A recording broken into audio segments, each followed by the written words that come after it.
Hey dreamers, thank you for choosing this calming story to fall asleep to. Like most of my therapeutic stories, this isn't scripted. I just absorb myself in the experience and narrate what's unfolding before me. And as the story begins, so the video will transition to a black screen, and for those who find it helpful to settle down before tonight's bedtime story, I'll begin with a relaxation process. And if you don't need this, you can use the chapters to skip straight to the story. And if you'd like to support what I do here, please consider subscribing and perhaps sharing a few thoughts in the comments. So tonight, as you drift asleep, you find yourself relaxing on the bank of a lake as the sun begins to set, enjoying the sound of the water lapping gently against the shore, before encountering a cat which sends you on a journey of discovery. So just take a moment to allow your eyes to close and allow yourself to begin to relax. And as you begin to comfortably drift asleep, I don't know whether you'll drift asleep faster to the sound of my voice, or whether it'll be to the spaces between my words. And as you fall asleep, you can take a moment to allow yourself to get comfortable and imagine a healing light softly, slowly and gently passing down from the top of your head to the tips of your toes, relaxing calmly down through you. As I count down from 10 to 1, and with each count, your mind can quieten and calm as the muscles soften and relax, and you can begin the process of drifting peacefully asleep. From 10, that healing light relaxing the muscles around the top of the head, around the back of your head, gently, carefully, relaxing the muscles around the side of your head, around your temple, your forehead, and with each out-breath, that relaxation can deepen so peacefully, so comfortably, as it flows down around the eyes and around the ears. 9. That relaxation moving down around the jaw, relaxing that jaw, allowing the tongue to relax, the lips to relax, the nostrils to gently relax. With that relaxation moving carefully, slowly, as that healing light passes down the back of your neck, softening and calming those muscles around the sides of the neck, the front of the neck, down from the head, gradually moving that calming, healing light out across the shoulders, shoulder blades, relaxing those muscles like a deep massage passing through your mind and body.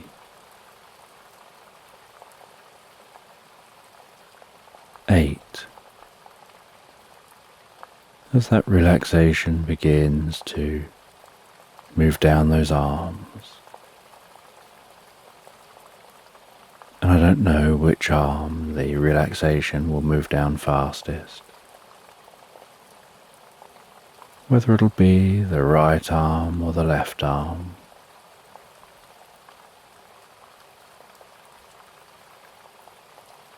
But you can be aware of that healing light spreading gently down those arms, around the biceps, the triceps, down into the forearms. 7. Moving all the way down to the wrists, the palms of the hands, down to the fingertips. And perhaps as that relaxation continues through those arms, with each out breath,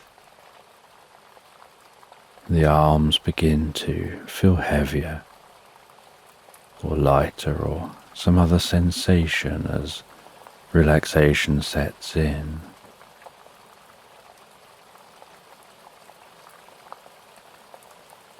And you know that the process for sleep is that the body begins to relax, and while the body becomes physically relaxed, so the mind begins to drift and dream. Initially to brief reveries before settling on the first dream of the night.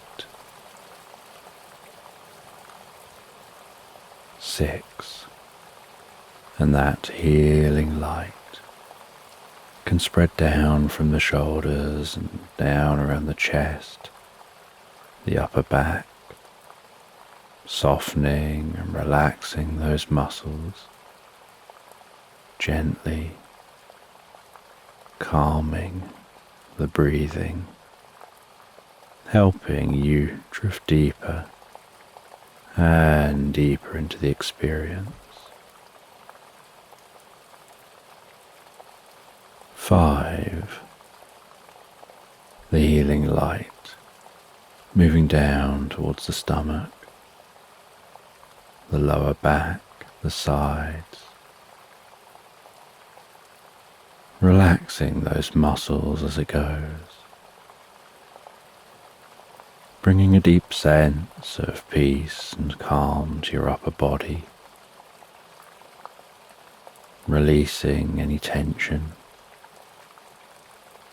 perhaps occasionally finding yourself shifting just a little to feel more comfortable.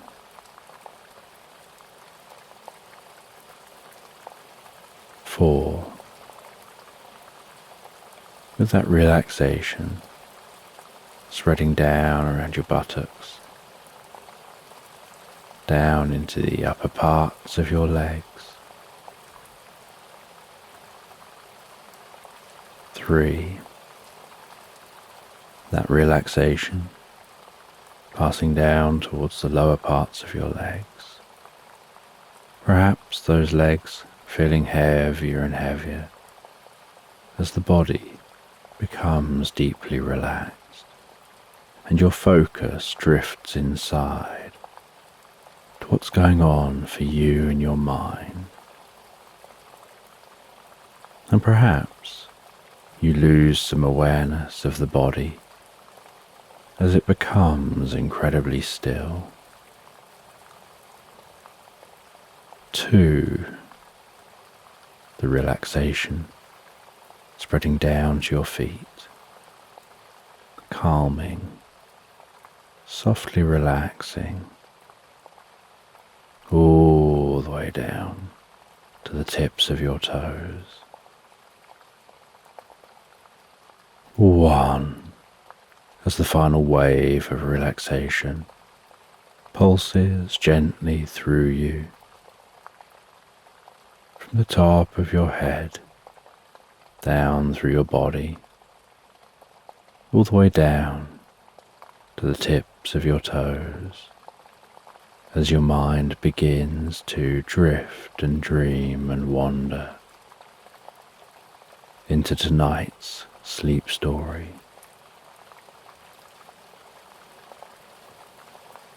And as you relax into the story,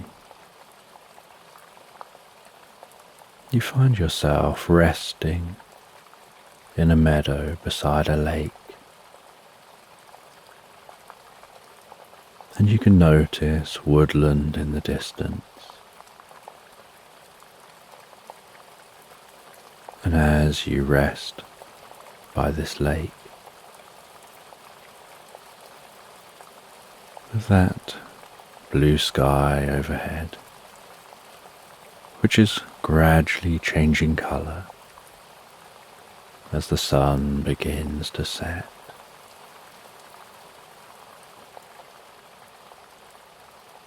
You can hear the sound of the gentle waves lapping softly on the shore and rustling among the reeds.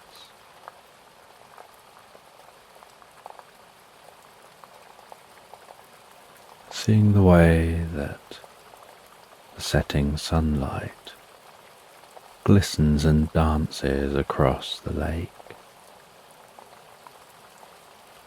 bringing a shimmering light to the surface of the water.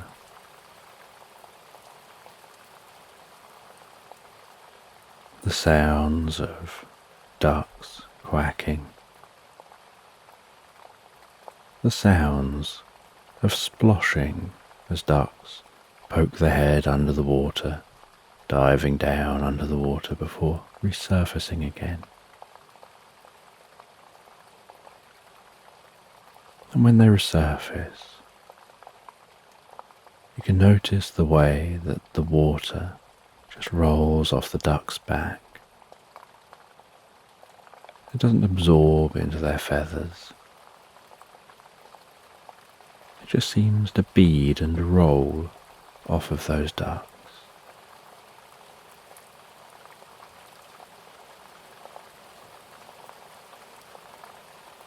And you can watch as those ducks amble slowly through the water, creating their own ripples, which spread gently out across the lake, gradually merging in with the calm waves traversing this lake.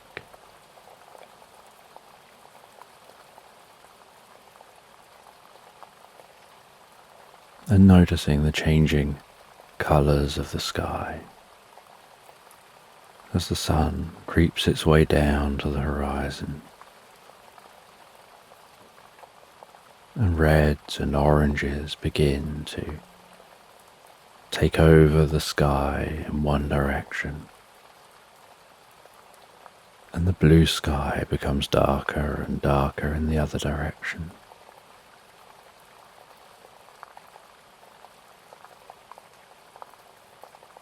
And noticing the first signs of the moon creeping its way into view,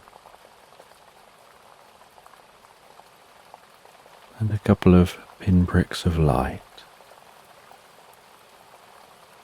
probably planets due to their brightness,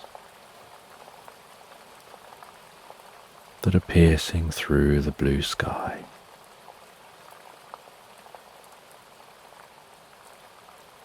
And the way the air is cooling down,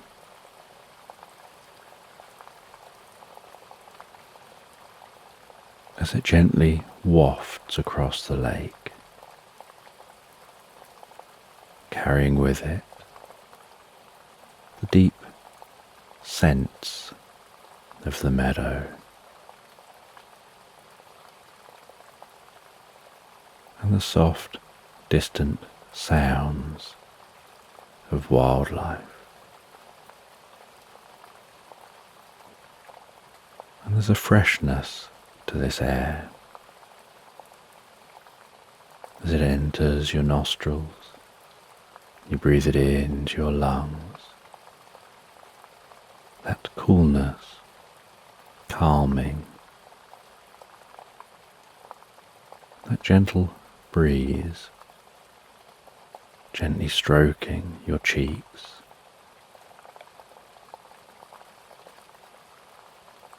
And resting here by the lake, you can feel the grass beneath you. That tickle-touch sensation of running a hand across the grass, feeling the fronds gently stroking the underside of your hand.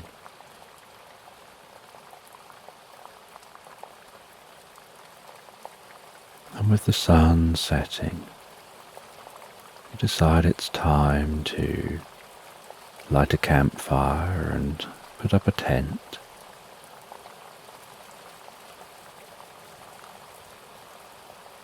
And a part of you just wants to be able to stay here, not doing anything, just enjoying the nature around you, the setting sun.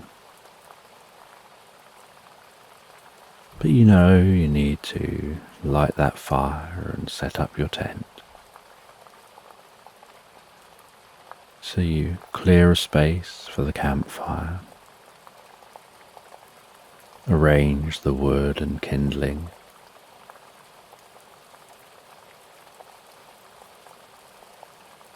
you light the fire and blow into the fire to help that fire take hold.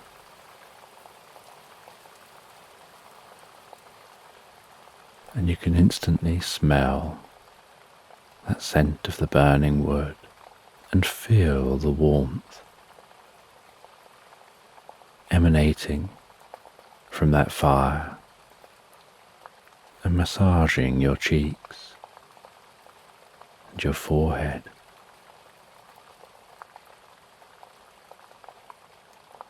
And with the campfire alight, softly crackling away, shadows dancing,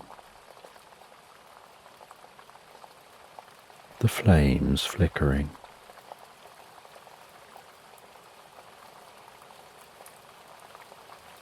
you set up your tent at an angle to the fire and the lake.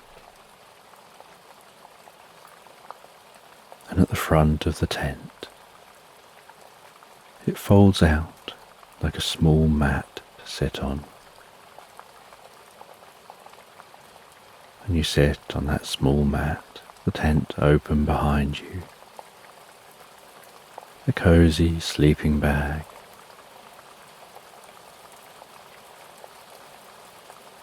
so inviting inside that tent, all laid out in the most comfortable way.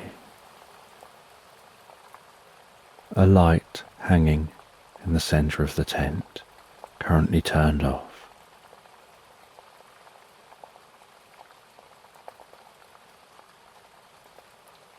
And while you relax there by the fire, you take out a saucepan and some food.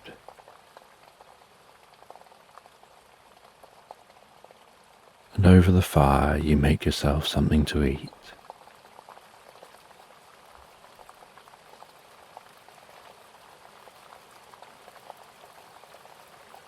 You enjoy eating that food and having a drink, and listening to the last sounds of the songbirds going to bed. As the last Rays of sunlight creep over the horizon out of sight.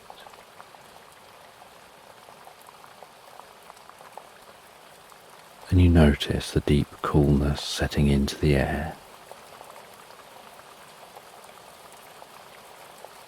Tempered by the warmth of the fire. And you know that just walking a little way from the fire, the air would be very cool. But here it's cozy and warm. And the shadows are now deeper and darker, as the shadows and light interplay and dance, and the tent almost glows in the warmth of the firelight.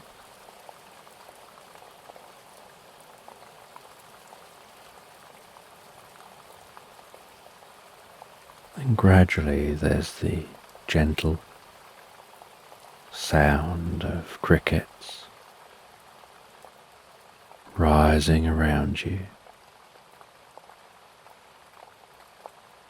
giving a deep sense of night time setting in.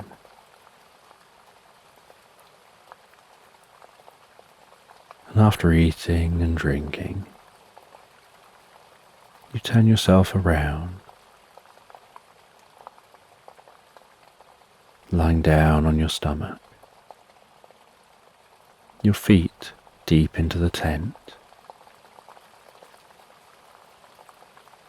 resting comfortably, and begin reading a book, propping yourself up on your elbows as you lie there reading.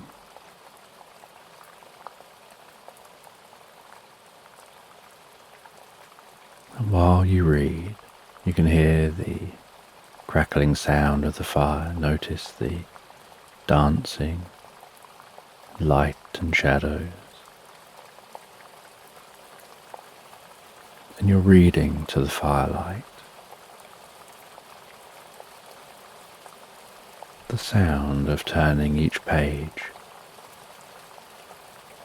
the feeling of the paper of that book, the enjoyment of being absorbed in the story,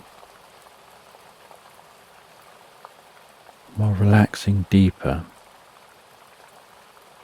to the background sounds of nighttime here, the occasional gentle splosh as a duck moves around in the water, occasionally quacking.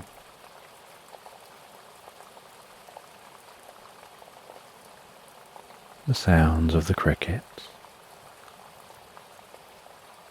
the soft rustling of the reeds,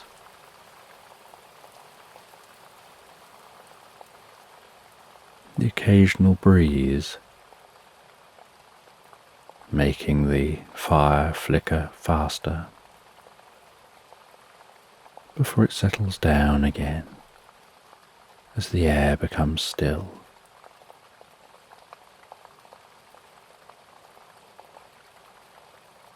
Noticing how your breathing is slowing and relaxing.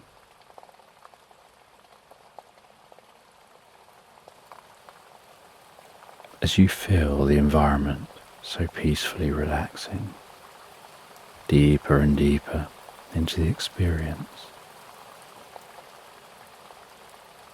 And after a while, as the fire is burnt down to embers,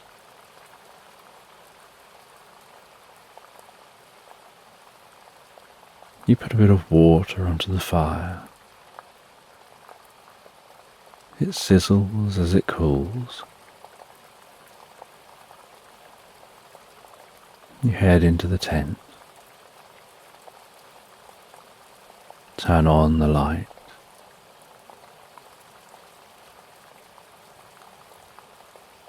seal up the tent for the night, wrap yourself into the sleeping bag.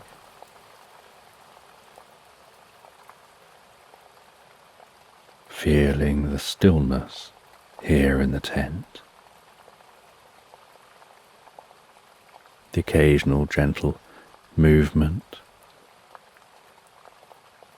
of the fabric of the tent as the wind blows a breeze. The calming nighttime sounds beyond the tent. You turn off the light with the tent, giving off the faintest glow from the moonlight. And as you rest here, tucked away in the tent, you can notice the coolness of the air as you breathe that in and out, while your body remains so cozy and warm, just the perfect, comfortable temperature for you within that sleeping bag.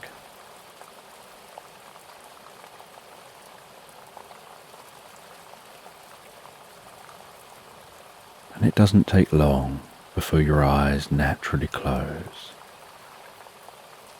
and you easily and effortlessly drift peacefully asleep. And while you sleep, you have the most beautiful dreams. Dreams which are doing deep inner healing, supporting your well-being.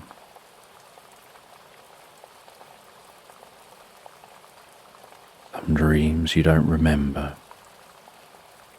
that you just drift into those dreams. You explore alternative realities in those dreams and drift into deep recuperative sleep, where your body heals and repairs and your mind prepares.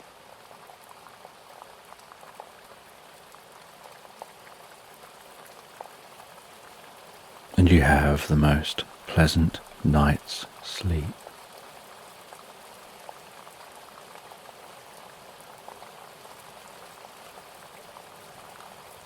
And the next morning,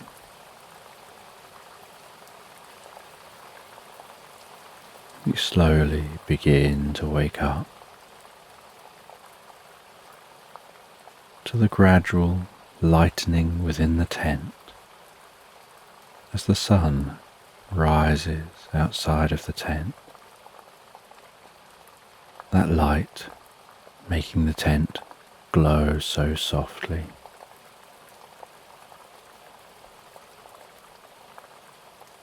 Beginning to notice that gentle glow and lightening within the tent, even as your eyes are closed, and you enter that state of sleep,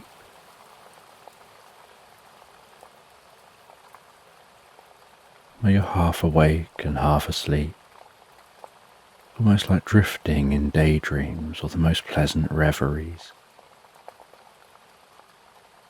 where you begin to become a little more aware of your surroundings. And yet, you're so comfortable, you're so relaxed. You just remain absorbed with your eyes closed on what's going on inside your mind.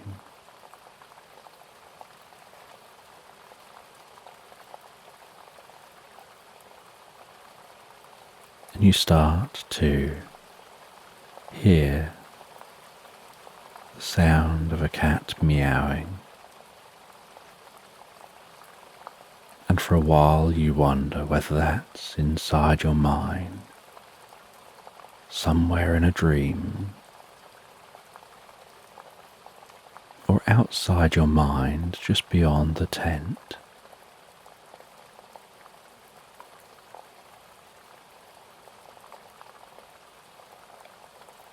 And you begin to realize that meowing is coming from outside of your mind.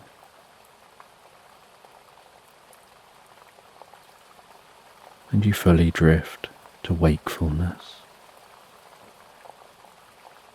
You stretch a little, unzip yourself from the sleeping bag,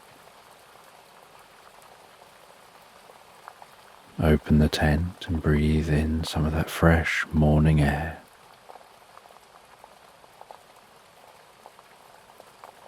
Cleansed by the water of the lake. And as you open the tent, so you notice a tabby cat, looking so friendly, so kind, sitting before you. And around the cat's neck is a purple ribbon holding a silver key.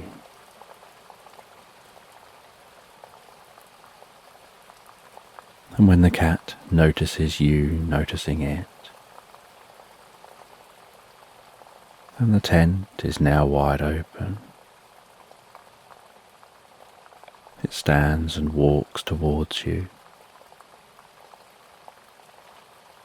buffs its head gently against you, rubs its head, its side of its neck, rubs its body and extends its tail, circles round and repeats this a few more times.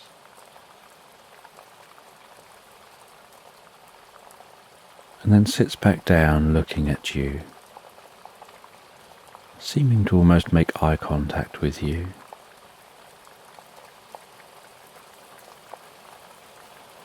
And behaving in a way that makes you think it wants your attention. And so you stroke that cat. It flops on its side, you rub its belly.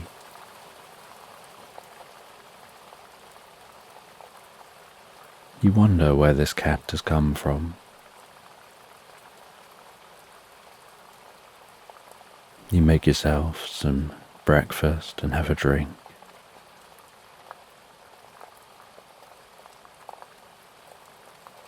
You pack everything away. You enjoy the early morning sounds of nature, sounds of songbirds, those ducks. And the cat looks at you expectantly and seems to be signalling that it wants you to follow.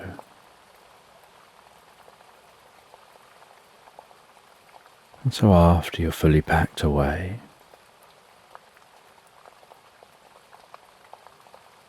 you initially begin to walk the direction you planned on going. But the cat keeps moving around in front of you, blocking your path, nudging its head onto your legs, as if to encourage you to go a different direction.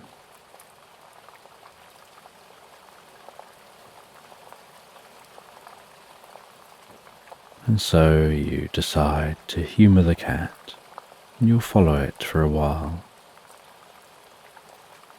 You begin following that cat away from the lake, wandering through the meadow. And as you walk through the meadow, so you enjoy watching the bees dart from plant to plant, the butterflies landing on plants before launching back into the air, the sounds of songbirds. noticing the occasional soft, fluffy cloud pass through the sky.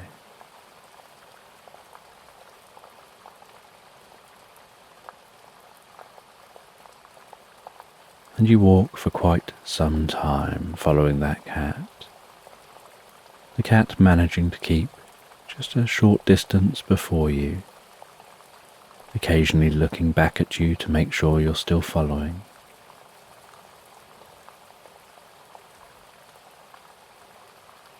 And sometime into the walking,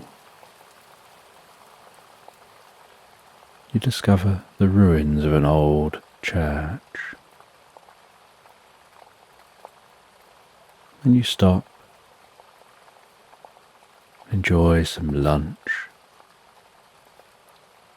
sitting on the remains of an old stone wall.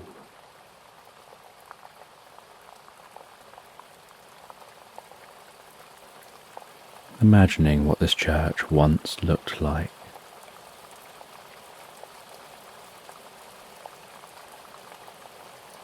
You hand a bit of the food to the cat, who graciously eats that food before continuing your journey through the meadow, eventually finding your way to a bridle way which passes through this landscape.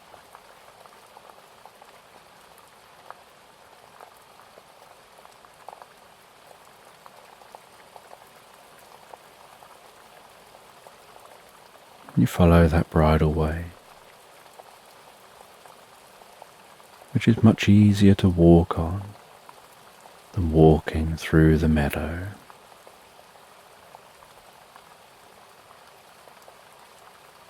And the bridleway cuts past an orchard.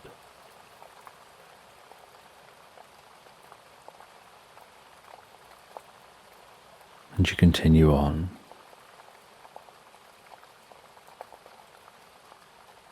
exploring areas you've never visited before.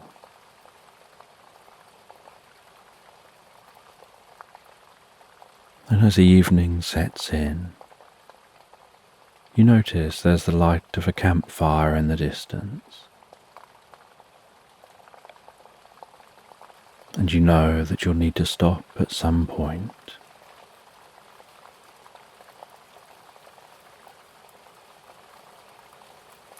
And you don't really want to stop this distance from the campfire, not knowing who's at that fire. So you decide to wander to that campfire, meet whoever's there.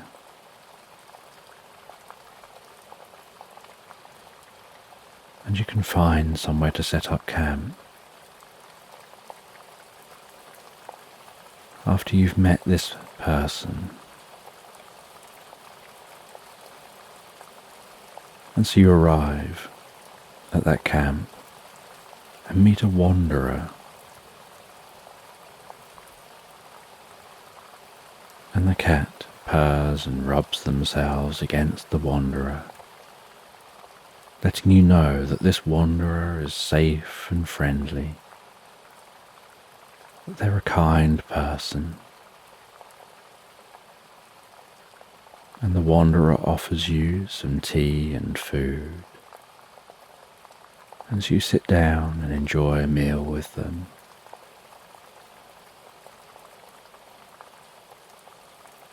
They explain to you the journey that they're on, and you listen with intrigue to their story. And they suggest, why don't you set up your tent here near theirs?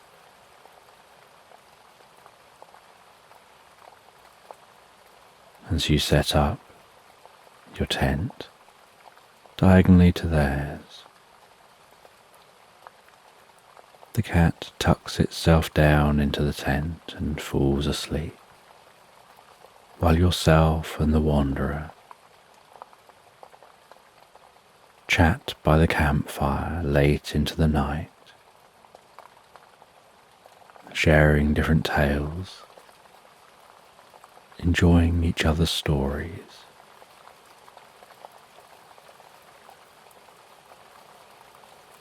Before it gets so late, you begin to feel deeply tired. You say good night and settle down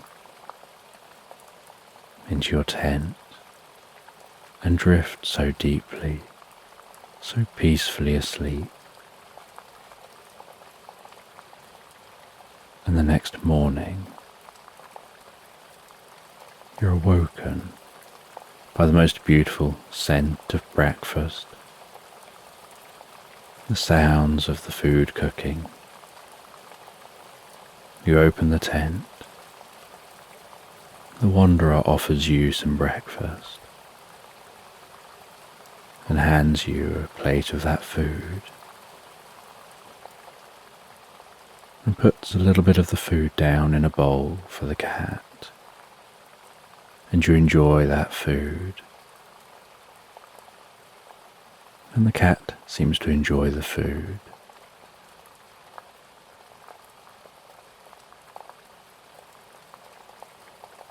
And the wanderer tells you about the most incredible library in the nearby town, just half a day's walk away. And so when you pack away to continue the journey, you wonder whether you'll get an opportunity to check out that library, because you're just following the cat where it walks. You say goodbye to the wanderer. You continue along the path, and eventually it leads towards that town. As you head into that town,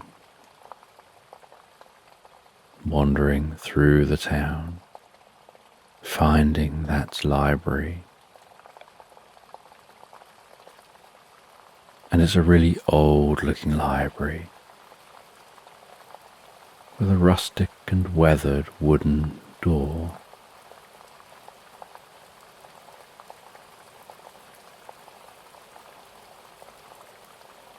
And you open the door and head into the library to be met with the scent of old books and the sight of dust motes hanging in the beams of light from the windows. And greeted by a friendly bear with ink-stained paws who tells you that they're the guardian of knowledge. And they speak with a deep and comfortable, soft voice that seems to almost draw you in. And they show you around the library, showing you some of those ancient texts which are stored within the library. And you feel to yourself that you could just sit in here at a table and read for a lifetime. But the cat looks at you impatiently, and you know you need to continue your journey.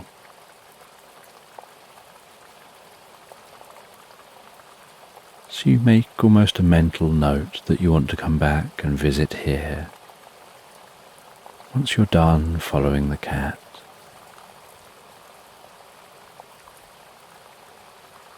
You say goodbye to that bear.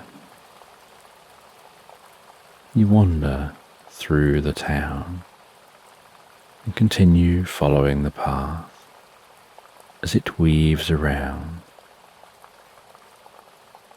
and starts to head towards the woodland.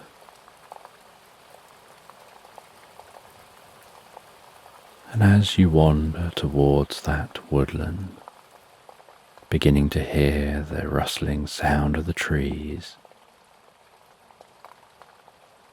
you notice on the edge of the woodland the lights of a cosy cottage.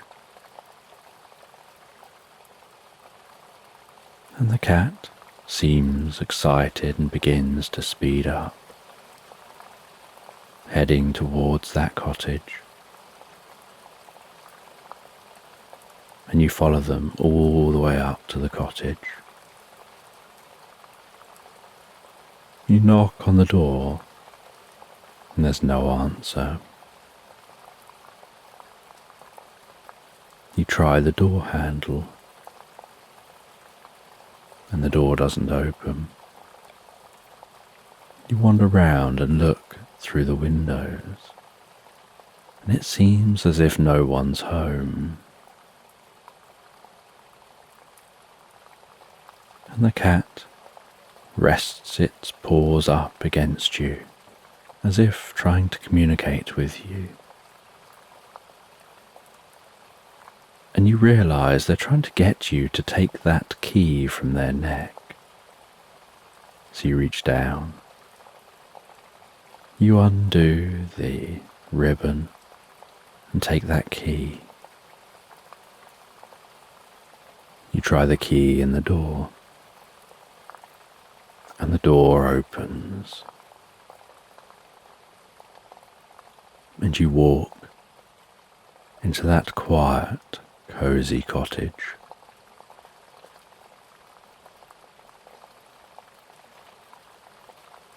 And you light the lamps within the cottage, helping to give that cottage a cosy glow, the soft orange light dancing around the walls. As you begin to explore,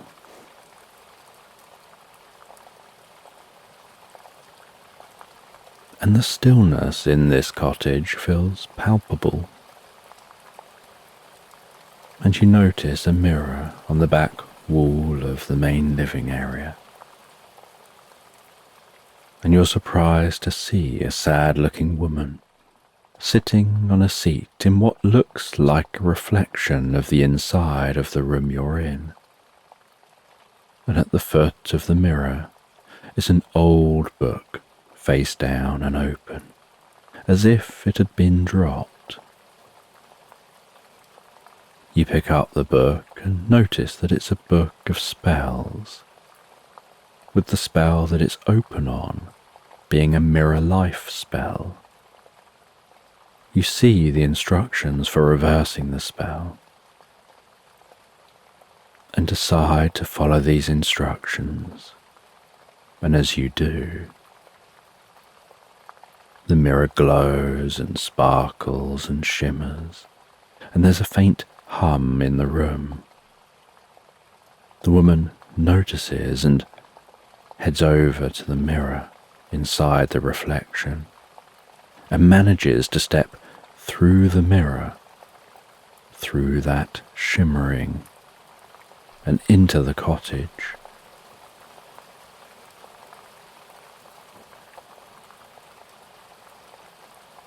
And as she steps into the cottage, the cat dashes over to her and excitedly greets her, as she excitedly greets the cat in return, before acknowledging your presence. She explains to you that she felt that her life wasn't going anywhere. She questioned what she'd achieved in life. She visited the nearby town and visited the library, and in the library she found a book of spells. And she decided to do the mirror life spell, thinking that it would give her the opposite life, one where she'd achieved things and felt like she'd done something with her life. Instead, she got sucked into the mirror and trapped there. And while trapped, she had a lot of time to think and she realized how much she actually has, and she began to miss her life and Wolfie, her cat. She was worried about Wolfie being left all alone in the cottage while she was stuck in the mirror cottage. She kept on trying to escape the mirror cottage, but all that existed in the mirror cottage was everything inanimate that was reflected in the mirror at the point she passed through. So when she opened the front door in the mirror cottage, there was nothing beyond the door. When she opened the windows, there was nothing beyond the windows. The only thing in this mirror cottage was exactly what was reflected in the mirror. And pleased to be back in her cottage, the woman lights the fire and asks if you're happy to stay for something to eat as a thank you. She feeds Wolfie, and Wolfie comes over and nudges against you as if to thank you for your help. She then prepares dinner, and you sit together eating in front of the fire. And after dinner,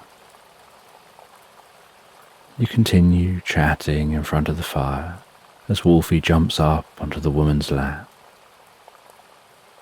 And she pets Wolfie as Wolfie purrs and drifts peacefully asleep. She asks if you'd like to stay for the night. You say that you're happy to do this, and so she makes up the spare room. You settle down for the night in the most comfortable bed, drifting peacefully asleep. And the next day, Wolfie says goodbye, the woman says goodbye, and you're a long way off course with the direction that you're planning on going. But you are really only wandering. So you decide to just wander in a new direction from here.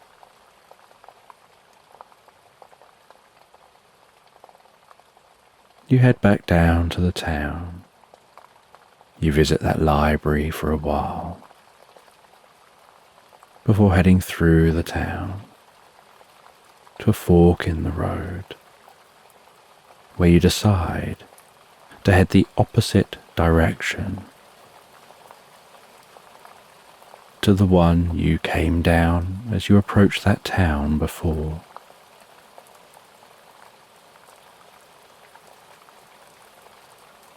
And you glance back at the town and think back on that cabin and your experiences, pondering that as you walk, before bringing your attention back to your journey.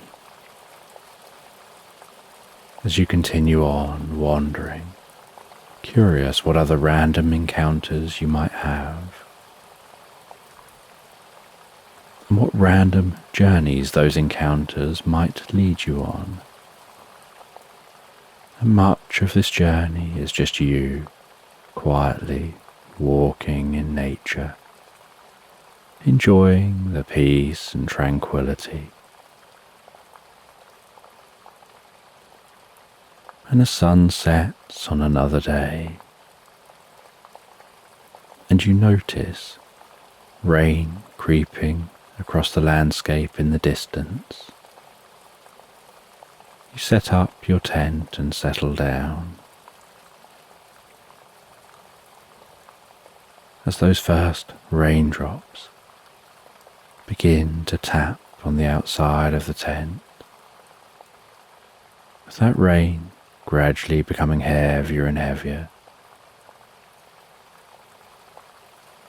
and with the rain becoming heavier, it reaches a point where it's so peaceful and comfortable that it's almost as if each raindrop hitting the tent is guiding you into relaxing deeper and deeper in the experience, helping you feel so relaxed your eyes just want to close, while your ears listen for a little longer to the rain, really savouring the experience before drifting so peacefully and comfortably asleep into Slumberland.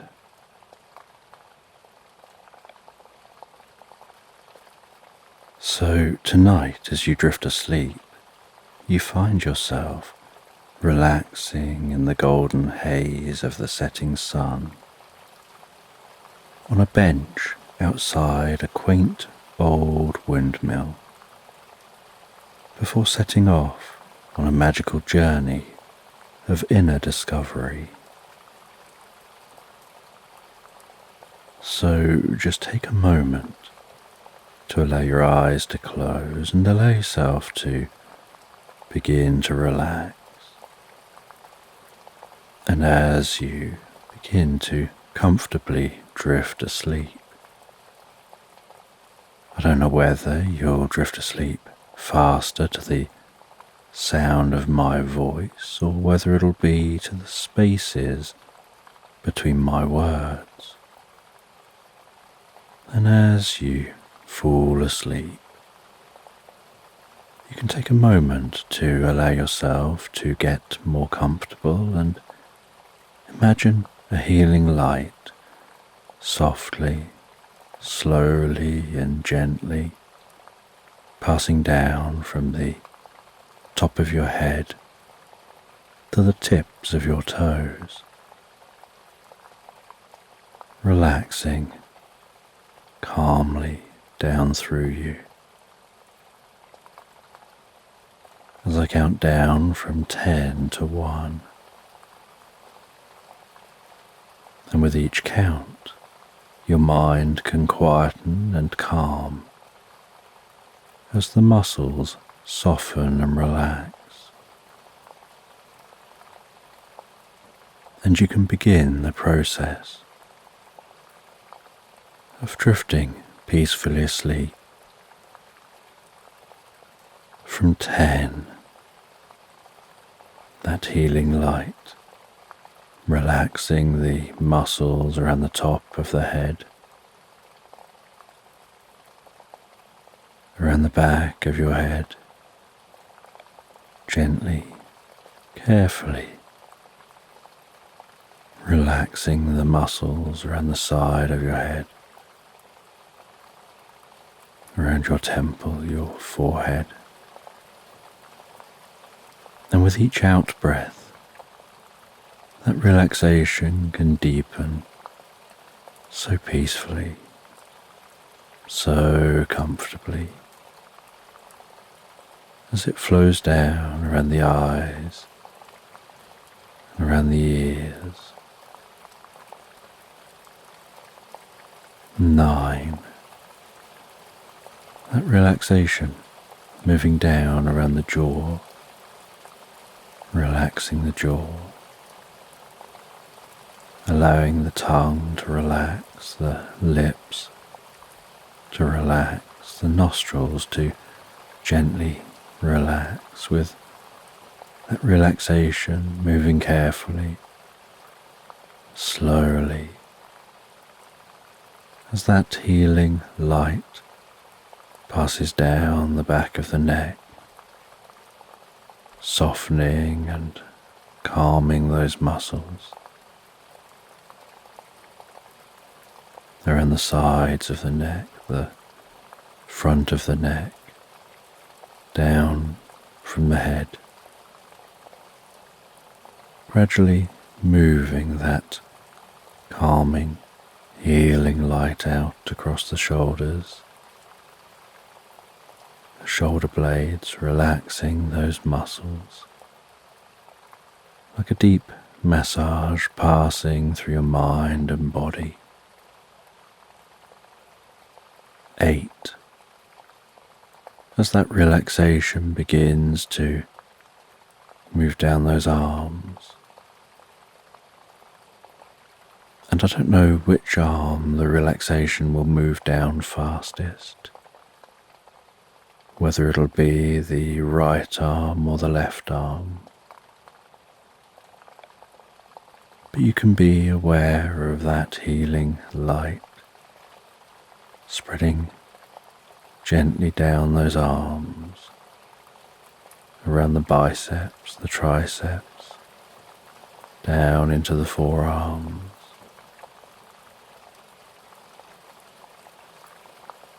7, moving all the way down to the wrists, the palms of the hands, down to the fingertips. And perhaps as that relaxation continues through those arms with each out breath,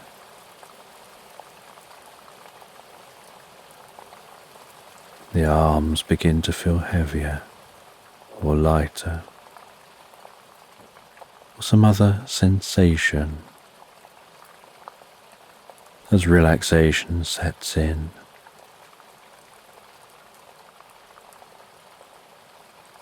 And you know the process for sleep is that the body begins to relax, and while the body becomes physically relaxed, so the mind begins to drift and dream,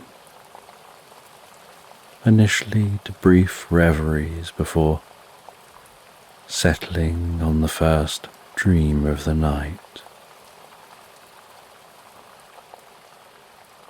6,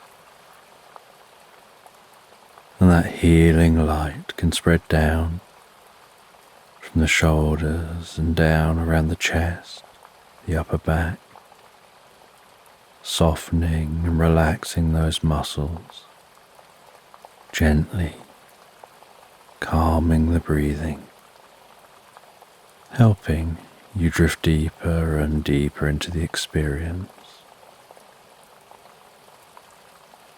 5, the healing light moving down towards the stomach, the lower back, the sides, relaxing those muscles as it goes, bringing a deep sense of peace and calm to your upper body, releasing any tension, perhaps occasionally finding yourself shifting just a little to feel more comfortable.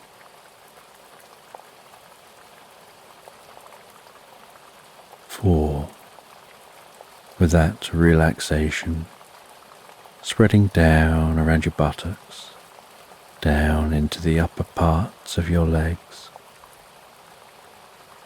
3,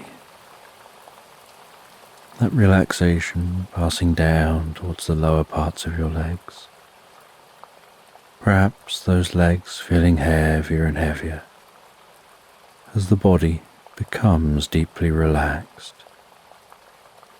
and your focus drifts inside to what's going on for you in your mind,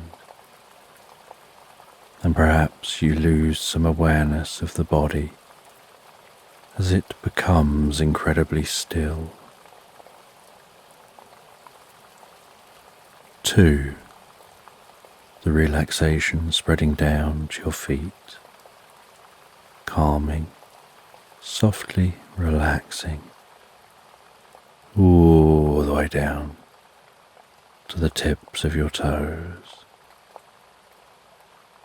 1, as a final wave of relaxation pulses gently through you from the top of your head, down through your body,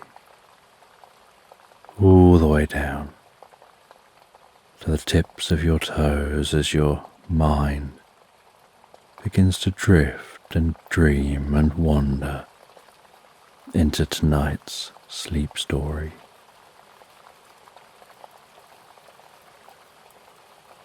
And as you rest and drift and dream,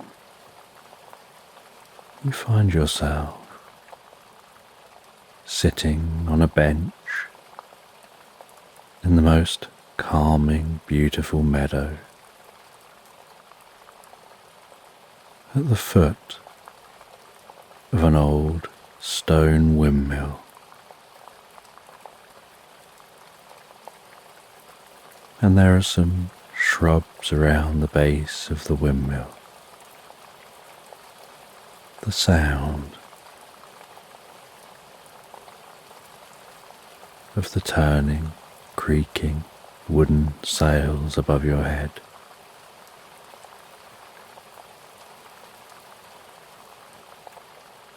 The canvas on the sails, occasionally flapping slightly in the wind.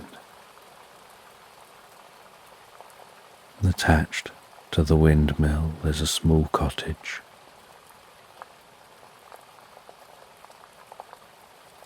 And it's the most beautiful spring evening.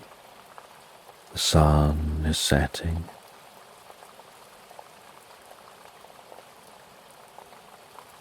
And this windmill is along a dirt track that weaves its way over the undulating hills of this meadow.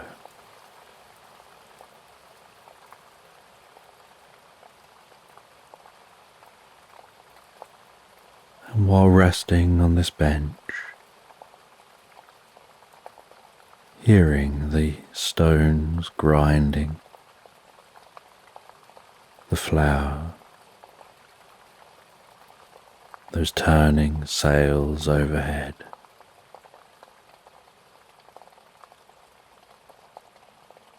songbirds singing in trees,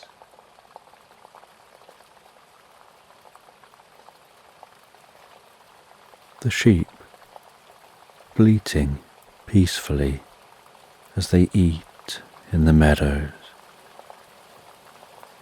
and the distant sound of cows mooing through the landscape, and the even more distant sound of the church bells of a distant town. The sound of those bells carried on the breeze, in the same way that sometimes there are sounds you can't quite hear from your location, but when the weather is just right and the air pressure is just right, the sound carries, and you hear those sounds you don't ordinarily get to hear. As you rest here with the setting sun casting its golden light across the landscape, you can notice that there are sounds of robins, sounds of blackbirds and blue tits. There are sounds of crows settling down into the tops of the trees in their bulbous nests. That gentle rustling sound from the trees as the wind blows a breeze. The scent of the wildflowers wafting their way to your nostrils, dancing around your nose, almost bringing a deep sense of peace and comfort to your senses. The scent of roses from some of the bushes at the foot of the windmill.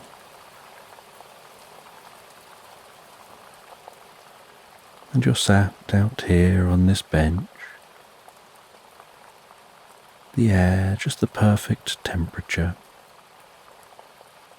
as you take in the environment while the windmill turns,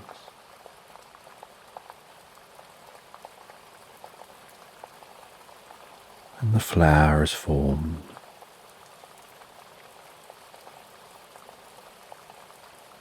And as time goes on, the flower fills sacks.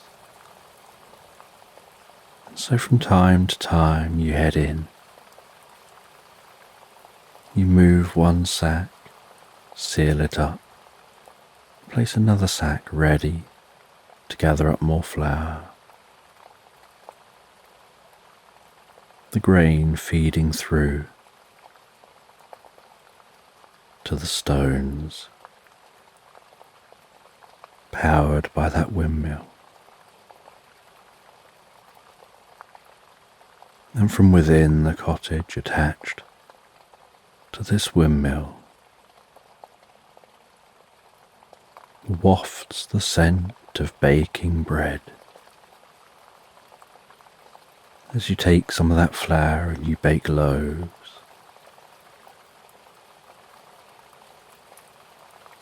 and once a day, every morning,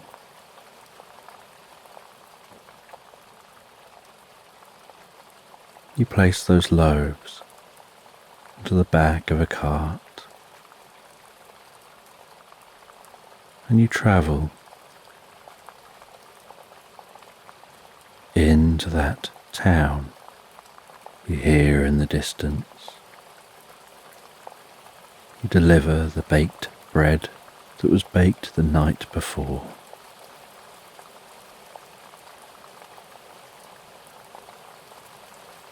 And then travel back to the windmill.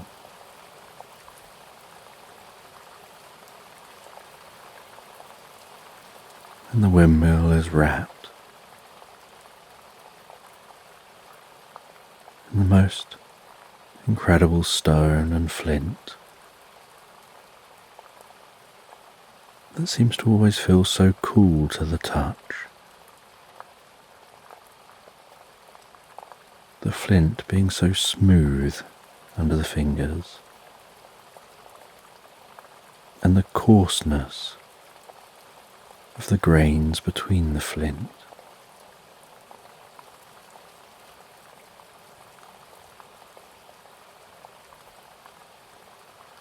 And you sit here and rest and drink a drink, enjoying the setting sun.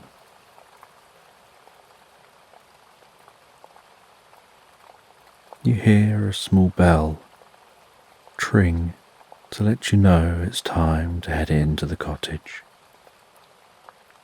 Take the most recent batch of baked bread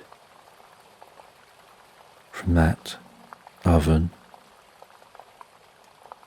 You prepare that baked bread, ready for transporting it in the morning.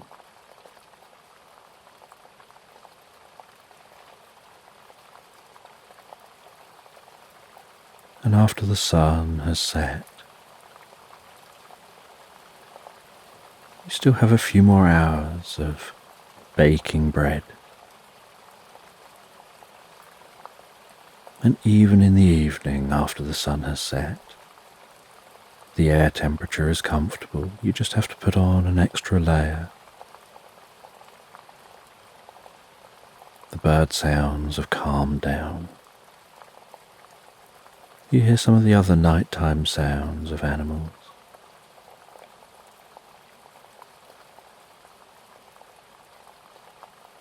Until you reach the end of your working day,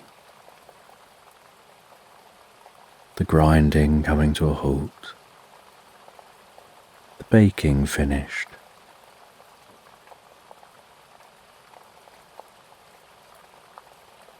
You make yourself some dinner, and after eating dinner and relaxing for a while, you head to bed and drift peacefully and comfortably asleep.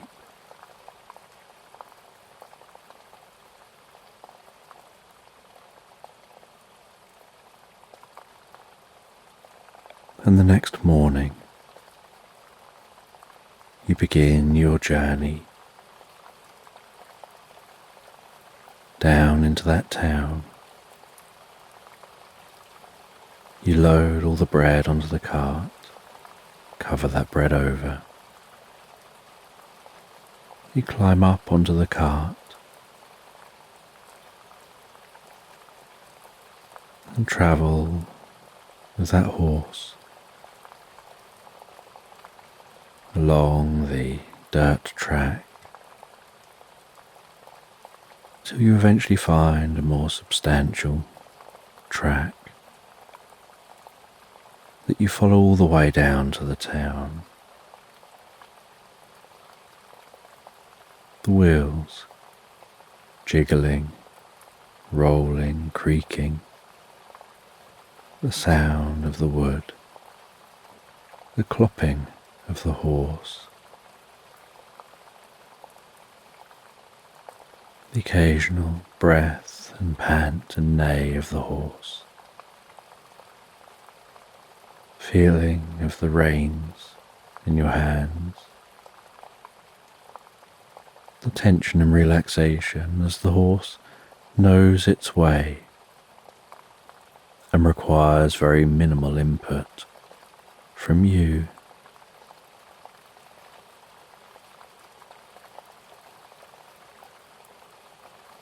And you ride that horse down towards the town. And on your way towards the town, as you're passing through the wide meadows, under the early morning sun that's just beginning to peer its light over the horizon,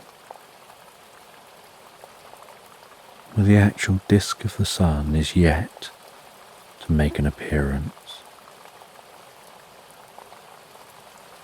You hear the sound of sparkling and see some sparkling light among some grass,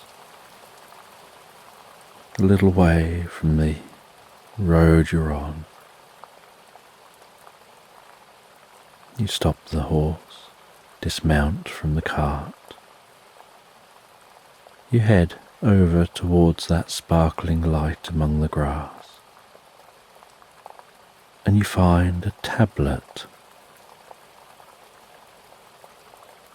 And the tablet is like a stone tablet with text on it. And you understand the writing on that tablet. And it suggests that there's a way of learning, a special healing meditation that requires a magical silver bell, and it gives the instructions on how to find that bell.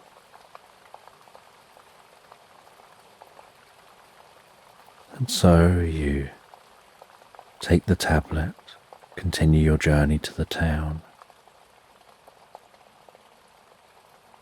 and you arrive at the town as the church bells begin to sound for the first time in the morning,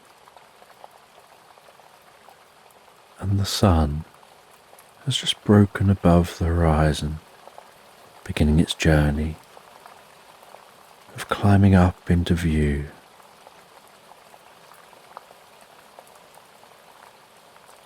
You head to the bakery. You drop off the bread at the bakery, and you share with the baker about the tablet, about how you plan on seeing if you can find this silver bell and learn this meditation. And you say that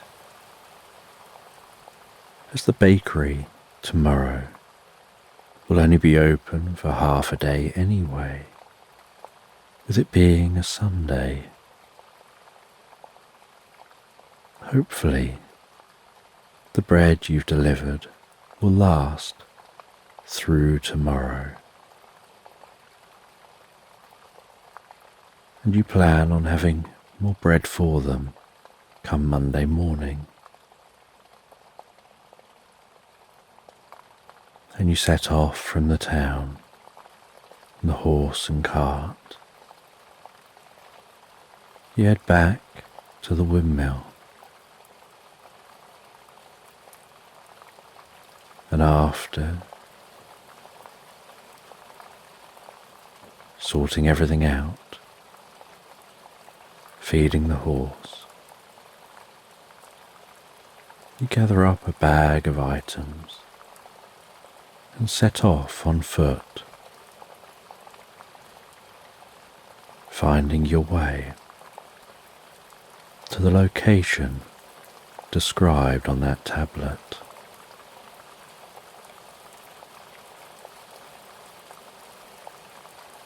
And you walk across those hills through the meadow,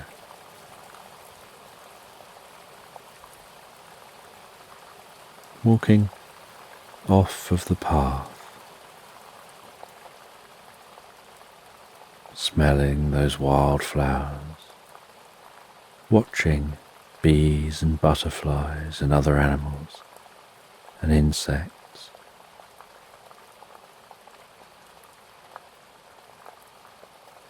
Moving from plant to plant,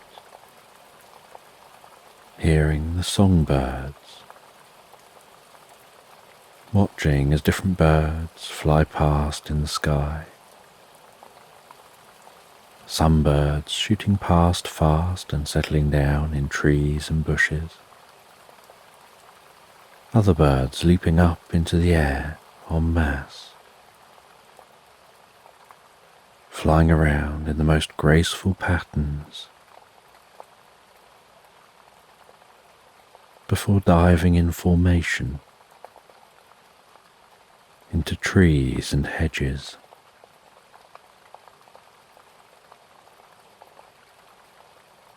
You find your way through the meadow, down to walk along the edge of a comfortable, relaxed, flowing river.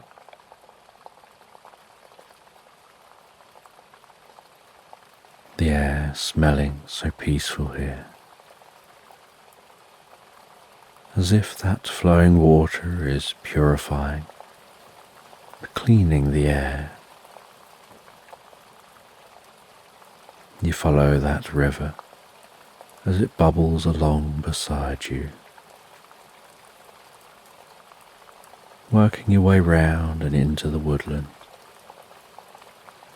continuing to follow the river as it passes through the woodland, birdsong echoing among the trees, the sight of a deer a little way off, with its head down into the water, having a quick drink, before moving away from the water to vanish back into the woodland.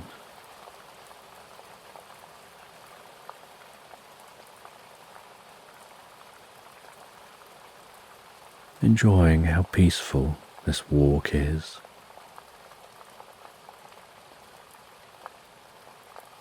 And you continue walking.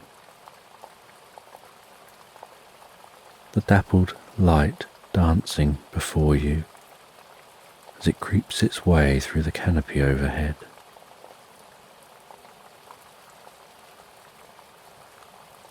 Finding your way out of the woodland, continuing to follow this river until you come to a lake shore.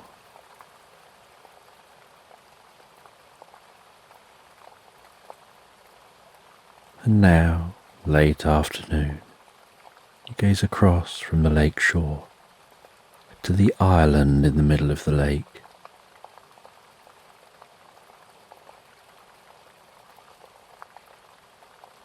You head back and forth among the trees and the lake shore, gathering up some wood and making yourself a small raft.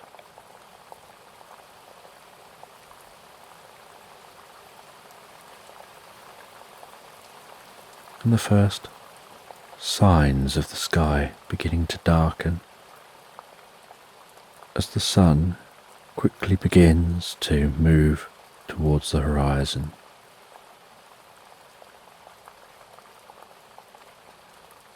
You feel there's just enough time to make it across to that island before darkness sets in. You climb onto the raft and push off from the side. You leave the lapping water behind as you row towards the island.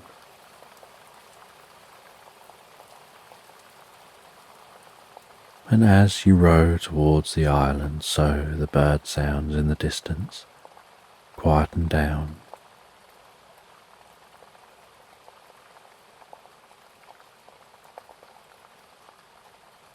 And on arriving at the island, the sun now well on its way to setting, you dismount from the raft, pull the raft up onto the shore.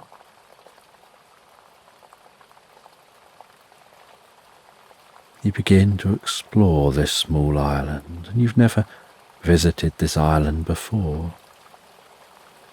You visited the lake shore. You've sat and enjoyed picnics on the lake shore. But you've never crossed from the shore to the island.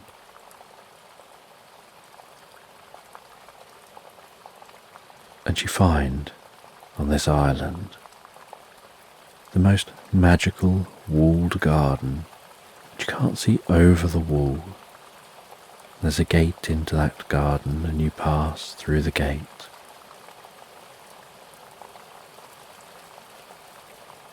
And in the heart of the garden you can see a small cottage.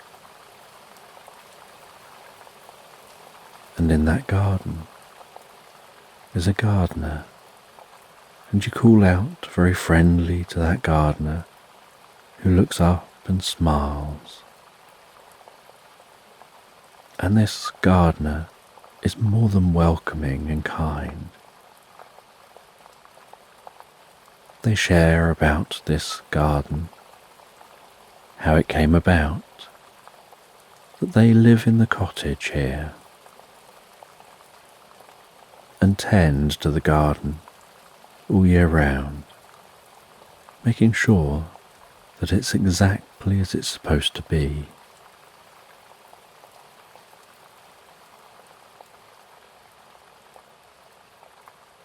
And they make you a warm drink, and you sit down with them in the garden.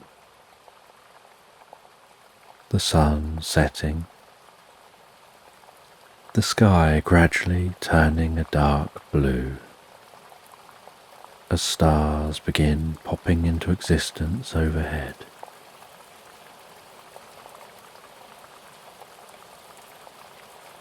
You explain about that tablet and show the tablet.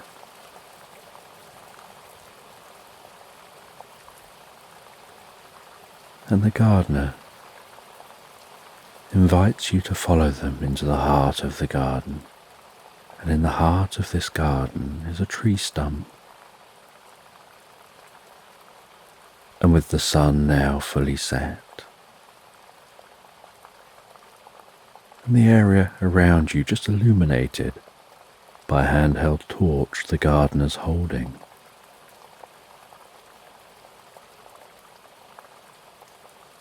you see some sparkling in the garden near that stump. The gardener crouches down and you copy them. That sparkling gets closer and closer.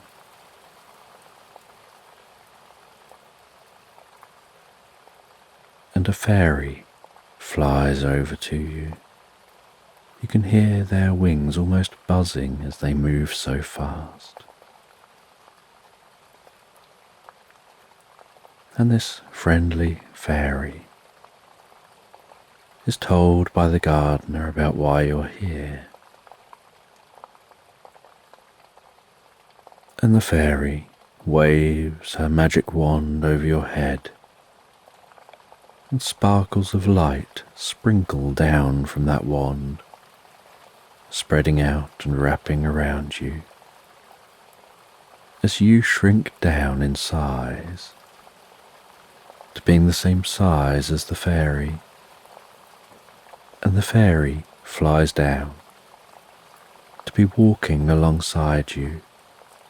She takes hold of your hand, guides you among the towering plants and through the tall grass to that stump,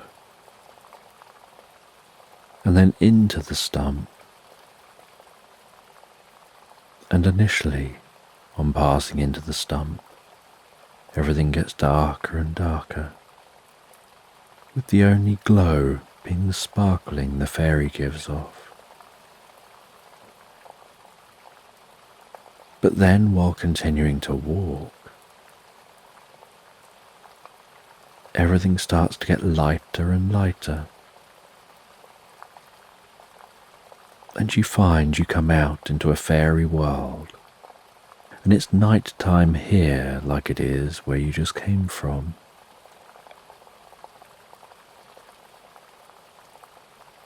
And you can see sticks with flames lining streets, houses built within mushrooms,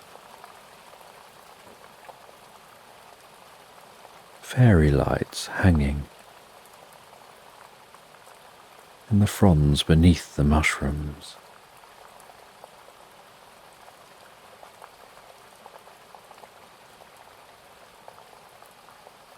The occasional sparkling dust wafting around this space, weaving among trees, weaving among plants. You gaze up and notice it's night time, but the sky looks different overhead. When you follow the fairy, as she guides you through this landscape,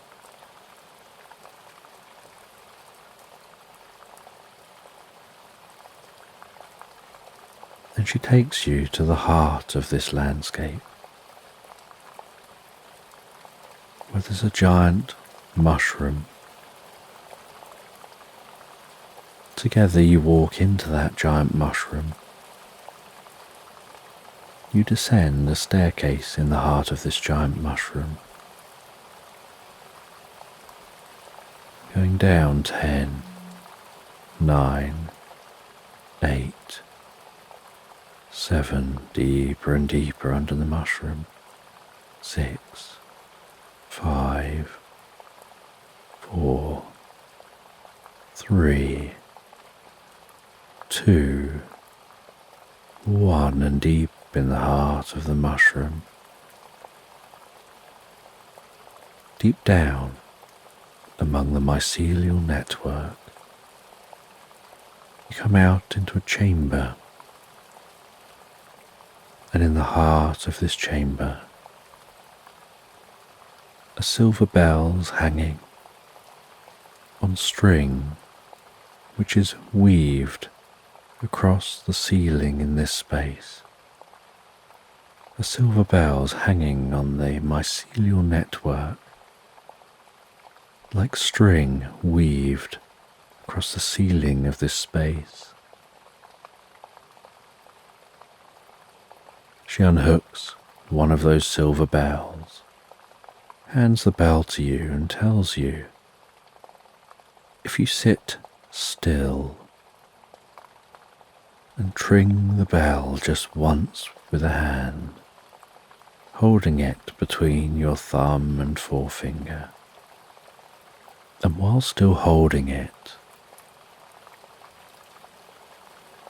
focus your ears on that sound of the bell as it rings and reverberates until the reverberations fade and disappear, and then ring the bell a second time doing the same again, and then a third time doing the same again, each time keeping your focus on the sound of that bell.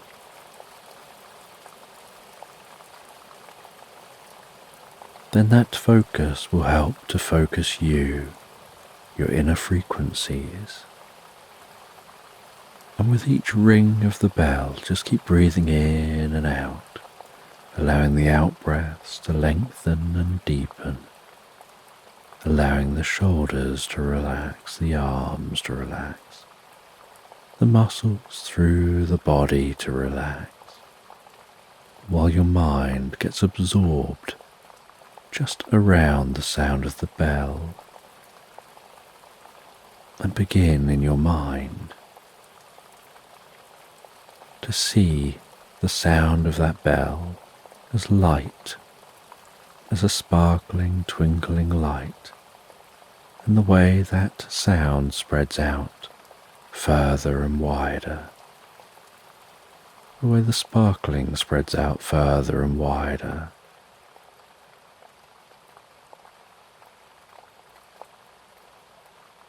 And have a sense of that sparkling passing down through you, synchronizing within you as you drift deeper into the experience. And so, with her guidance, you practice this here under this mushroom in the heart of this space.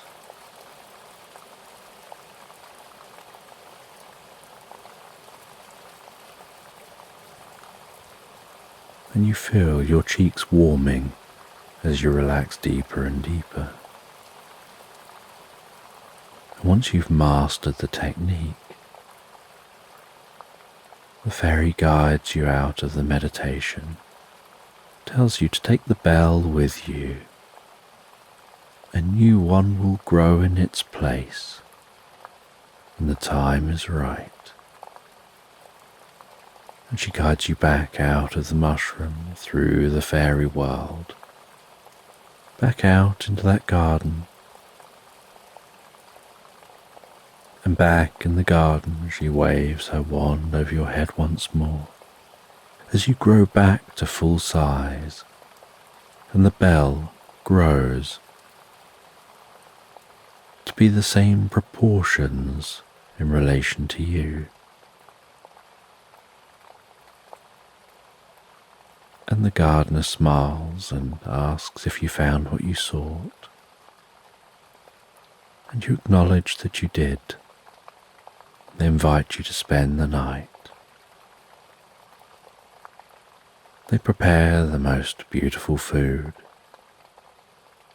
You sit and have the most interesting conversation.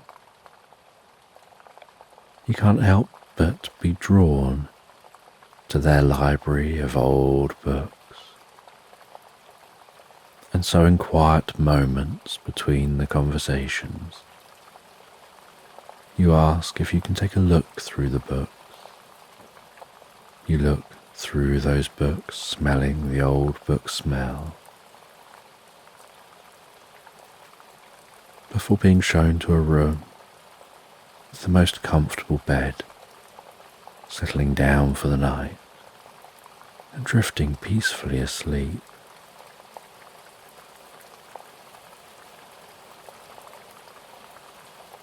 And the next morning you awaken to the first rays of sun creeping in the window, and the sweetest scent of breakfast. You enjoy that breakfast before making your journey back home, setting off from the island, back to that bank of the lake,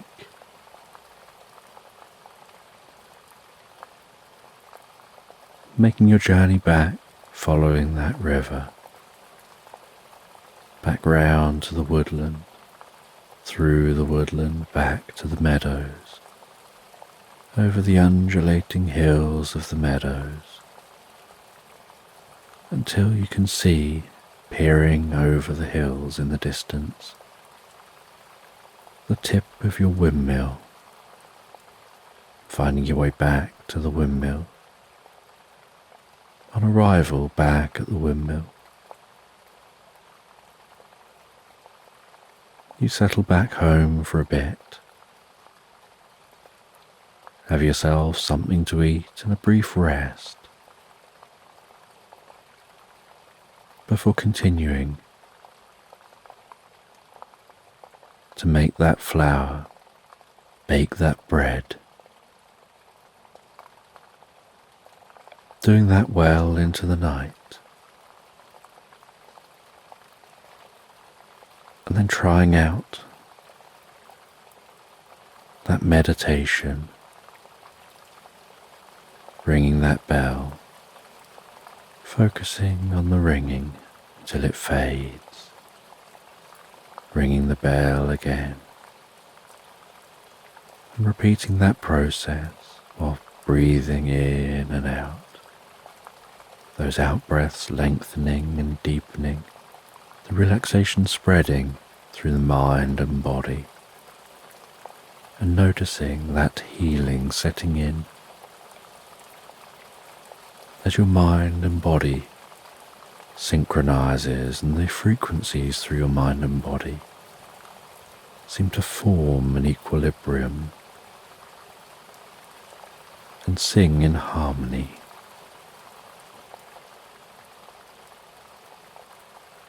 And you notice at the peak of the meditation,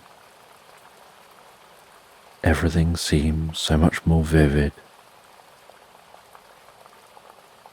and you seem to be a part of everything around you, like there's a greater connection with all things.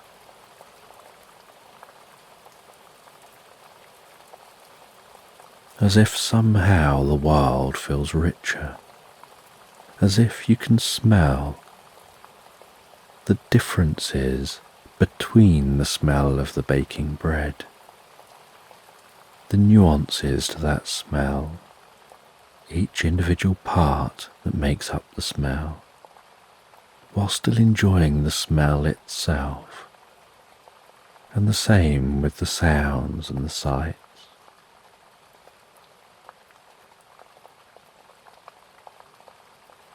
And then heading to bed, knowing in the morning you'll awaken, make your journey into town like every day, but for now just finding yourself with a deep sense of calm and relaxation. And this new meditation that you know you can do better each time you engage with it.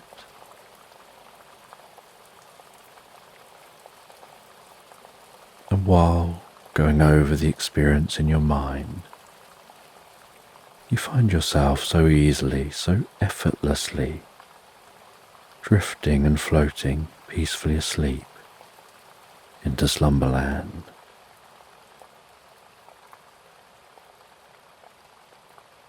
So just take a moment to allow your eyes to close and allow yourself to begin to relax.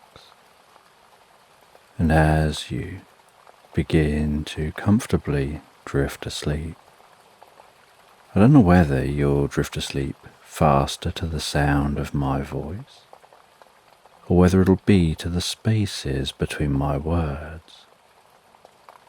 And as you comfortably fall asleep, you can just take a moment to allow yourself to get comfortable and imagine a healing light softly, slowly and gently passing down from the top of your head to the tips of your toes, relaxing calmly down through you as I count down from 10 to 1.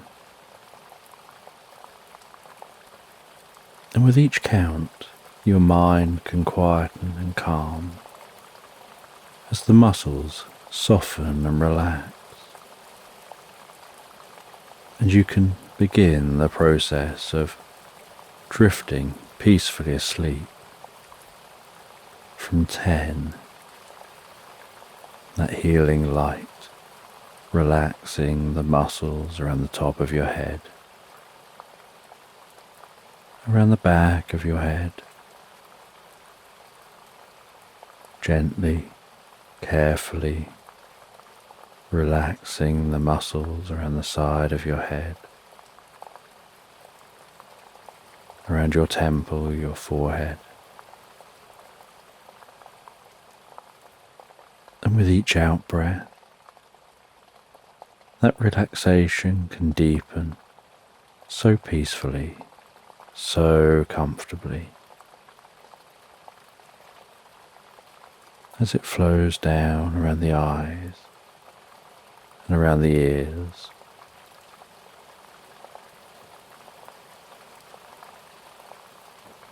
Nine, that relaxation moving down around the jaw, relaxing the jaw, allowing the tongue to relax, the lips to relax, the nostrils to gently relax. With that relaxation moving carefully, slowly, as that healing light passes down the back of the neck, softening and calming those muscles.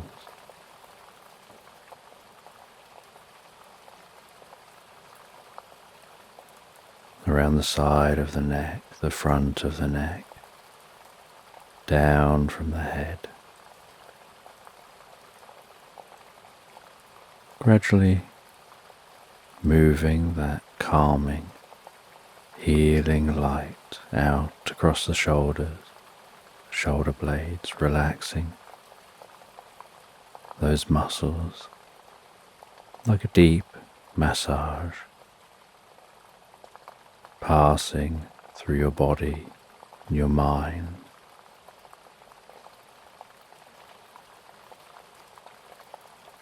Eight, as that relaxation begins to move down those arms. And I don't know which arm the relaxation will move down fastest. Whether it'll be the right arm or the left arm. But you can be aware of that healing light spreading gently down those arms, around the biceps, the triceps, down into the forearms.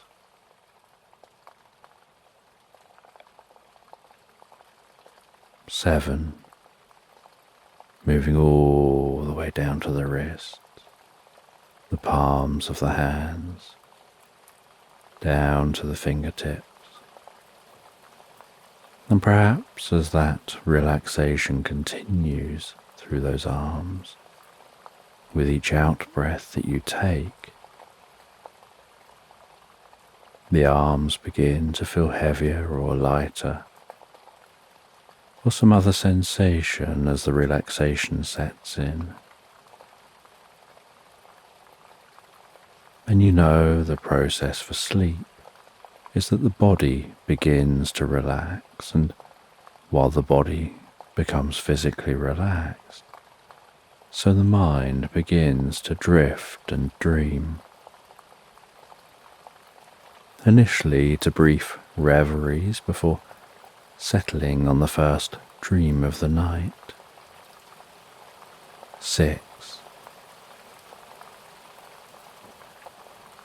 And that healing light can spread down from the shoulders, down around the chest, the upper back, softening and relaxing those muscles so gently,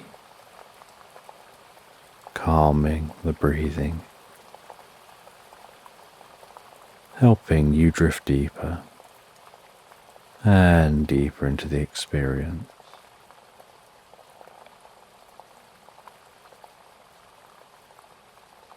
5.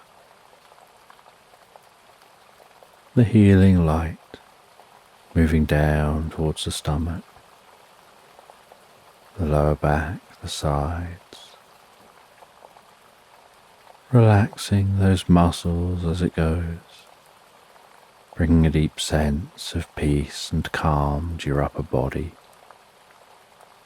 releasing any tension, perhaps occasionally finding yourself shifting just a little to feel more comfortable. 4. With that relaxation spreading down around your buttocks, down into the upper parts of your legs.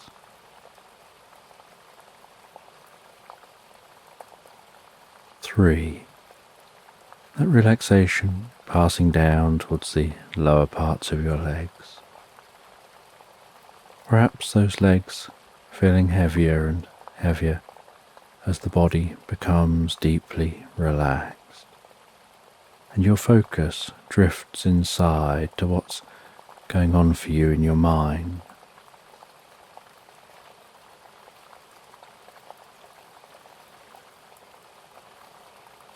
And maybe you lose some awareness of the body as it becomes incredibly still. 2. The relaxation spreading down to your feet, calming, softly relaxing all the way down to the tips of your toes.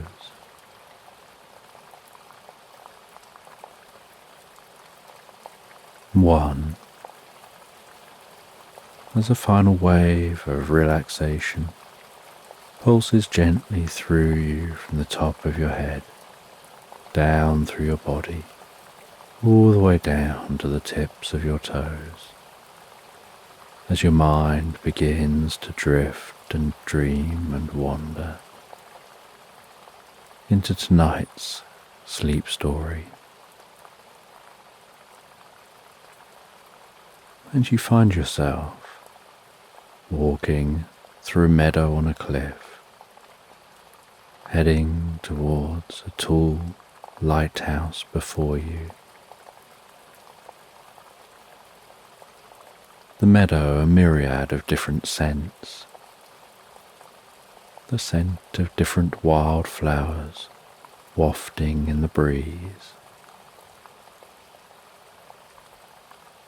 the hint of salty sea air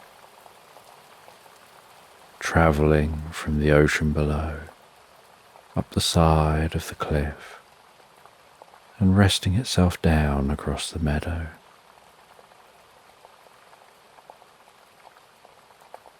The setting sun casting a golden light across the surface of the meadow,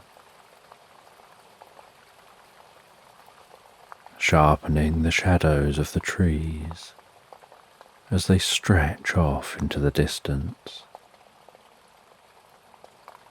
A slight cool tinge to the air as the sun sets. And some areas of the sky being alight, while others are turning darker. And in one direction, you see shades of blues. The other direction, shades of oranges and reds and pinks.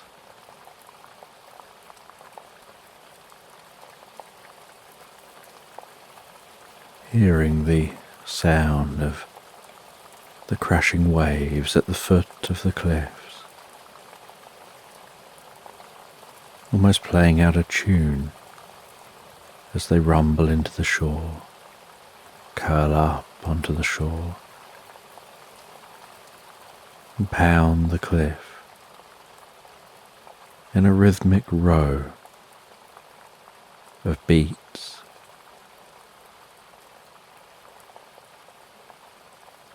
And then the soft pull back of the water,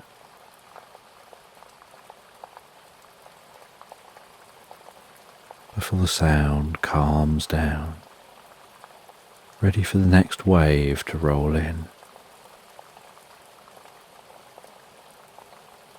the light of the sun dancing across the surface of the ocean.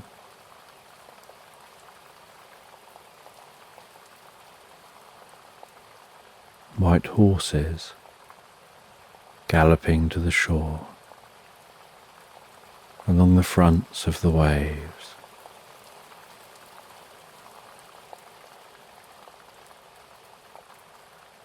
A cool breeze tickling at your cheeks.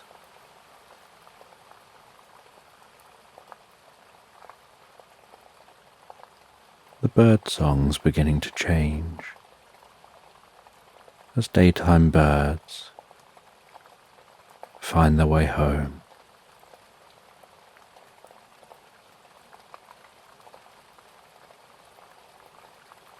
And new sounds begin to evolve around you.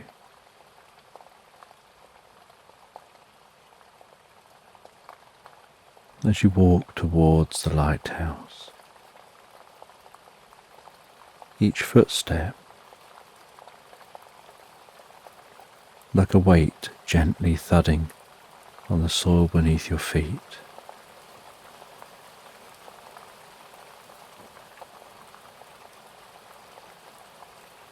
And a brushing sound as your feet pass through the grass.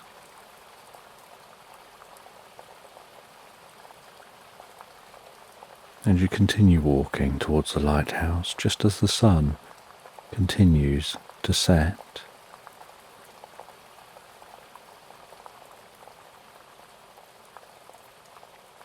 Arriving at the foot of the lighthouse, walking around the outside of that lighthouse, running your fingertips around the stonework, feeling that stone beneath the fingers, a slight cool dampness to the stone.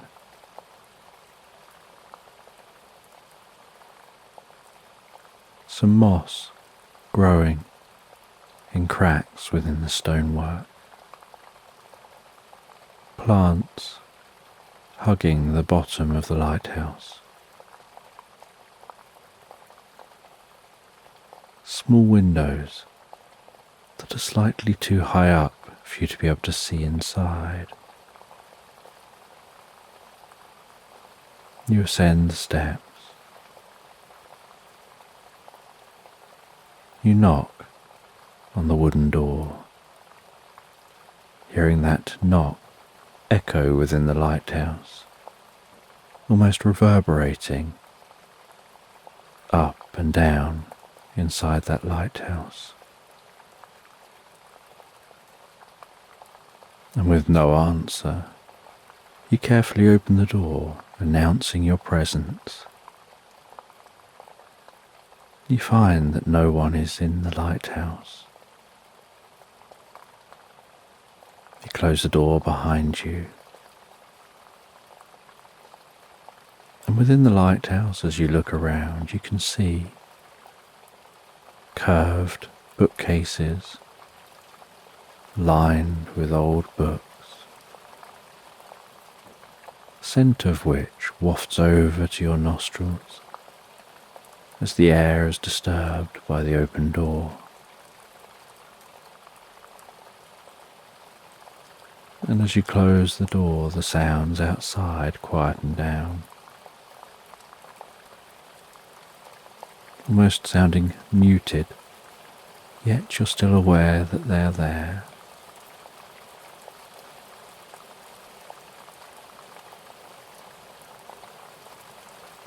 And along one curved wall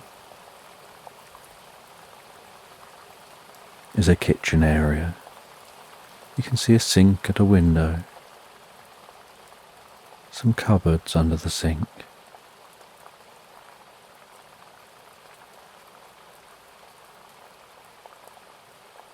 some kitchen items upon the work surfaces. In the centre of the room is a round dining table with a couple of wooden chairs around that table. Almost opposite the kitchen is a sofa, and the sofa looks uncomfortable in its position, with its flat back, and it's moved away from the wall to try to reduce the contrast between the curved wall and the straight sofa.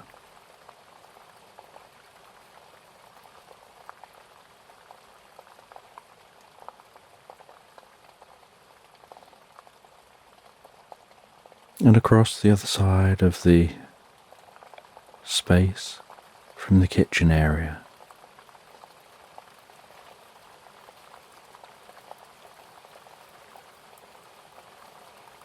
is a comfortable reading nook with a sofa and a couple of seats, and a small fire and small chimney leading up to a small hole on the outside of the lighthouse.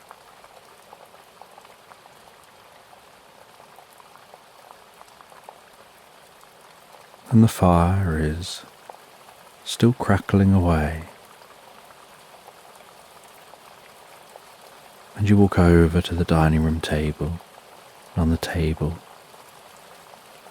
is a cup with a half-drunk drink and a letter, handwritten, just saying, "I've gone out, I'll be back in 5 minutes."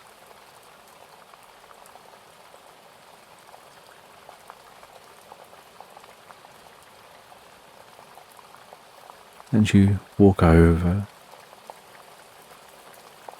and begin to look at what books are on the bookshelves, taking the occasional book off the shelves, reading the book, perusing a few pages before placing it back.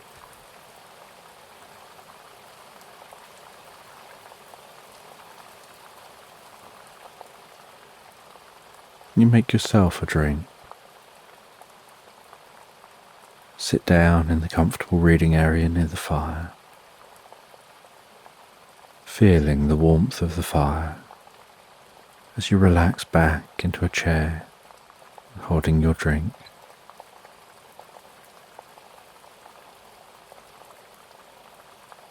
You can hear the faint sounds of the waves of the ocean outside.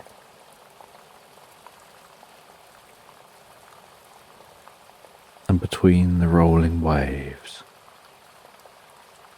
this space becomes comfortably quiet.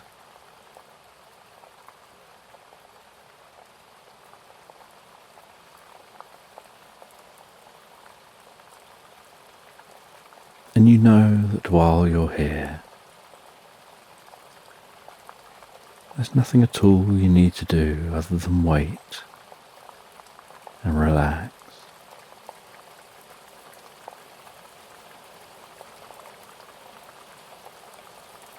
And you've so far only been exploring this ground floor space of the lighthouse.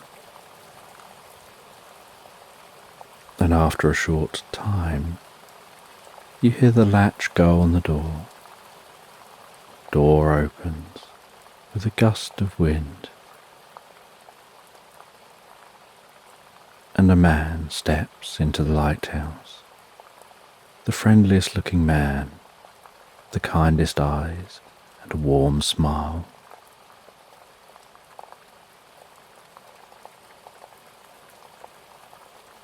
He introduces himself as Jack.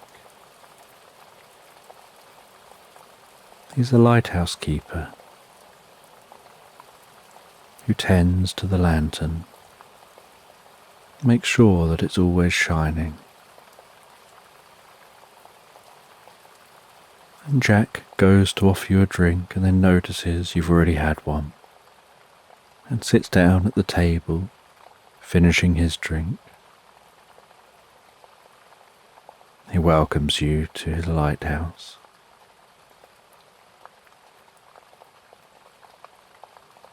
And he begins to explain why he's asked you to come here. he explains that as the night time sets in, lately there's been unusual occurrences. He says it's very difficult to explain, but you'll find out a bit later. And he offers to make some dinner, and so he makes that dinner. And while he's preparing the food, so you sit at the dining room table talking with him in the kitchen area.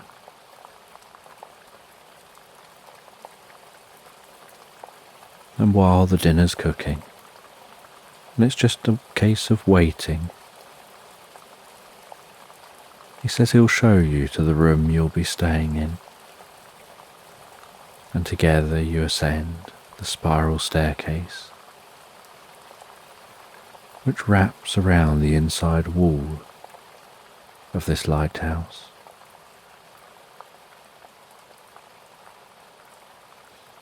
He takes you up to the next room. He shows you this level, and the room that's on this level takes you up a level higher and a level after that to a small room that's separate, whereas all the other rooms have each floor largely open plan. This room is separate, with the steps wrapping around the room, up to the top, where it comes out into a dome where the lantern for the lighthouse is situated.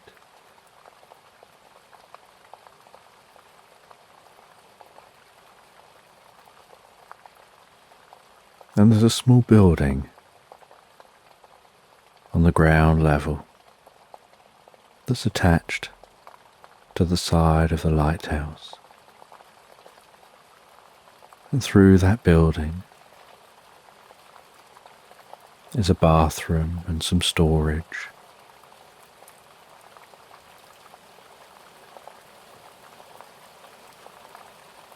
And so you're shown through to the room you'll be staying in. He opens the latch, pushes the door open with a creak, gestures for you to head in. So you head in, you place your bag down on the bed, noticing the way the bed absorbs the bag as you place it down. Seeing the small window in the room, looking out of the window over the ocean.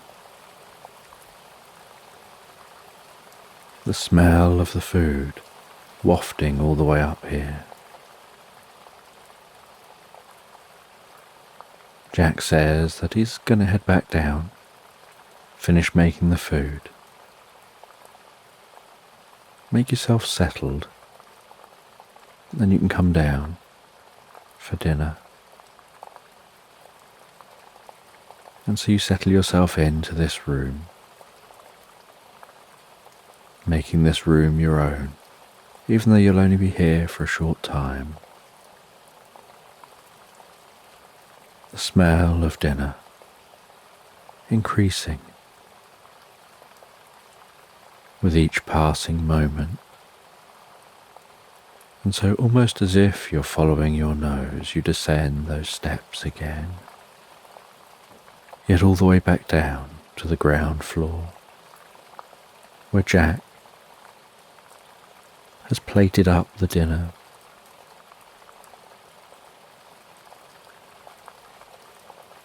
It's dark now outside the lighthouse. Both enjoy good conversation, good food. And after eating, Jack washes up as you sit by the fire enjoying a drink.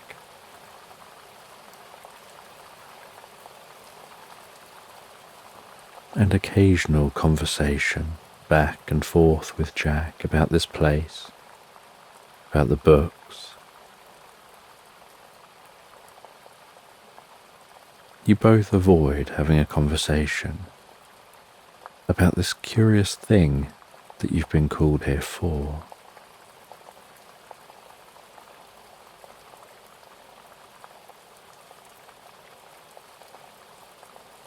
And after washing up, Jack sits with you in a seat opposite, and you ask him about being a lighthouse keeper, what it's like. He shares his experience of what it's like to run a lighthouse, to largely be here alone, to be at the front line of harsh weather and storms. He explains how the top of the lighthouse, although looking solid and sturdy, actually sways ever so slightly with strong wind, and that this is by design. And yet it can feel a little unnerving at first, because you don't expect a building to be moving in the wind. And Jack explains that it's that slight movement that gives this lighthouse the strength to manage even the most challenging weather.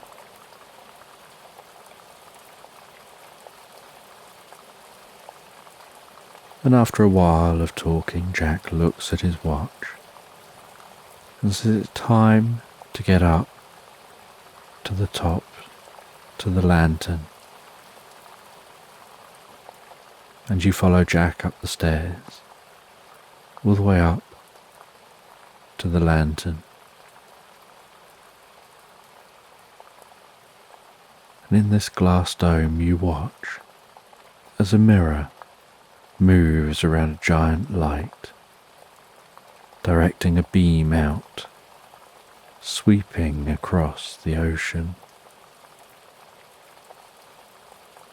And the casing for the light is only open at the front, so the light doesn't shine as it swoops all the way to the back.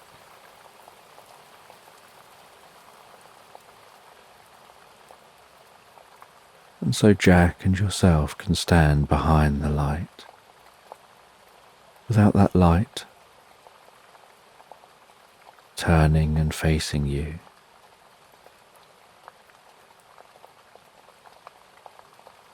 and while standing and watching quietly,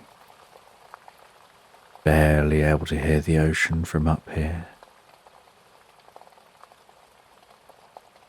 seeing some dots of light on the horizon, which Jack explains are ships, keeping themselves away from this shore.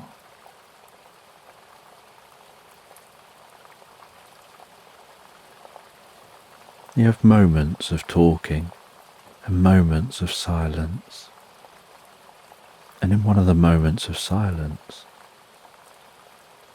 Jack suddenly bursts out with instructions for you to look in a certain direction. And you look off in that direction, and you see what looks like sparkling, fluorescent green lights bubbling beneath the surface of the ocean, moving and weaving and seeming organic.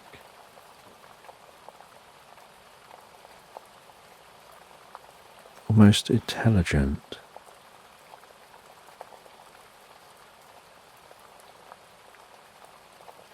And the lights get brighter and brighter. They reach the surface of the water, And in the darkness, you see those lights rising from the surface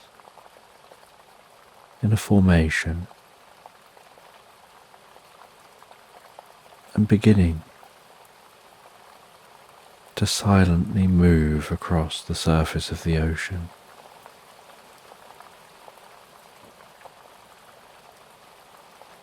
And it's hard to tell as you watch exactly what you're watching.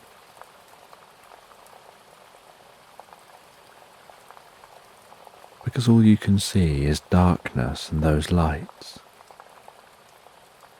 and the points of light on the horizon. And Jack explains that for the last few weeks, he comes up here, he observes like always, checking that the light is still working, looking out at what's in the ocean, seeing that all the boats are keeping a safe distance from the shore. But the last few weeks, he's seen the same thing. Those lights rising from the water, travelling around on the water. They do so for a while, before seeming to sink back down into the water again, and then fading away. And you watch all the way through to those lights, heading back the way they came,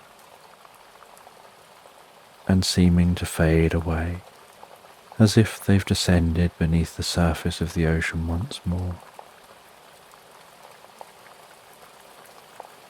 And you're really curious what it is you've just witnessed. You try to let your eyes adapt to the dark, but the light here is so bright that even though you're keeping out of line of the beam, your eyes never fully adjust to the dark well enough to be able to make anything out, so you don't really fully know what you've seen.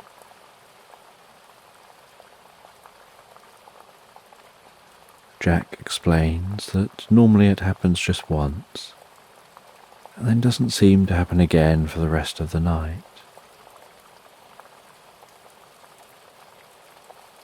And you find this incredibly curious.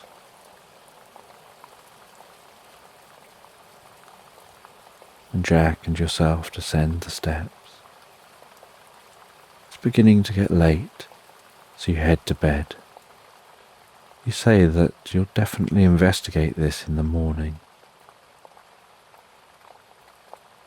You settle down in bed, finding it to be so comfortable and deeply relaxing as you drift peacefully asleep.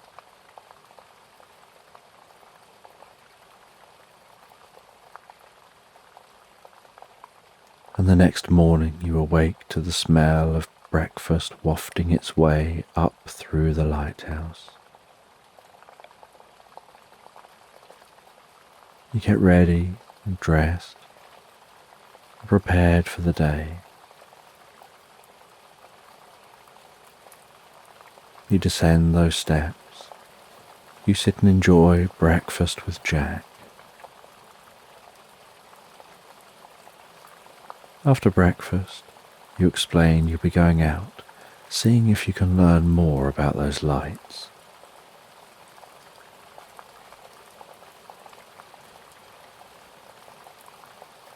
You find your way down, out of the lighthouse, into the meadow, along the top of the cliff,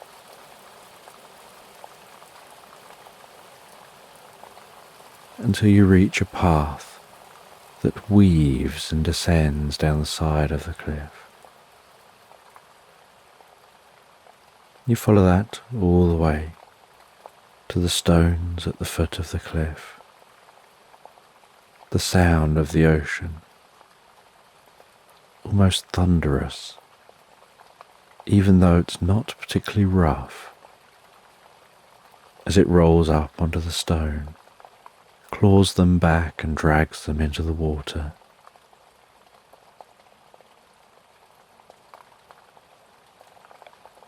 You head to a rowboat a little way on down the shore. You drag that small rowboat towards the sea. It's sliding across those stones, then becoming weightless as it gets into the water. But initially being in the surf, where 1 minute it's floating, next minute the waves pull back and it's on the ground again. But each time it floats, you drag it a little further into the water rising up your legs, feeling that coolness of the water.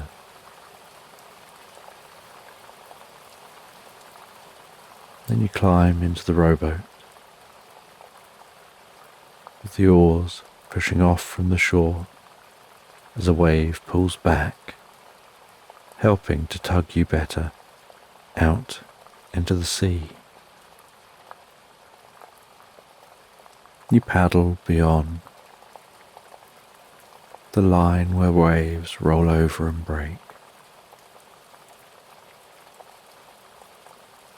You look up towards the lighthouse and begin to try to get your bearings. Try to work out exactly where you saw those lights. You paddle out to that location, keeping your eye up on the lighthouse, getting an idea of exactly where you need to be.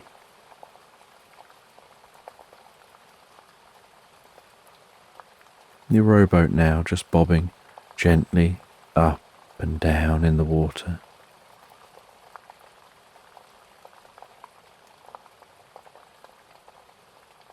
The sun burning off the last of the morning mist that was hanging across the surface of the water as late morning approaches, and the blue sky overhead, the warmth of the sun on your face.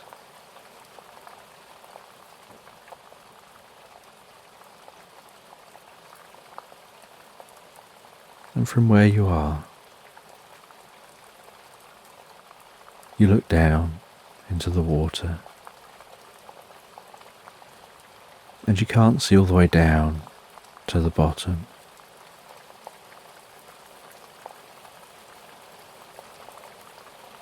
And you're not too far from the shore.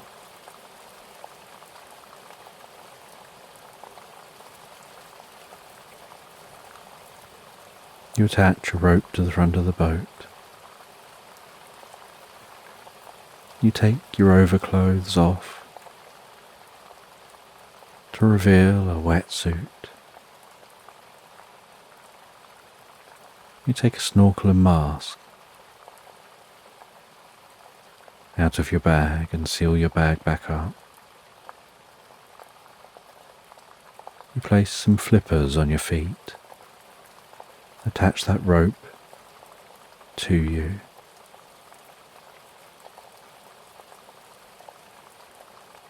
You then drop into the water and swim down underwater. You drop into the water. You take a few deep breaths. Place the mask over your eyes and nose.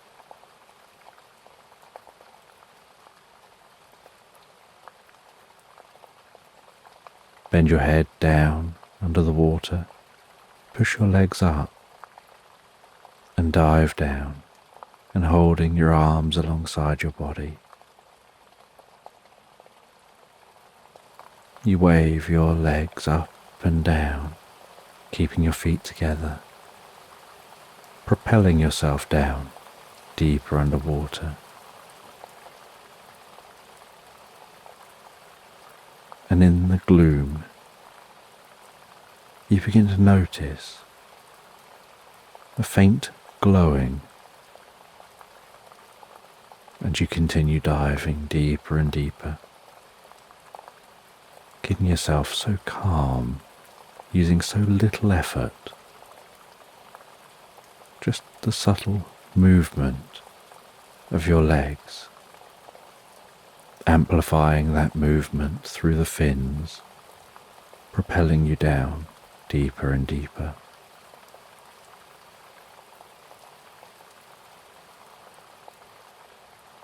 And as you reach the bottom, so you notice something unusual. The bottom is covered in stones and silt and rock formations. All the sorts of things that a ship could get caught on.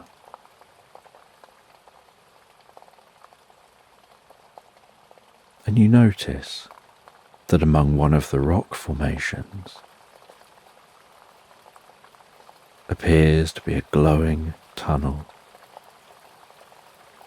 And it's glowing with the same kind of fluorescent green that you'd seen the night before.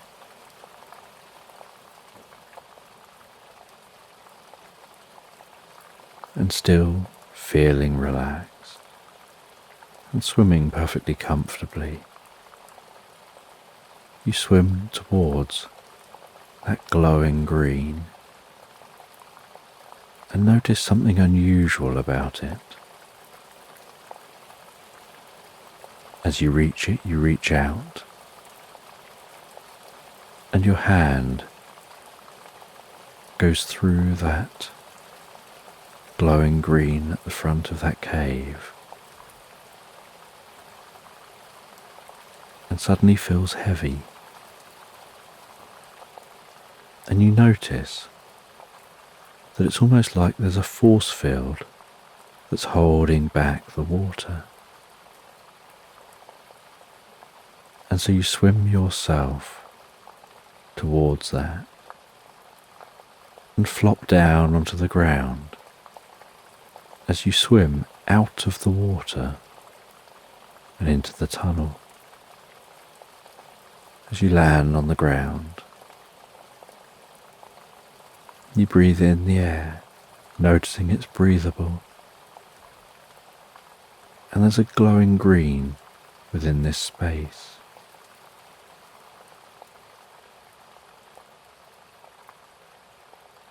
And you tie the rope within this cave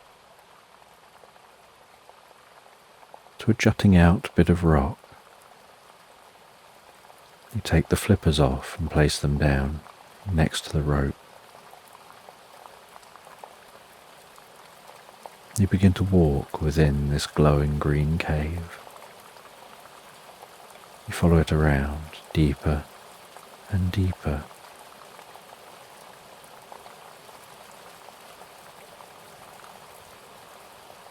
Aware of the silence setting in within the cave. And then you begin to hear some faint noise.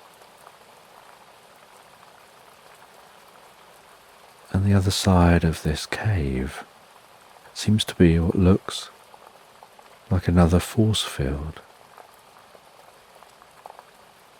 Only this one seems different. You walk up to this force field and it looks like the other one, like held back by this force field is water. But when you look through the water, it looks like an entire city of swimming beings. All those beings having streaks of green light pulsing down tails from their backs all the way down the tail and to the tips of the tail, each one with slightly different patterns. You realise these all look like merpeople. You take a few deep breaths, lean forward towards the force field in front of you, pushing yourself into the water, and this water feels so still and warm, so comfortable. You find yourself swimming around within an underwater city.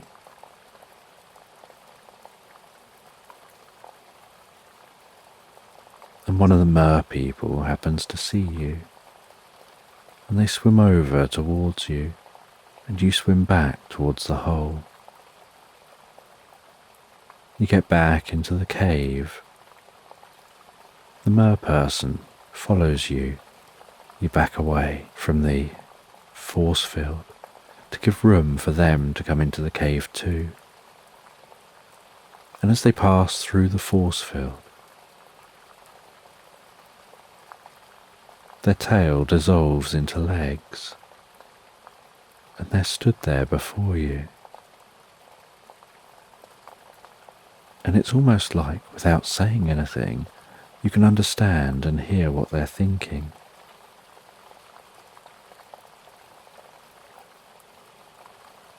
And they begin to ask who you are, where you're from, and you explain about being from the lighthouse, exploring a mystery of lights in the ocean here.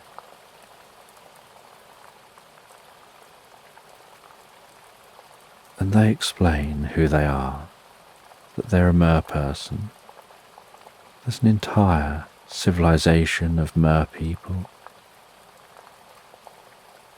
on a different location to here. And they're a very advanced civilization.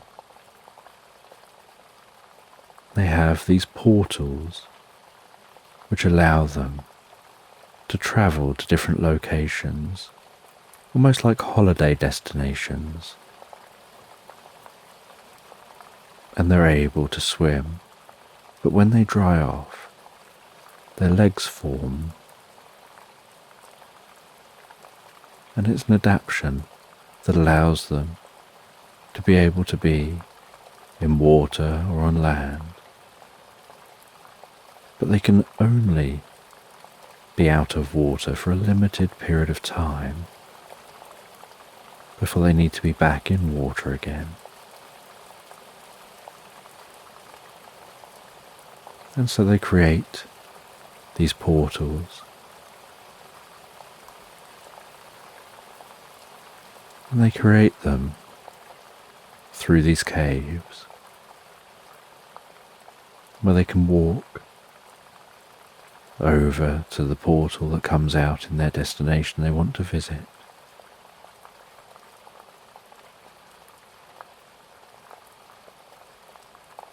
And now you know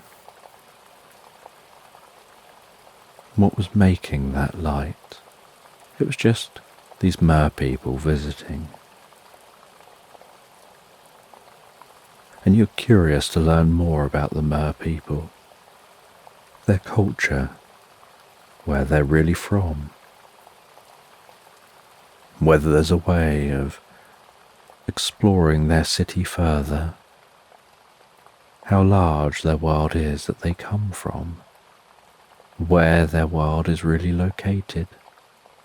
They say some of those questions they won't answer, but they allow you to come back and visit. But you'll need to come with better equipment if you're to spend a good length of time in their world.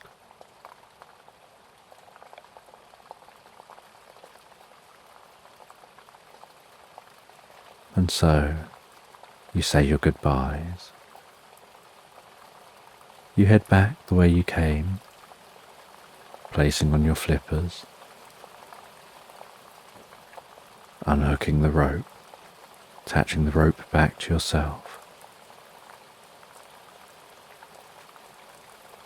and swimming back up to the boat following the rope, climbing up the back of the rowboat and into the rowboat, and rowing back to the shore. And it hasn't been that long that you've been away. You pull the boat back out onto the shore, placing it back where you found it, heading back to the lighthouse and explaining what you discovered, and explaining that you plan on revisiting, but taking some scuba gear, but that you're going to keep it quiet, because although you'll revisit, you don't think it would be helpful or wise to make this fully public. You explain about how the mer people can exist in water and on land, about their tail turning to legs,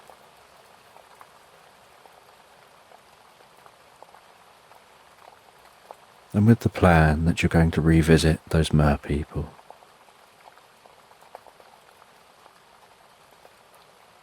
And this time take some scuba gear with you. You head up to bed at the end of the night. You sit there for a while drawing up your plan, exploring what scuba gear you'll need, what you'd like to learn, how long you'll have to explore. You know you won't be able to explore too long, but you're curious what you'll learn in that period of time, and whether there'll be any way of maybe setting up a portal or some kind of system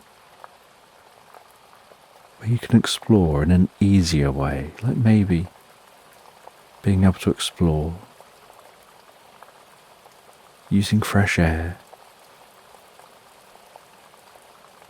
explore in an easier way. And after developing your plan, knowing you'll be here for a few more days, but even after you've gone, you hope to come back and visit again, or maybe learn about other locations where you can access the mer people's world from.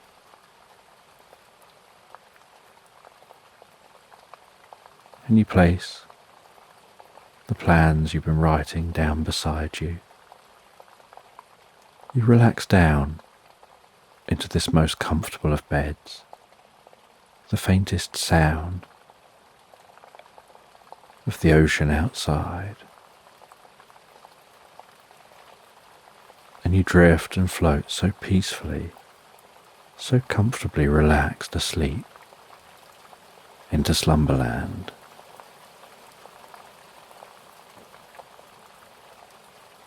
So just take a moment to allow your eyes to close and allow yourself to begin to relax. And as you begin to comfortably drift asleep, I don't know whether you'll drift asleep faster to the sound of my voice, or whether it'll be to the spaces between my words.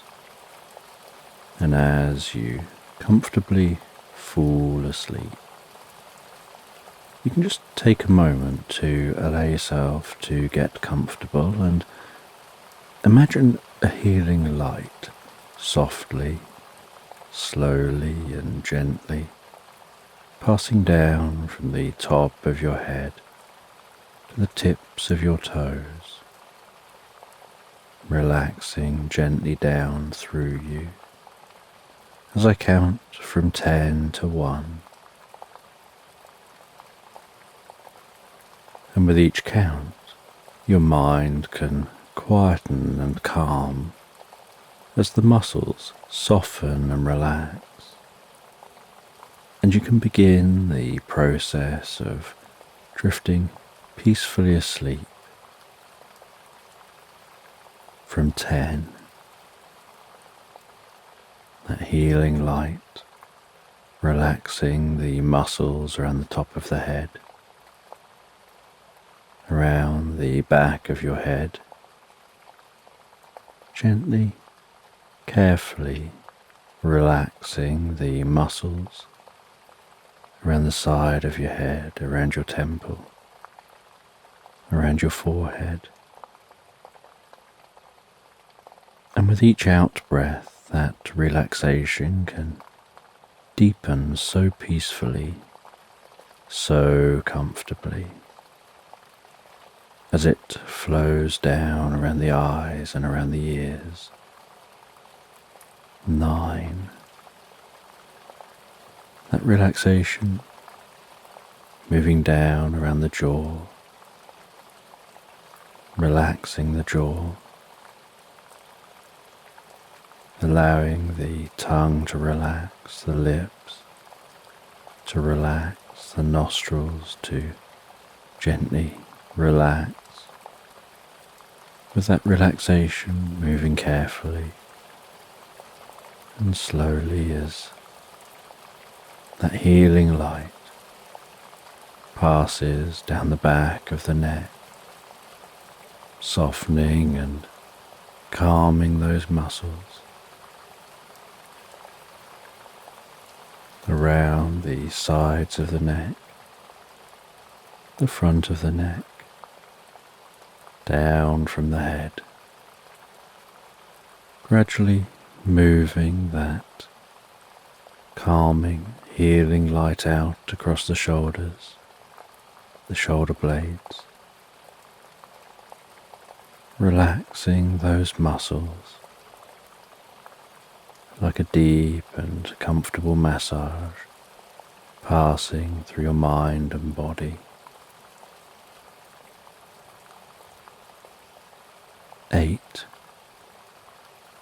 As that relaxation begins to move down those arms, and I don't know which arm the relaxation will move down fastest, whether it'll be the right arm or the left arm,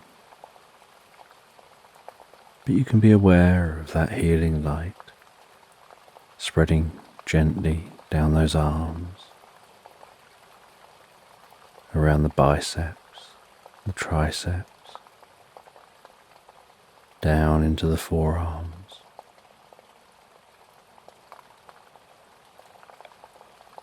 moving all the way down to the wrists, the palms of the hands, down to the fingertips, and perhaps as that relaxation continues through those arms, with each out breath, the arms begin to feel heavier or lighter, or some other sensation as relaxation sets in. 7.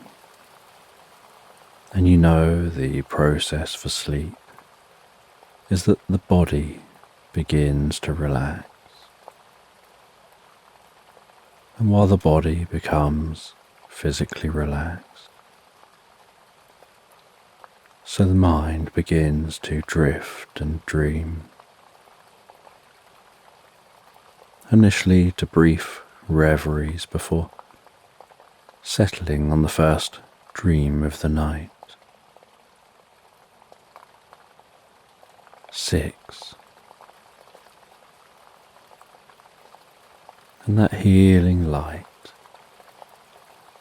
can spread down from the shoulders and down around the chest, the upper back, softening and relaxing those muscles gently, calming the breathing, helping you drift deeper and deeper into the experience.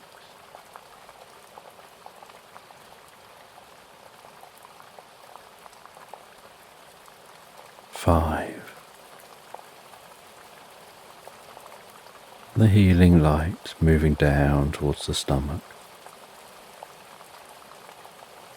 the lower back, the sides, relaxing those muscles as it goes, bringing a deep sense of peace and calm to your upper body, releasing any tension. Perhaps occasionally finding yourself shifting just a little to get a bit more comfortable. 4.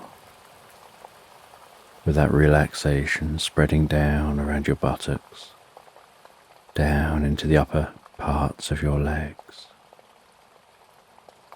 3. Passing that relaxation down towards the lower parts of your legs, perhaps those legs feeling heavier and heavier. Maybe as the body becomes deeply relaxed and your focus drifts inside, more on what's going on for you in your mind. You lose some awareness of the body as it becomes incredibly still. 2. With that relaxation spreading down to your feet, calming, softly relaxing, all the way down to the tips of your toes. 1.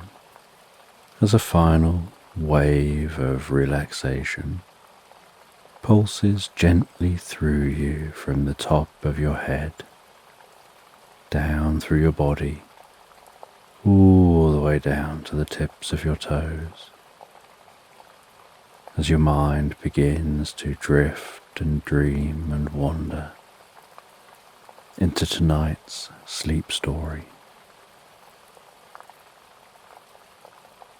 And you find yourself at Faraway Cottage,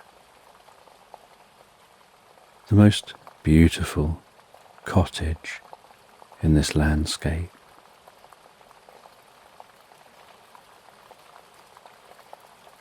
An old thatched roof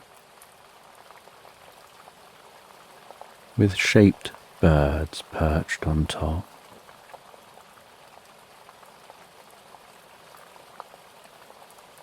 Stone walls, slightly arched windows,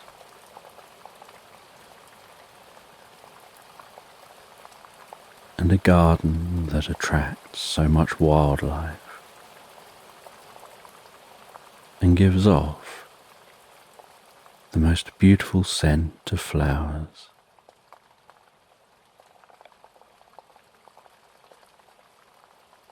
And you're resting within Faraway Cottage. You're sitting in front of the crackling log fire,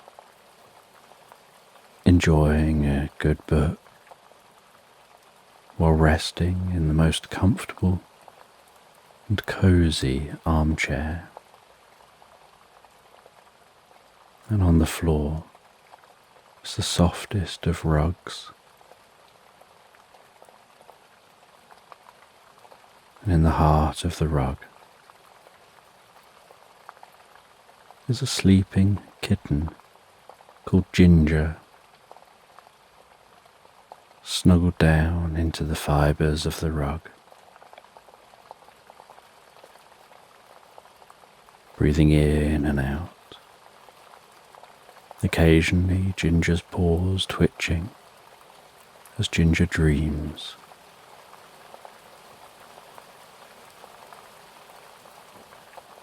And shadows dancing on the walls as that firelight flickers in the fireplace. The warmth of the fire casting the cottage in the most cozy orange glow.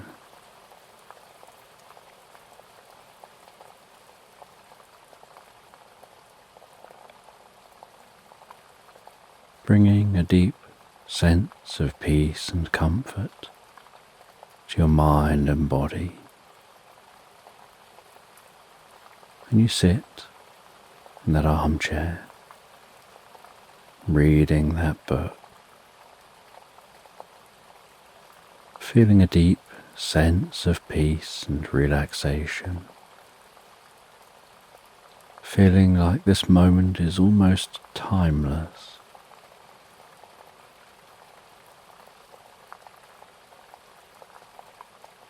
And the living space is all one space within this cottage. It's an open plan kitchen, dining room and living space. At one side is that fire, directing its smoke up a broad chimney.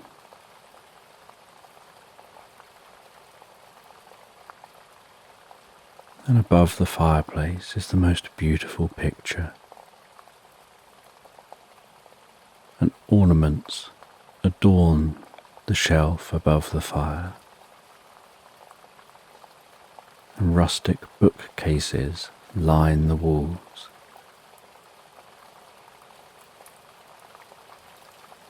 And rugs are dotted across the wooden floor.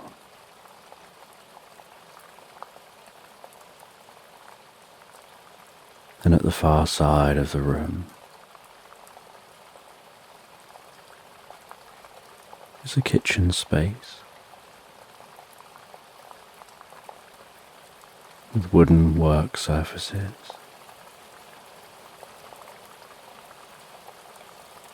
an island where you occasionally bake and use that space for your baking. And around the sides is a sink in front of the window, gazing out across the garden.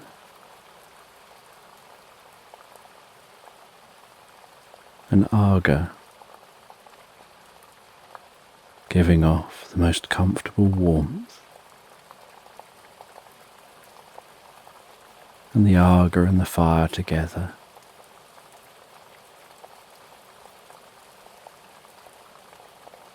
warm the room.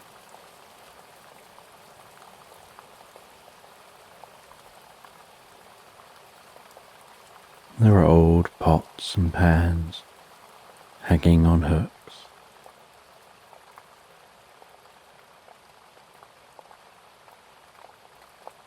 And china plates decorated with the most beautiful, ornate patterns,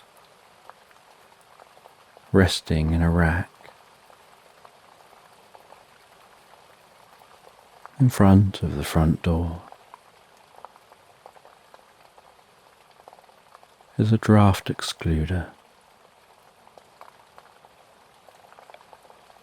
and over the windows are the most beautiful curtains.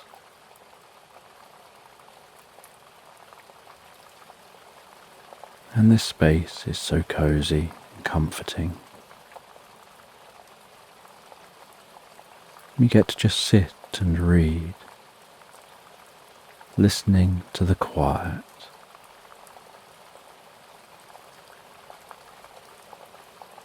Here in the faraway cottage.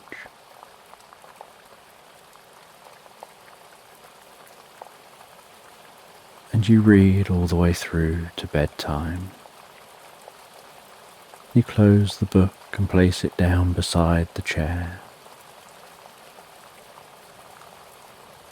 The fire burns down to the faintest of glows.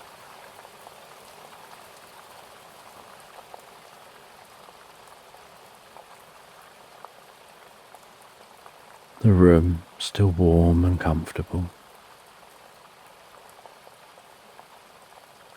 Ginger awakes and scrambles up onto your lap. You carry Ginger to your bedroom.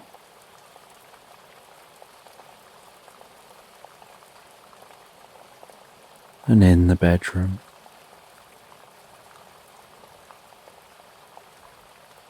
is a thick and soft mattress.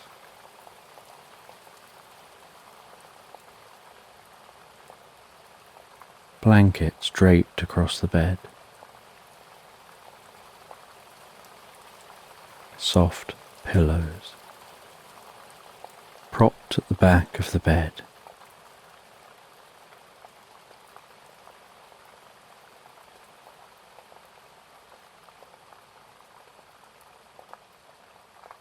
A couple of cuddly toys resting in the bed. You sort the bed out, climb into the bed, having a low light on, just a little lamp beside your side of the bed. Ginger crawling over to the other side of the bed, resting down, looking at you in a way that makes you know they want you to just gently stroke them. And so you gently stroke them as they drift back asleep, purring beside you, while you read a little bit more book in bed, under this dim and cozy light.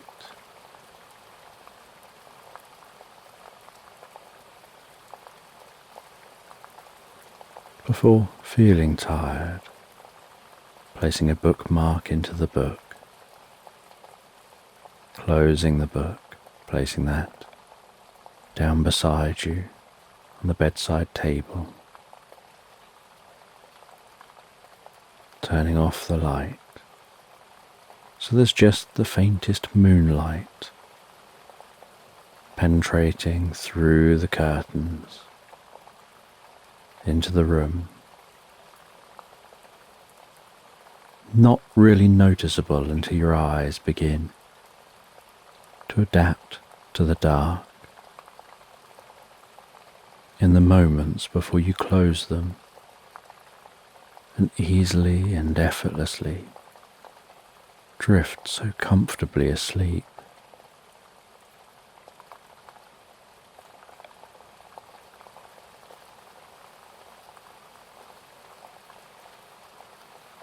And as you rest and drift and dream, your mind and body heals.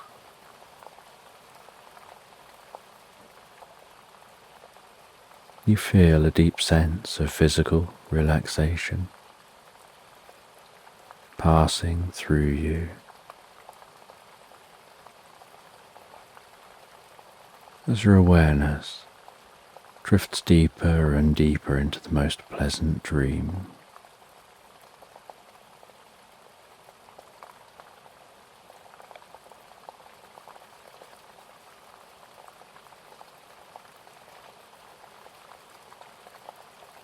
And the next morning, you awaken to the gentle sound of birds outside.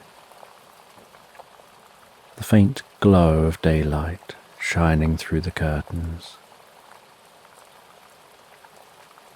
Feeling fully awake from the most perfect night's sleep. You head through to the kitchen. You make yourself some breakfast.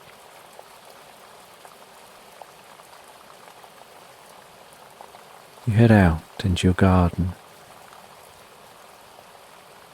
sitting on a metal chair with a soft cushion on the chair, at a metal table, enjoying the breakfast and a drink, breathing in the fresh country air. There's a slight coolness to the air as the sun is just beginning to warm the earth.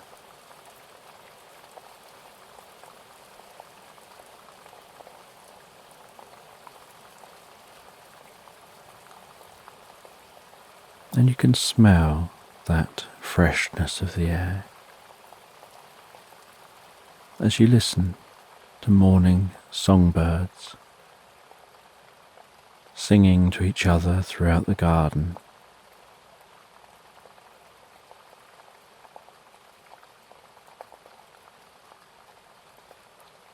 You see a butterfly resting on a plant in a beam of sunlight, wrapped between shadows, its wings spread, absorbing the warmth of that light.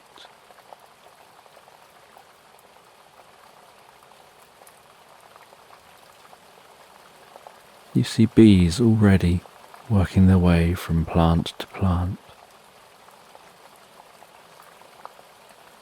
starting their work early in the morning.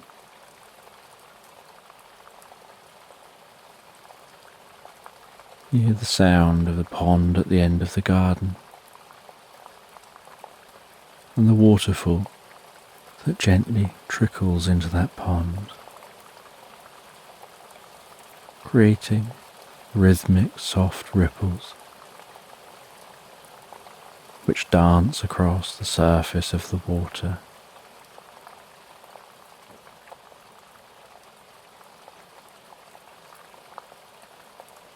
You see a dragonfly flit into the garden, dart over to the pond, and seem to hover for a time above the water before darting off again.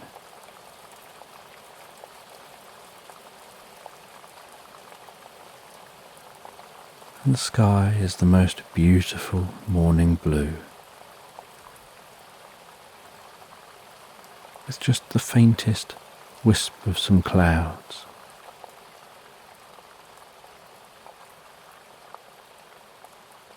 Painted sparingly across the scene.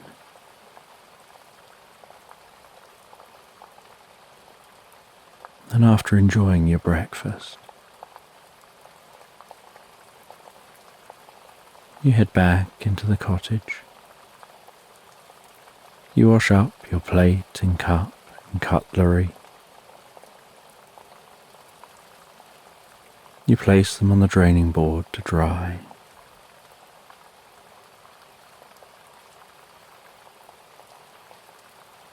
You place some cat food into a bowl for Ginger.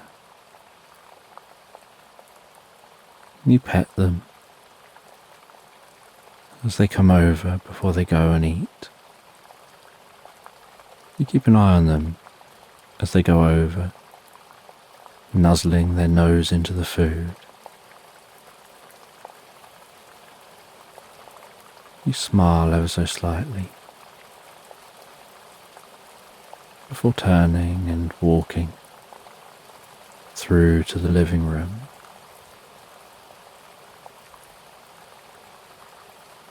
And in a heavy drawer, in a cabinet below the bookshelves, you open the drawer.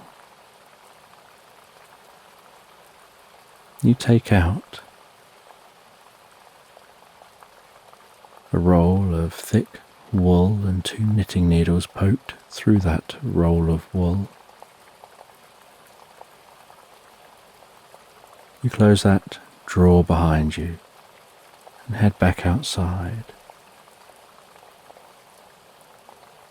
The sun continuing to gently rise up into the sky.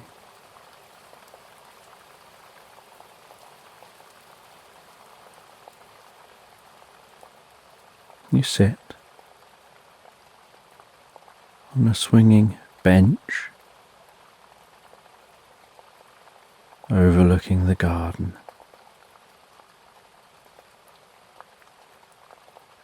The sun shining down onto you and the bench and onto the garden, bringing a deep sense of warmth and comfort. You place that roll of wool beside you.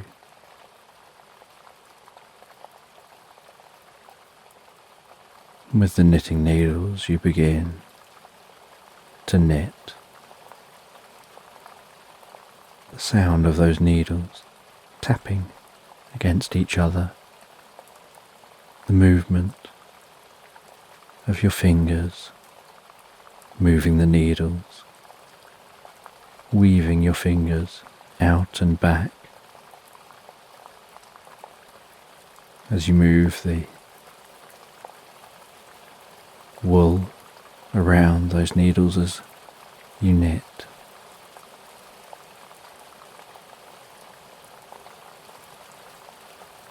And you knit at a comfortable pace for you, feeling that wool as it passes through the palm of your hand, almost tickling while passing past your fingers.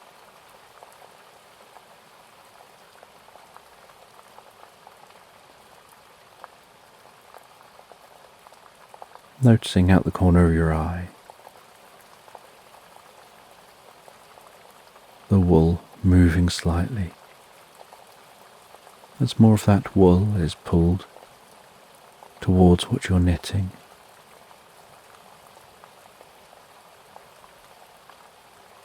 And you knit at a very comfortable pace. You don't try to knit fast, and you're not knitting slow. You're knitting so that the whole experience feels and sounds relaxing, falling into the most comfortable rhythm.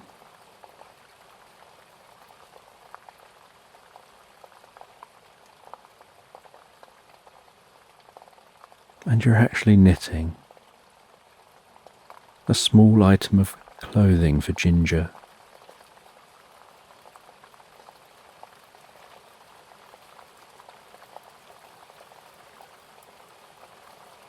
Something that'll keep them warm on cold evenings when they want to head outside and sit resting outside on the swing chair.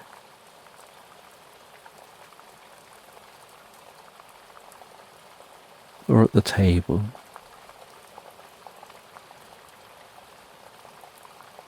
And you continue knitting that.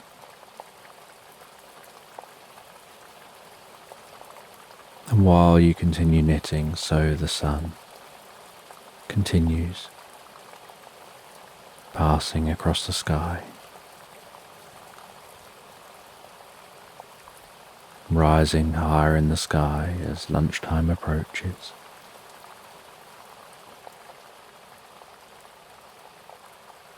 And you stop at lunchtime. You head back into the cottage, to the kitchen. You grab a plate, some cutlery. You grab some items from the fridge and from the cupboards. You make yourself some food.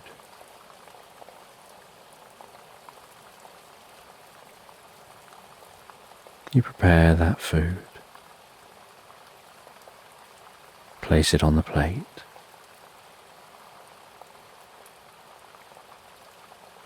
You check on Ginger again.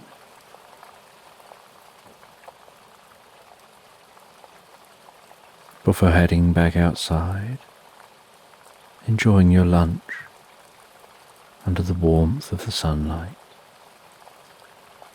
relaxing in this cozy garden at the back of your cottage. Sounds of leaves rustling as the wind gently blows a breeze, songbirds singing.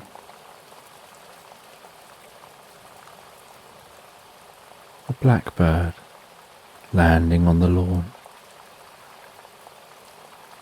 hopping around and pecking at the grass, before launching back up to a tree.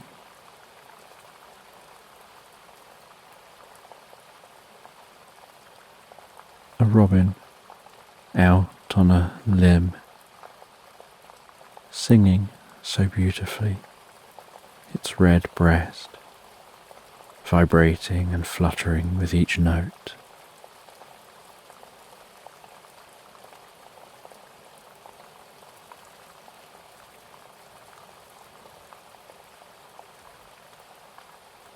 And after eating, you continue to knit.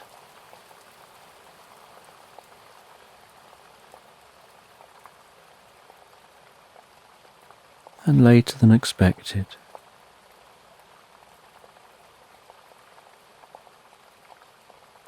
the post is delivered to a mailbox at your gate.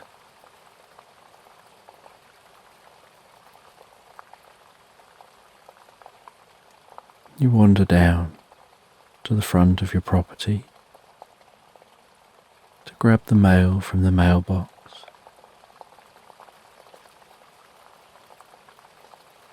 And among the mail is a postcard. And you look at the picture on the postcard. It's a picture of the most beautiful beach scene, the setting sun, a palm tree stretching into the image, fluffy white sand reaching down to the seashore, azure blue wrapped around that shore, delicate waves rolling in onto the shore.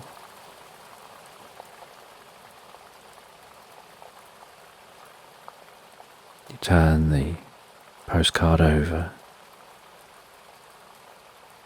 You see the stamp on the back, the markings across the stamp, your address, and the handwriting from a friend addressed to you. And you begin to read that postcard as you walk back to the bench, sitting back down on that swinging seat, rocking so gently as you read the postcard.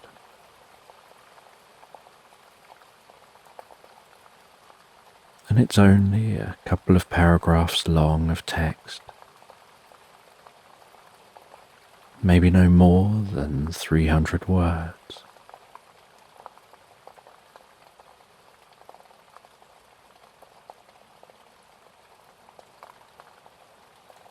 And yet it's surprising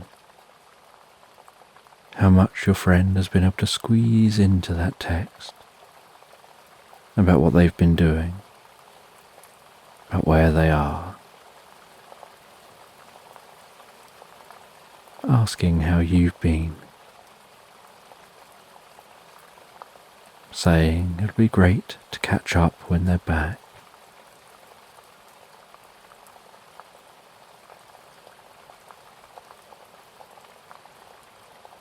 You turn the postcard back over again, looking at the image, imagining what it would be like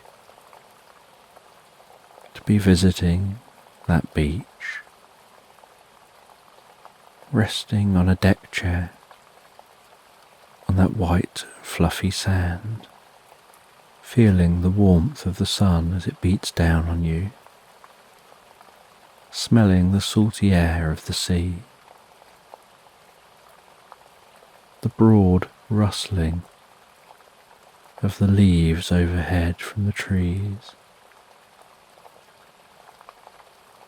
the gentle sway of those trees,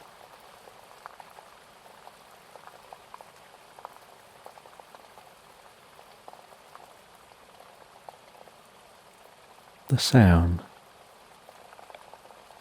of the ocean softly lapping onto the shore, pulling a little bit of sand into the water as it goes.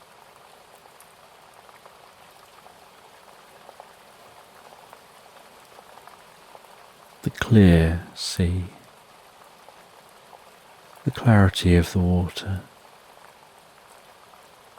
perhaps struggling to define where the sky ends and the ocean begins,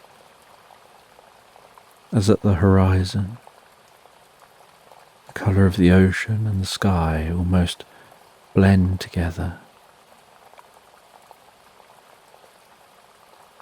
Maybe walking down to the seashore barefoot through the warm sand,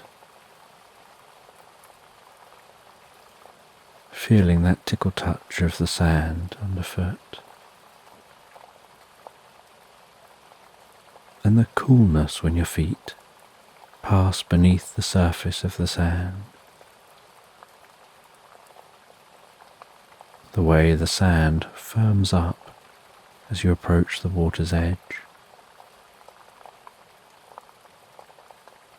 the warmth of that tropical water, and standing a little way into the water, perhaps just above your ankles, and watching small fish swimming around your ankles.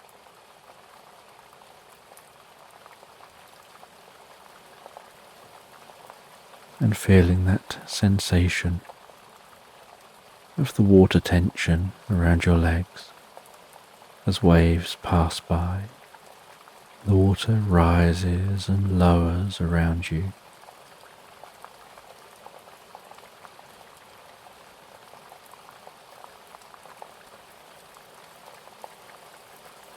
And what a sunset here would be like.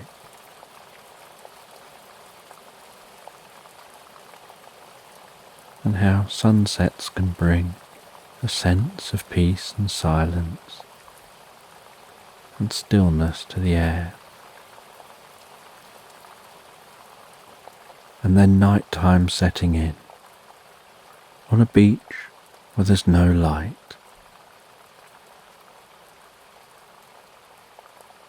And so the environment becomes incredibly dark. But overhead, the stars look like a dusting of flour splattered across the sky.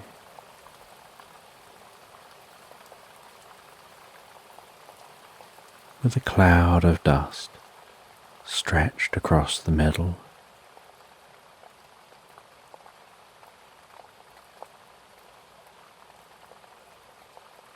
The occasional shooting star fizzing past overhead. The moon seeming so large when it's near the horizon. Its light stretched across the surface of the ocean, from the distance all the way to the shore. Like a streak of silvery light, sparkling across the blackness of the sea.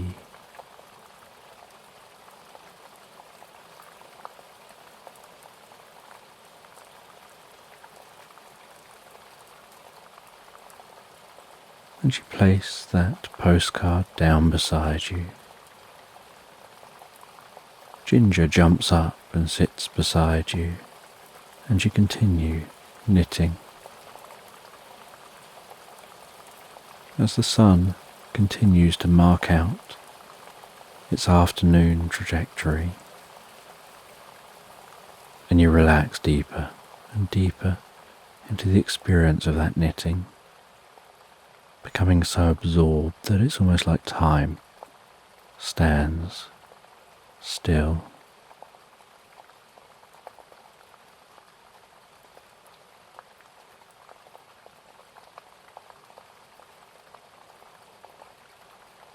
And as the sun marks out the end of the day, you head back into the cottage. You place your almost finished knitting, the needles and the wool back in the drawer.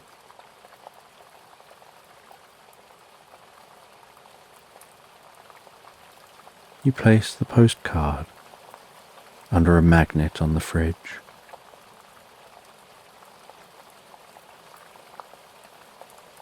You make yourself some tea and sit back down in the living area, eating the tea.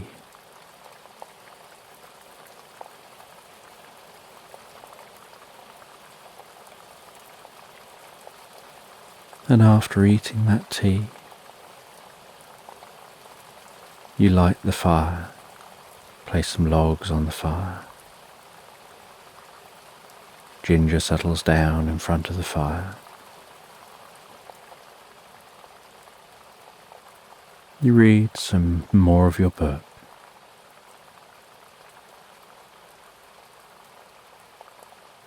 Enjoying how slow and comfortable life is.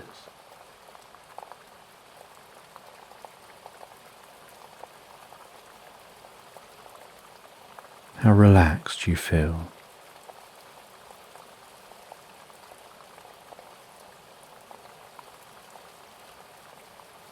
And as another night sets in, so you head to bed.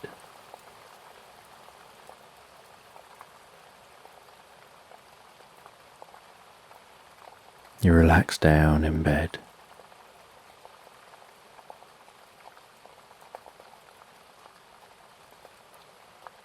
Thinking back over your day.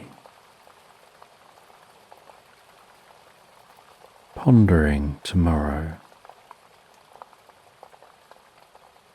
Before drifting and floating, so peacefully, so relaxed asleep, into Slumberland. So just take a moment to allow your eyes to close and allow yourself to begin to relax. And as you begin to comfortably drift asleep, I don't know whether you'll drift asleep faster to the sound of my voice, or whether it'll be to the spaces between my words. And as you comfortably fall asleep, you can just take a moment to allow yourself to get more comfortable and imagine a healing light softly, slowly and gently passing down from the top of your head to the tips of your toes, relaxing gently down through you as I count down from 10 to 1. And with each count, your mind can quieten and calm as the muscles soften and relax. And you can begin the process of drifting peacefully asleep. From 10, that healing light, relaxing the muscles around the top of the head, around the back of your head gently, carefully, relaxing the muscles around the side of your head, around your temple, your forehead. And with each out-breath, that relaxation can deepen so peacefully, so comfortably, as it flows down around the eyes and around the ears. 9. And that relaxation can move down around the jaw, relaxing the jaw, allowing the tongue to relax, the lips to relax, the nostrils to gently relax. With that relaxation moving carefully and slowly as that healing light continues to pass down the back of the neck, softening and calming those muscles around the side of the neck, the front of the neck, down from the head, gradually moving that calming, healing light out across the shoulders, the shoulder blades, relaxing those muscles. Like a deep and comfortable massage passing through your mind and body. 8. As that relaxation begins to move down those arms, and I don't know which arm the relaxation will move down fastest, whether it'll be the right arm or the left arm. But you can be aware of that healing light spreading gently down those arms,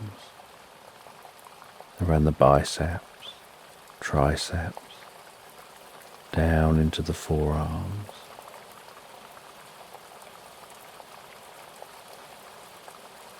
Seven,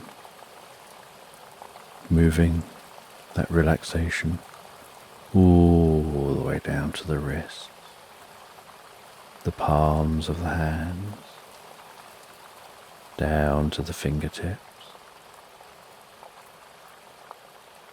And perhaps as that relaxation continues through those arms, with each out-breath, the arms can begin to feel heavier or lighter, or to develop some other sensation as relaxation sets in. Or perhaps they become so deeply relaxed, it's almost as if you become unaware that they're even resting there.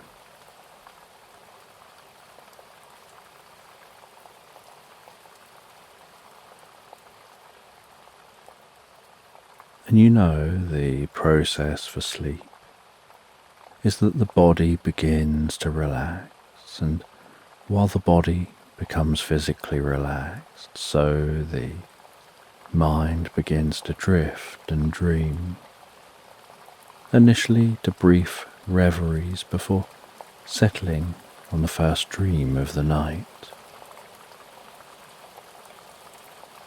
6. And that healing light can spread down from the shoulders and down around the chest, the upper back, softening and relaxing those muscles, so gently calming the breathing, helping you drift deeper and deeper into the experience.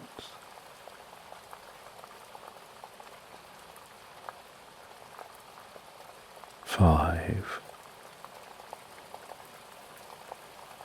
That healing light moving down towards the stomach, the lower back, the sides, relaxing those muscles, bringing a deep sense of peace and calm to your upper body.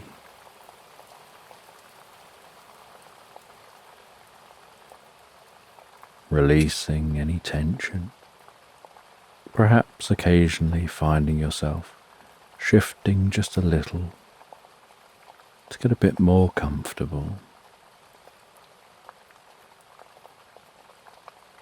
4. With that relaxation spreading down around your buttocks, down into the upper parts of your legs.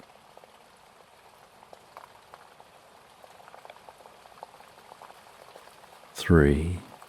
Passing that relaxation down towards the lower part of your legs. Perhaps those legs feeling heavier and heavier.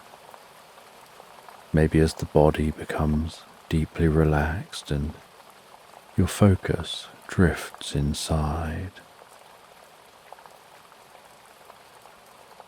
You can lose some awareness of that body as it becomes incredibly still. 2.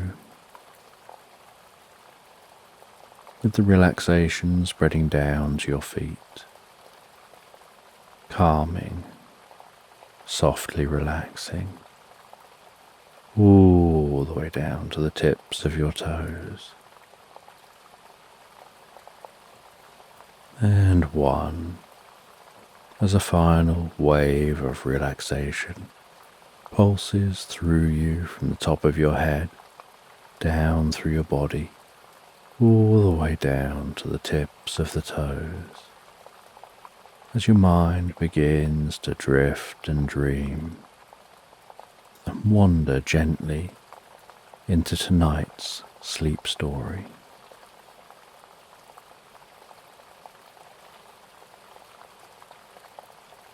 And in tonight's sleep story, you find yourself taking shelter under a tree in the middle of a meadow.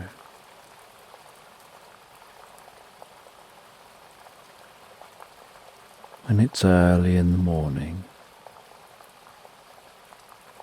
The sun is just in the process of rising, but there's heavy rain pouring down around you, and you're sheltered beneath a tall tree, its branches arching overhead like nature's umbrella. The view from under this tree of a dense curtain of rain, no sign of the sunrise.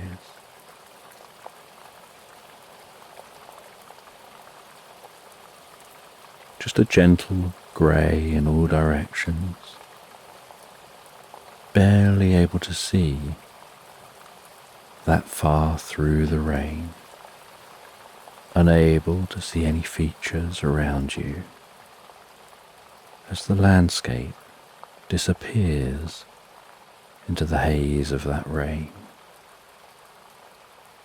The occasional sight and sound of water dripping from overhead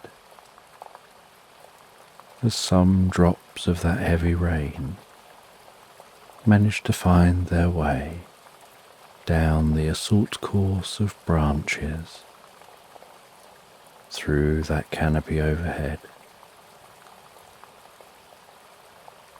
But barely a drop reaches the ground underneath this tree, and the air smells so soft and fresh.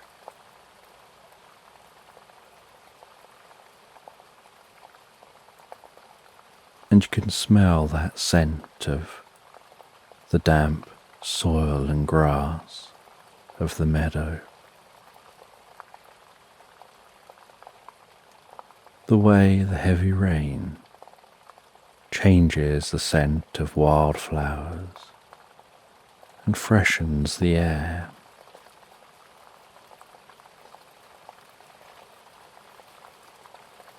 The sound of that rain as it pelts the leaves of the tree and strikes the ground around you.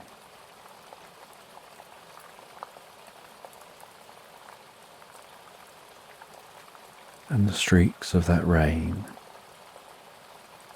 passing through the sky.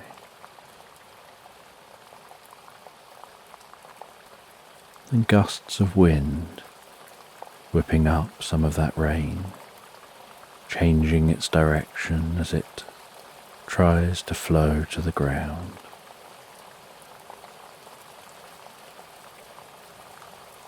And you rest with your back against the tree,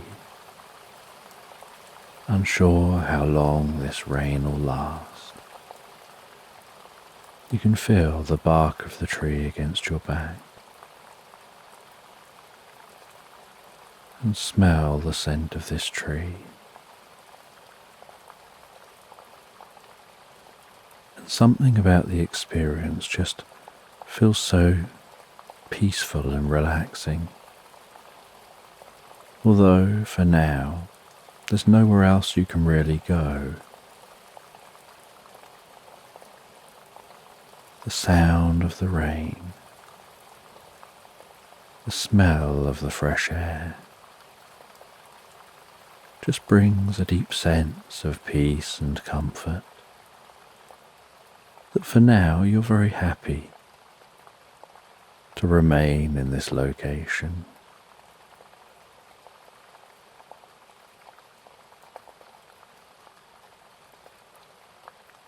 And you would love to have seen the sun rising,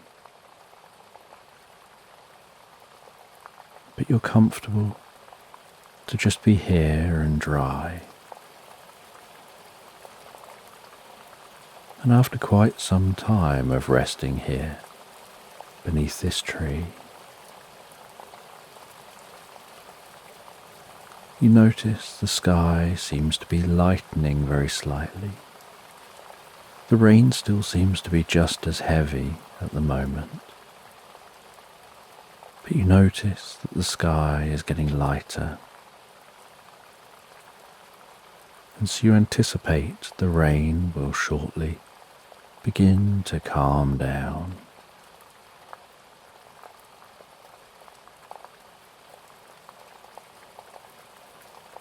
And you sit yourself down onto the ground beneath the tree as you wait. And after a while longer, it sounds like that rain is calming. And even longer still, you notice the rain calming and the sky lightening.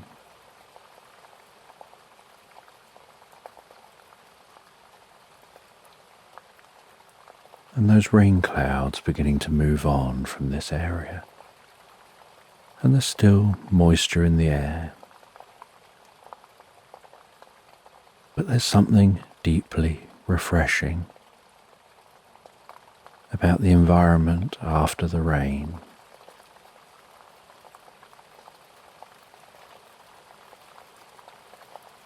And as those clouds move away, so the sun shines on the ground. A gentle mist begins to form as the warmth of the sun begins to evaporate that rain.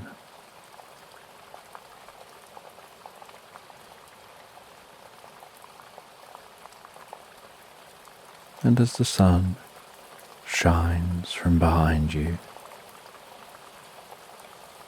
you can see your early morning shadows stretched out before you, the long shadow of the tree, the gentle golden light of this morning.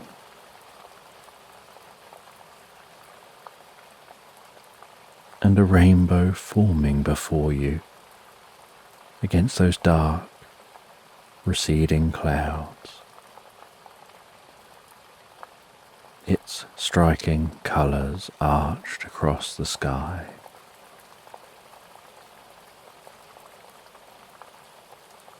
Like an ethereal moment in time.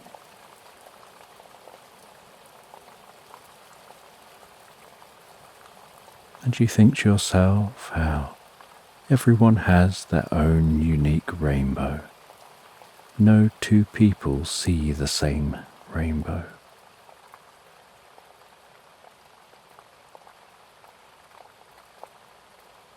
And you notice that within and outside of that rainbow, as the rainbow gets bolder and brighter, so some additional rainbows form.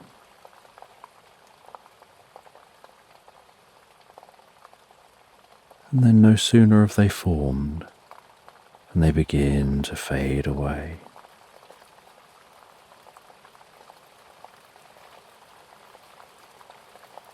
And as the rainbows fade away, so you walk out from under the tree, walking through the damp grass of the meadow, smelling the freshness of the air, still the occasional bit of moisture in the air, reaching your cheeks, catching in your hair.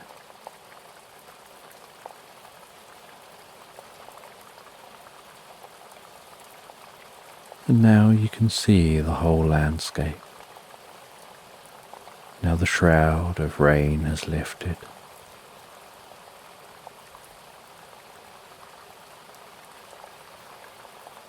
And as you walk through this landscape, you see something poking out of the mud. Something that the rain had begun to uncover.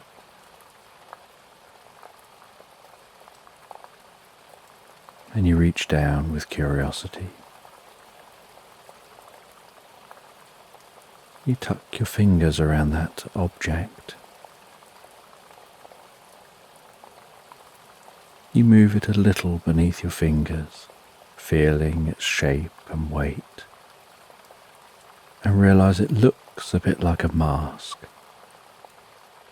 And you carefully pull it out while uncovering it more with the other hand, separating that mask from the mud. And it looks like an old wooden mask which has probably been buried for many years within this mud. And this mud here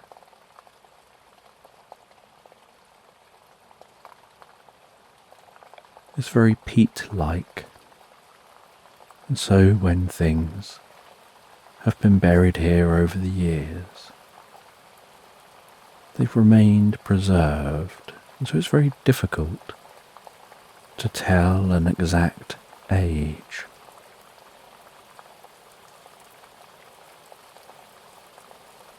Then you wipe the mud off the mask, and you crouch down and wipe your fingertips among the damp fronds of grass, using the grass almost to wash and clean your hands,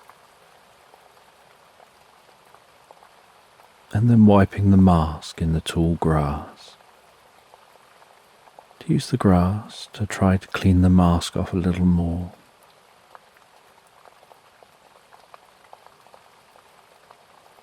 And then you hold that mask in front of you. You look at the front of the mask and see its shape, the curious expression on that mask, the texture of the wood, the peaty smell of the mask. You turn it round and look at the rear side. and it almost appears a little bit smooth, as if worn down from frequent wear, like it's an item which someone had owned and worn for many, many years, very frequently.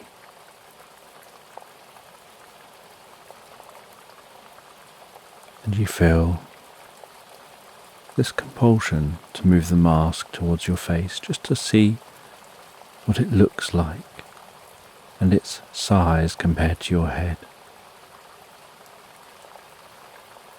And as you move it to your face and get it so it's almost touching your face, you suddenly feel it almost stick in position for a moment, as through the eye holes the world around you shifts and changes, and then you hear the world as different, and you see the landscape change and undulate, almost as if different realities are flashing by, as if you're in space, watching moving images in clouds.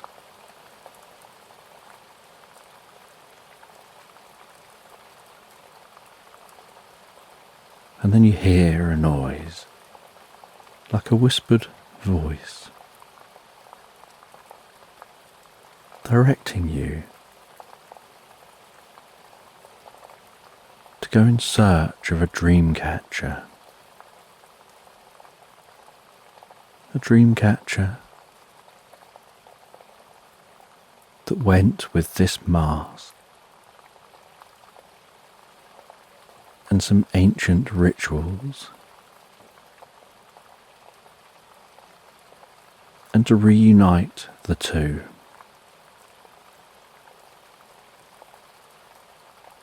And give them a proper burial together, storing them in the same location. And you don't know where the voice came from. It was almost as if it came from within your mind, but it most definitely wasn't your voice. And it was an unusual accent, although the words could be understood. You move the mask off your face, and the world around you shifts back to normal. But as you look around you, you now notice there's a gentle glow, and this glow seems to almost guide you, as if it's marking out a path through the landscape.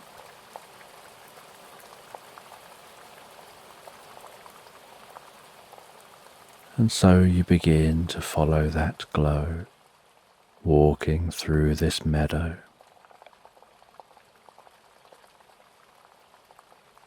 And as you walk, so you place the mask in a backpack, placing that backpack onto your back.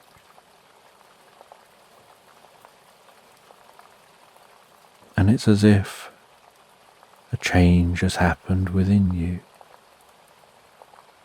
that glow just seems to remain.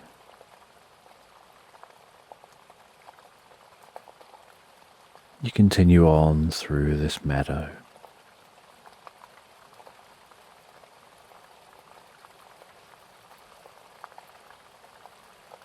And the dark clouds continue on into the distance, the sky now turning the most perfect blue.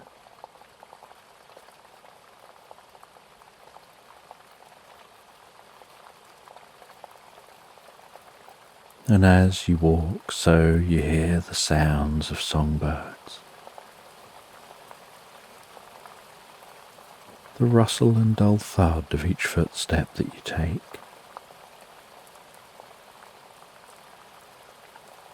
You watch as bees and butterflies come out after the rain and begin to flit from plant to plant.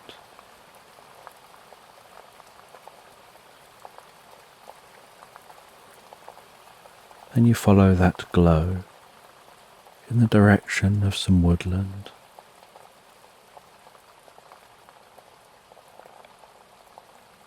And you wander into the woodland. And the ground is firmer in the woodland, each footstep like a dull thud.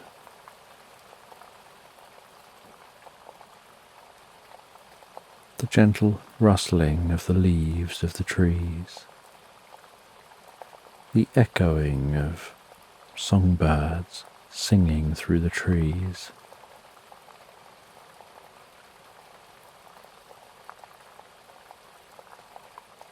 And you continue to follow the glow,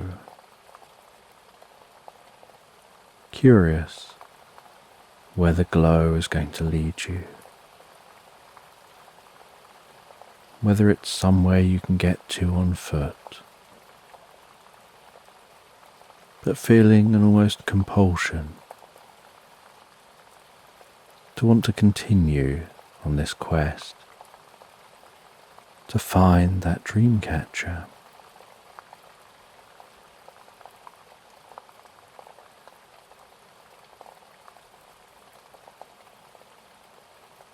And as you continue through the woodland, so the day continues to get later and later.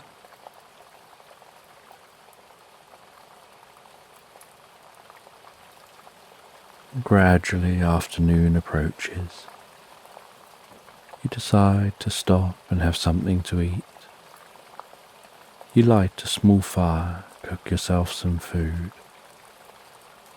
Sitting on a log by that fire, before continuing on your journey.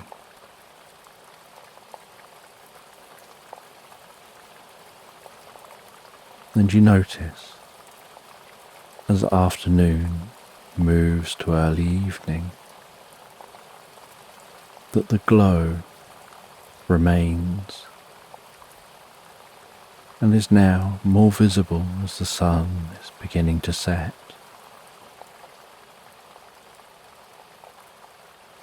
And in the distance, you see the lights of a cabin.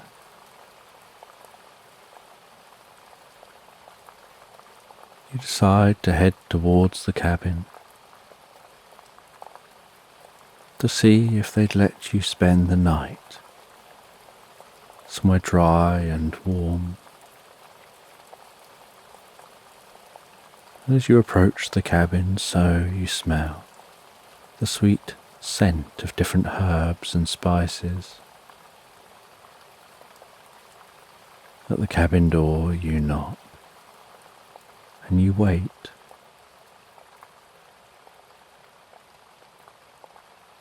And after a few moments, a small, hunched-over elderly man with a long grey beard, a very toothy smile, and a pair of thin, wide-rimmed spectacles perched on the tip of his nose, answers the door. And with an incredibly friendly voice, and perhaps over-enthusiastic, they invite you in. And inside their cabin, the fire is crackling comfortably in the fireplace, the warmth permeating the space with the most gentle, comfortable, cozy glow. A small ginger cat resting on a sheepskin rug in front of the fire, softly purring or breathing in and out so delicately.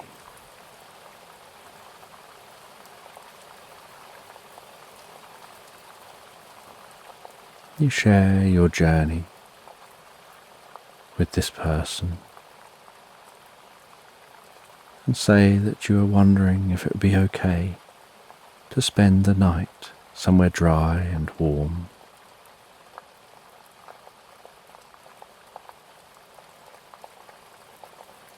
And this person says that would be fine. They'll make up the spare room. And they make you a drink and suggest you sit by the fire for a while. Before they disappear off, you hear them pottering around. And as they potter around out of sight, you hear them mumbling away to themselves. And they come back in, and they sit down opposite you. They tell you that's all done, it's all set up. You ask them who they are and what they do, and they explain that they're a herbalist. They mix herbs and spices and other ingredients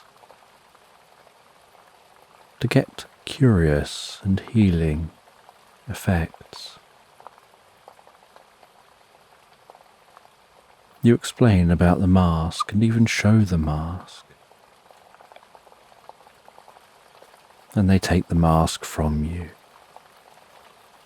And they try the mask on and nothing happens to them.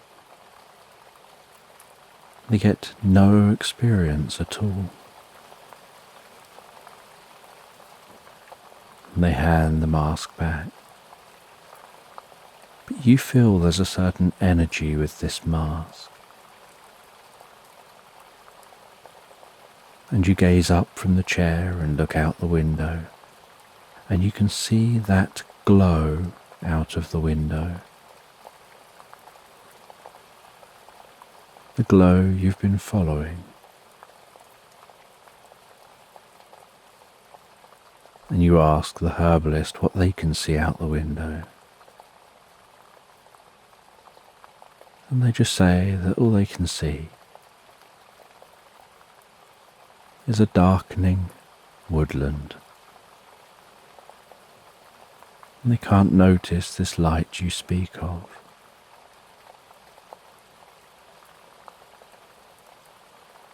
They offer to make you some food. They head off to the kitchen to do that. And while they're in the kitchen, preparing some food, you stand up with your drink.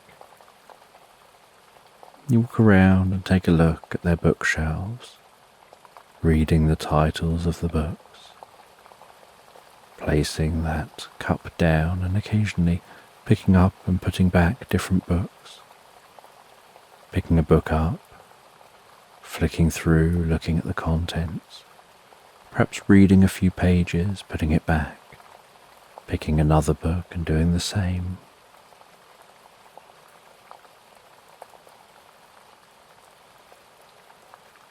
And as you look at those different books, you eventually begin to smell the cooked food.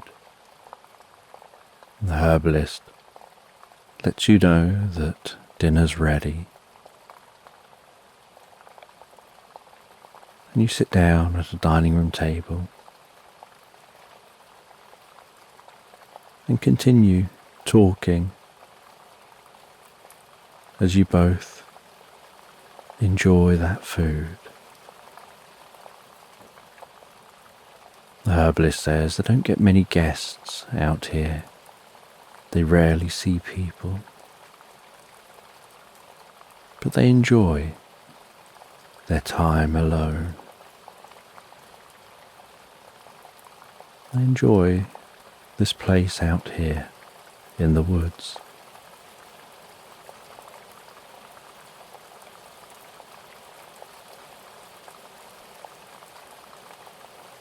And after eating, you settle down for a bit longer, reading in front of the fire. before saying you're going to head to bed. And they show you to the room they've prepared. You head into that room.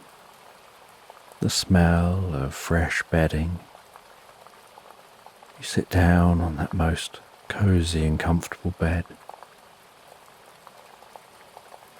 and prepare yourself to settle down for the night, wrapping yourself so comfortably within the sheets on the bed, and drifting and floating deeply asleep. And as you drift and float deeply and peacefully asleep, so your mind wanders to thoughts about that mask, those who perhaps made the mask, wondering whether the voice that you heard could be the owner of the mask.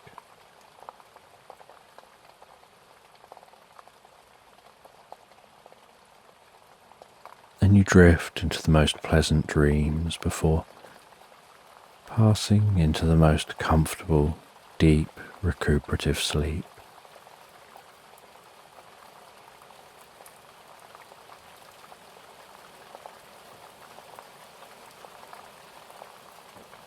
And the next morning you awaken to the clattering sound from the kitchen and the gentle glow of light through the curtains into the bedroom, and the scent of the most beautifully cooked breakfast.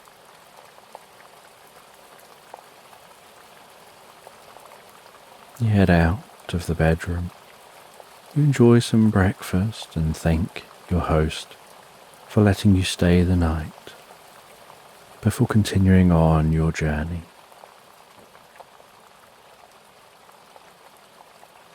And you're surprised to see that that glowing light is still outside the cabin.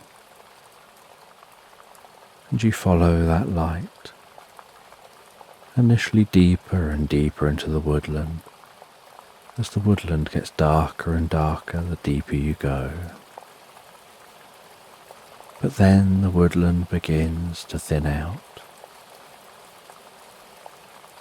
And the weather today is so dry and clear.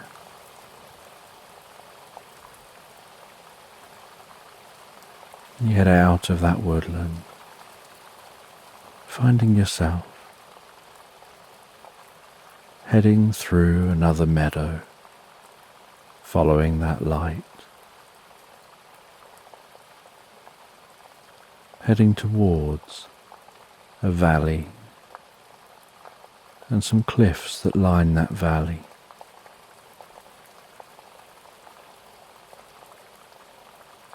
And you follow the light along the edge of a cliff, having to work your way through the trees that are at the base of the cliff. And you find your way to a cave, and the light passes into that cave.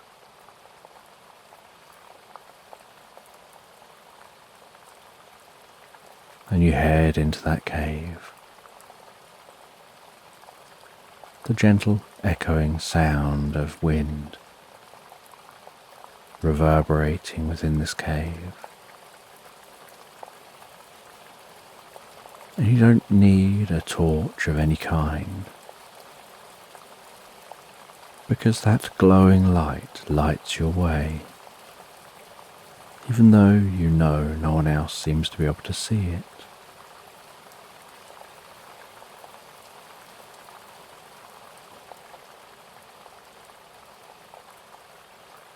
And this cave opens up into a vast chamber, and around the walls of the chamber you see different cave art. You see outlines of hands, painted figures, painted animals, what looks like figures engaged in different rituals. And those figures look like they have masks on, although they're just basically drawn. There's a line, like a separation in front of the faces of many of the figures. And then there's something that looks like a spider's web painted onto the wall.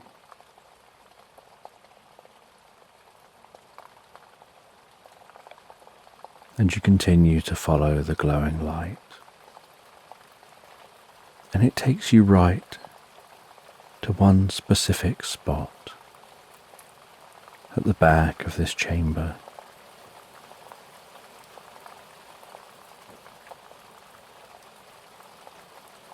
And you go to that spot and find that there's a cavity. And you reach in with an arm and pull out a box from within that cavity. You carefully open the box, and inside the box you see what looks like the dream catcher in such good condition.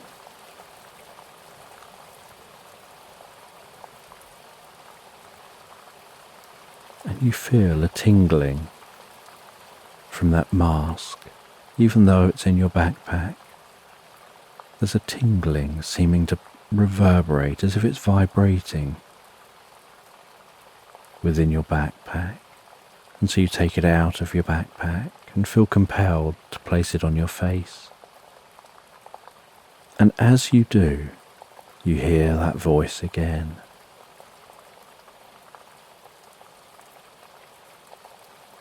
And the world shifts around you. You hear the sound of drumming. You hear the crackling of a fire. As you look through the mask, around you, it appears like there's a tribe of people dancing around a fire wearing those masks. There's a dream catcher hung up near the fire, and it seems to be catching the sparks which find their way up into the air from that fire. And the voice in your mind talks about that dream catcher and the ritual and the masks, and how the masks allow you to access an altered plane of reality. And the dream catcher then captures the negativity from that other level of reality and holds onto that negativity so that you can live without it. They explain that it takes on the negativity of negative thoughts and ideas that come to mind. It takes on doubt. And it holds on to all that for you so that you can be free of it to live your life. But it was important that the masks and the dream catcher should be buried together. But they had been separated from their tribe, and their mask had ended up elsewhere. But now's the time to be able to return that mask. And a glow of light appears in the center of this chamber, And a voice says that's where to bury the mask and the dream catcher.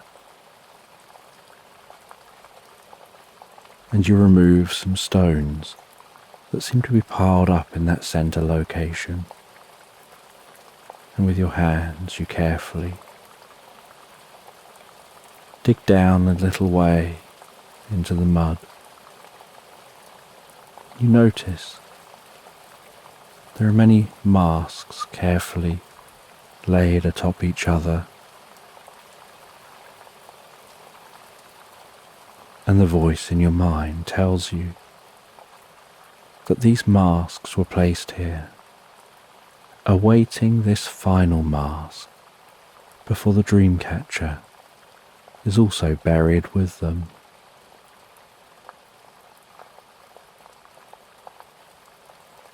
And then all that negativity gets buried and freed from the world, so that it won't infect anyone else's mind.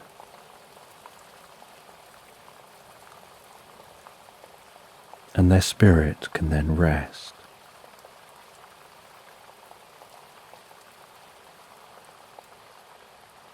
And you take the mask off. You place the mask down in the same pattern as the other masks.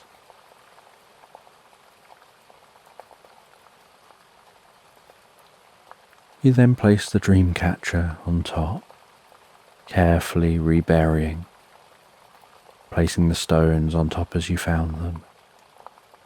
The light now faded. Silence within this chamber. Knowing you've helped bring peace and close a chapter on a very old story. And feeling like a weight is lifted from your shoulders in some way, and a connection deeper than you could ever understand has been formed.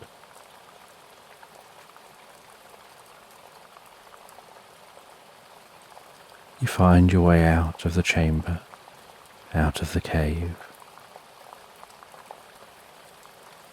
and begin making your journey back the way you came.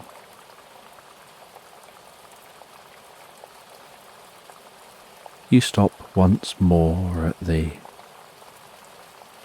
herbalist's cabin.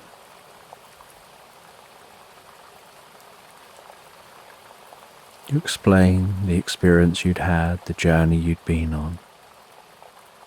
They tell you they think they have a book of ancient history of the area that perhaps talks about that tribe. And as they make some food and drink, you settle down and read that book, learning more about the tribe and making a note to want to learn even more in the future. You spend another night at this cabin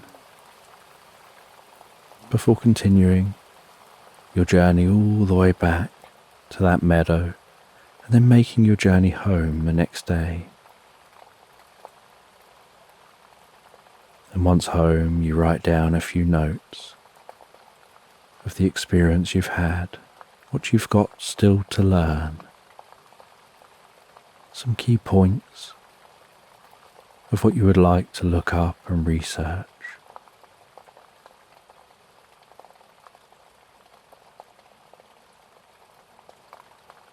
And feeling a deep sense of peace and calm.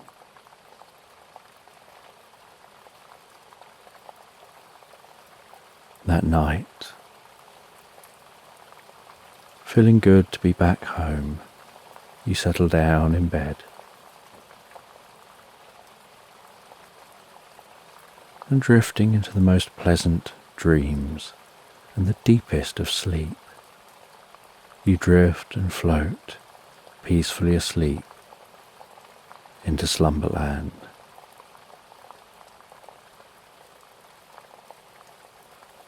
So just take a moment to allow your eyes to close and allow yourself to begin to relax. And as you begin to comfortably fall asleep, I'm just going to count down from 10. As I count, I don't know whether you'll drift asleep faster to the sound of my voice or whether it'll be to the spaces between my words. 10, and while I count, you can imagine a healing light softly passing through your body, healing and relaxing the muscles, gently calming the mind, relaxing the muscles around the top of the head, around the face, around the jaw and the temple and your forehead, smoothing, calming, relaxing those muscles so peacefully. 9. As that relaxation works its way around your neck, around the back of your head, around your jaw, tingling gently with peace and comfort. And with each out breath that you take, you can find yourself relaxing deeper and deeper asleep. And I don't know whether you relax deeper to the sound of my voice or the spaces between my words. That's 8. As that relaxation moves down from your neck, along your shoulders, down around the upper back, around your chest and down into those arms. And I wonder which arm will relax the fastest as you continue to drift and float deeper and deeper relaxed asleep. As the relaxation continues moving down those arms towards those fingertips. 7. The arms can perhaps feel heavier or lighter, or maybe some other sensation as they drift deeper and deeper.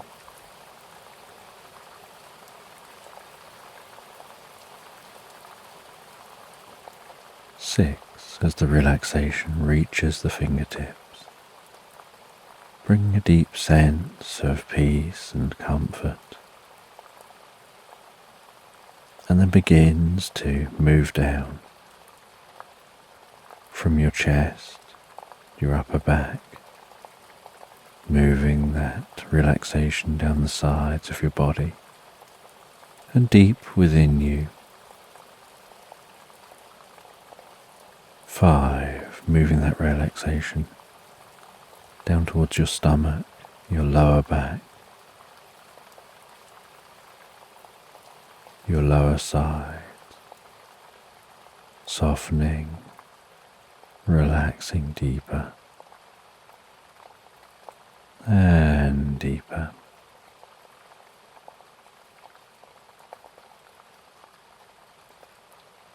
4, moving that relaxation down around your bottom, around your legs, carefully moving the relaxation down towards your feet.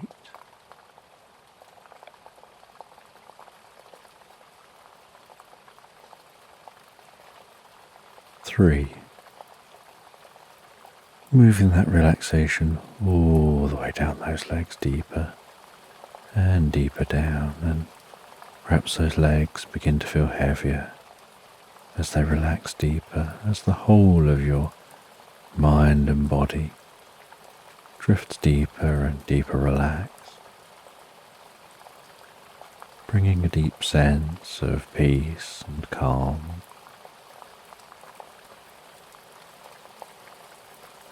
taking you to a place in your mind where you can drift deeper and deeper asleep so easily and effortlessly, where your mind can be so calm and peaceful. Sleep just seems to draw you in, where your mind slows right down. That's it, all the way to, as the relaxation spreads around the lower legs, around your ankles and deep down into your feet. And one, feeling the relaxation passing through your whole body like a wave of peace and comfort.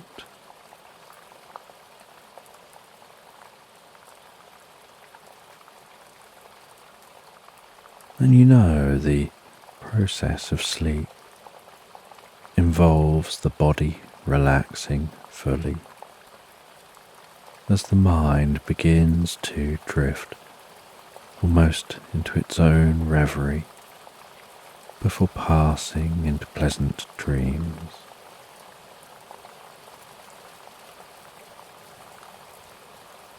And as you continue listening to this, and we move into the story, so you can sleep deeply, sleep soundly, and sleep well all night long. That's it. And as you drift comfortably asleep, so you have a sense of relaxing by a stream. And as you relax by that stream,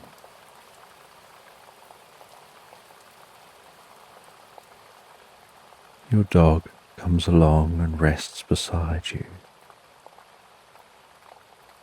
And with just a minimal gesture, they snuggle up next to you. You rest an arm around them, gently stroking them.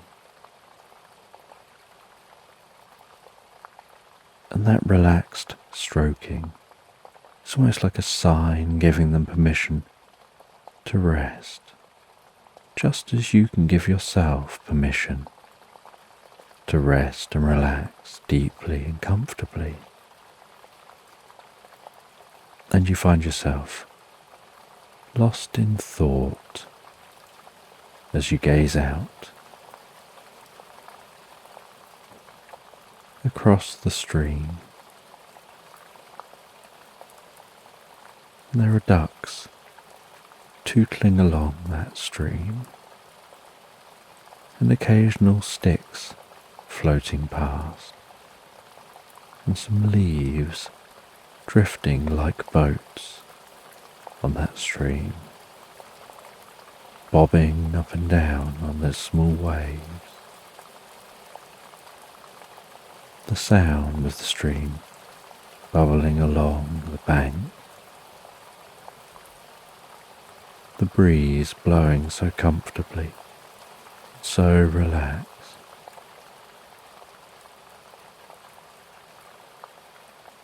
And you notice in the distance the sight of some clouds approaching, and you're aware that rain will be there shortly. So you set up a tent.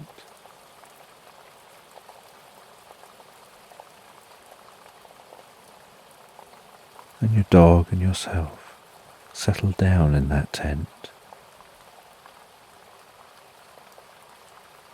And you zip up the tent just as the first drops of rain arrive. And that rain begins to pitter-patter down on the outside of the tent. The outside of the tent gently waving in the breeze. Sound of the rain increasing on the tent, bringing a deep sense of peace and comfort. And you're on a journey to deliver a message. There's no hurry for this journey. As long as you get to your destination, all you have to do is deliver the message to the right person in the right place.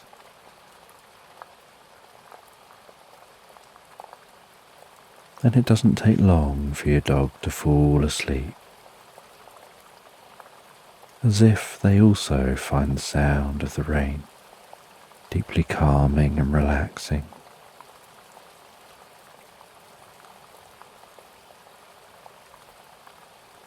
And you're in that tent for quite a while that you notice the light outside the tent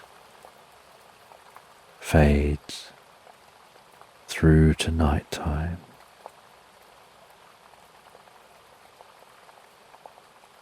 And as the light fades to night, so you drift deeper and deeper asleep. The warmth of the dog helping soothe your soul.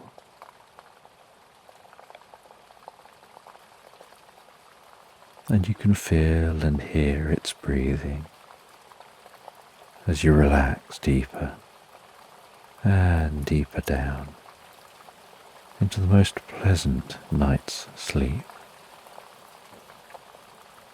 And while you drift and gently sleep, certain thoughts and ideas come to mind. You have ideas about what it would be like to live on Mars in some kind of a future habitat where when you gaze up you see this giant dome overhead. Would it be filled with trees and other nature, similar to what you find on Earth, and under the slightly different gravity? What difference will that make to how those trees and plants grow? And how about to the sensation of walking on Mars?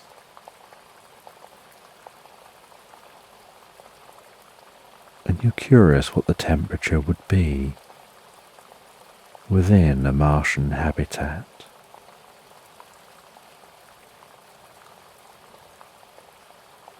And what it would be like to be on Mars, looking back towards the Earth and seeing the Earth in the sky, in the same way that you could now sit outside, gaze up into the sky and see Mars.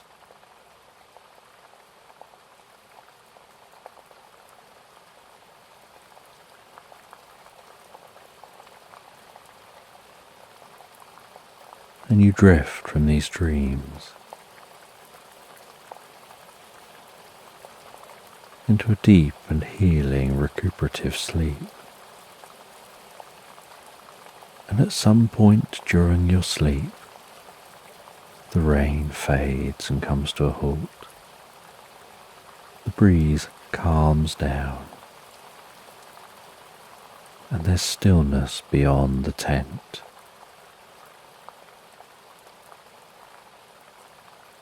And in the morning, you awaken to the sounds of songbirds and your dog wanting to go out of the tent. You unzip the tent and the dog runs out. and you instantly smell that smell of wet ground from the rain the night before. The damp grass smell, mixed with the scent of that stream and the sound of the flowing water. And as you gaze around you, you notice within the meadow that hugs this stream is the most beautiful white horse. And you watch for a while as that white horse just grazes. And you don't know where this white horse has come from.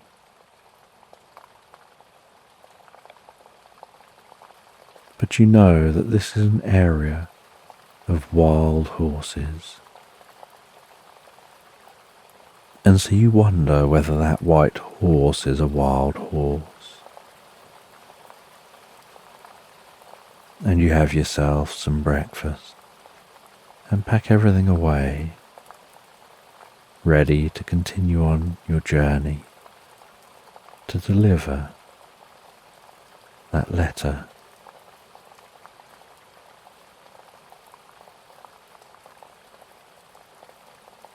And you head over to the horse, and it appears to be wild, and so you approach very slowly, stop and wait, giving it an opportunity to recognize and notice you. Then your dog follows a few paces behind and sits patiently. And the horse continues grazing, and then raises its head and walks a little closer, and continues grazing, and you walk a little closer to the horse, and you keep your head down, and eventually the horse comes to you. You gently touch the side of its neck, in a very calm yet firm way. And as you touch the side of its neck, you feel a deep connection between the two of you. You feel your breathing shifting to be in time with the horse's breathing, and the horse seems to notice that as well. And it doesn't take long before you're able to climb onto the horse, and with the slightest of nudges, you continue your journey on horseback, with your dog walking alongside you, occasionally running off into the undergrowth, and then coming back and joining you, running off ahead a little way, sniffing around, exploring, stopping and waiting, and then returning to your side. As you walk along very slowly on horseback, looking around you, taking in the environment,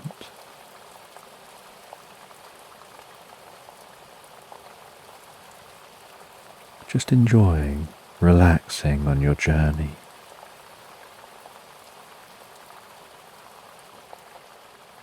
Feeling the warmth of that horse beneath you, hearing its breathing,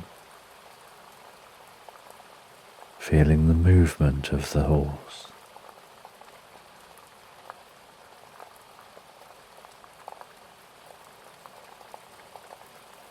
You continue on through most of the day, and you don't even stop when you get out the map and check the map to make sure you're still on track.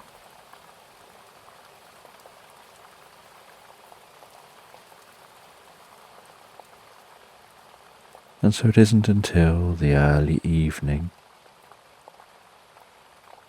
and the horse has occasionally slowed down, put its head in the ground, eaten some grass. But once you're ready, and you think the horse has eaten enough, just giving the slightest nudge has encouraged it to continue on. And you've been in the most pleasant rhythm all day long. And now you're ready to stop and rest and eat and set up camp for the night. And so you set up camp on the edge of a tree line between a meadow and the trees. And the horse just grazes nearby. And it's not tied up or anything, it's free to come or go. It can stay if it wants to, it can walk off if it wants to. And your dog continues to keep you company.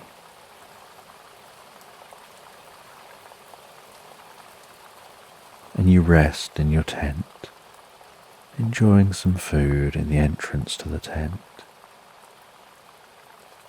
enjoying a warm drink, and your dog enjoys some food.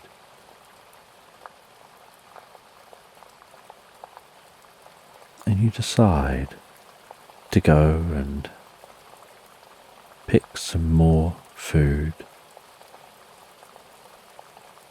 before it gets totally dark, and so you don't walk too far from the camp, just exploring the bit of woodland near the clearing and wandering down through that clearing, picking some flowers and some pleasant smelling herbs. Then you pick some mushrooms from within the woodland. You gather it all up. You place it all into a pot. You seal that pot, and you don't need it for tonight, but you've got it ready for the morning. And once again you sit as the sun sets, and you rest while the fire burns down to embers. You can smell the scent of the fire, feel the warmth of the fire. Feel how that seems to be relaxing so deeply and calmly within you.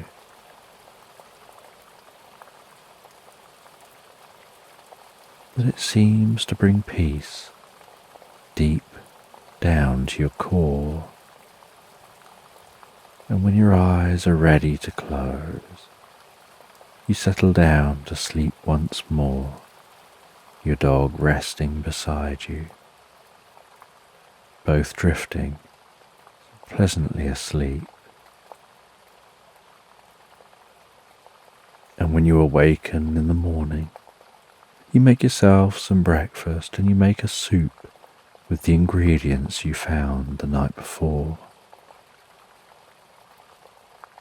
You mix that all up in a bowl, and it smells so incredible that your mouth gently salivates, and the scent seems to bring you a deep sense of peace and calm.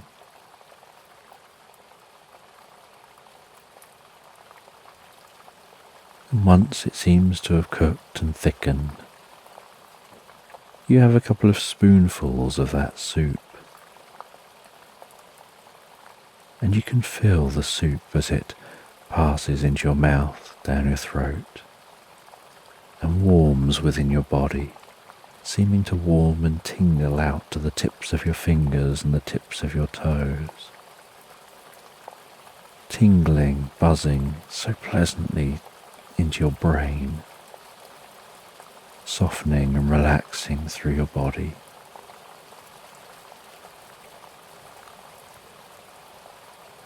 And you can feel that deep relaxation being caused by the soup.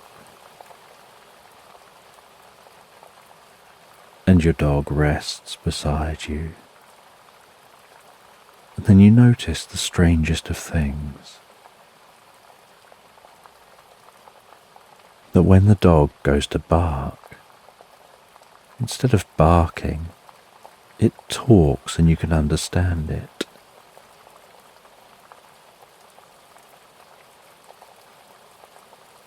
And the dog asks you if you're okay, and you answer saying that you are. That you seem to have a strange experience where it's as if you can understand what they're saying, and you're responding to your dog, unsure whether the experience is real, but just treating it as if it is. And as you begin to talk with them, they engage you in conversation.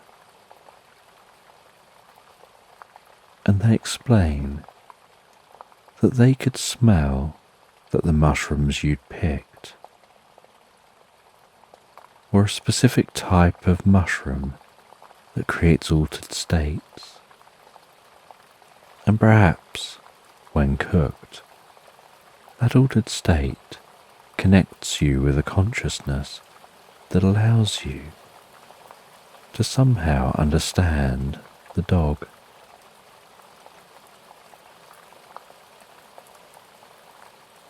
And the dog shares how much they enjoy your company, how they like going out on these journeys with you. They get excitement from being able to run around and explore places they've never been before, or the different scents in those places, that they can follow the different scents around, like ribbons weaving through trees.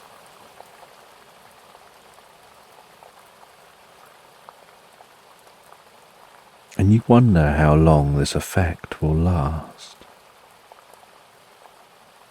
You have to continue on your journey, so you pack everything away, still feeling slightly like you're in an altered state and still being able to understand your dog. And the horse is still in the meadow, and so you gently call over to it to get its attention. And it acknowledges you, and you realize you can understand the horse too.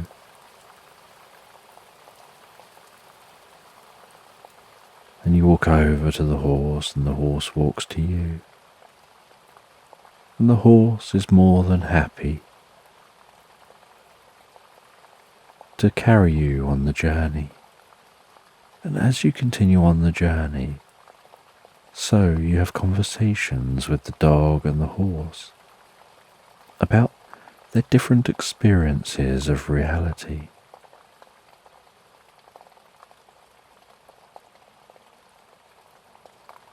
And they both have very different types of experiences. The dog doesn't see things the way you do, and it smells significantly more. And the horse sees things differently.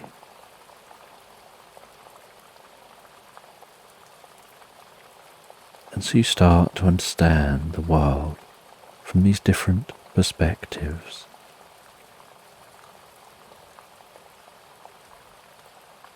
And you continue this journey, eventually reaching a road, and following that road down towards a town.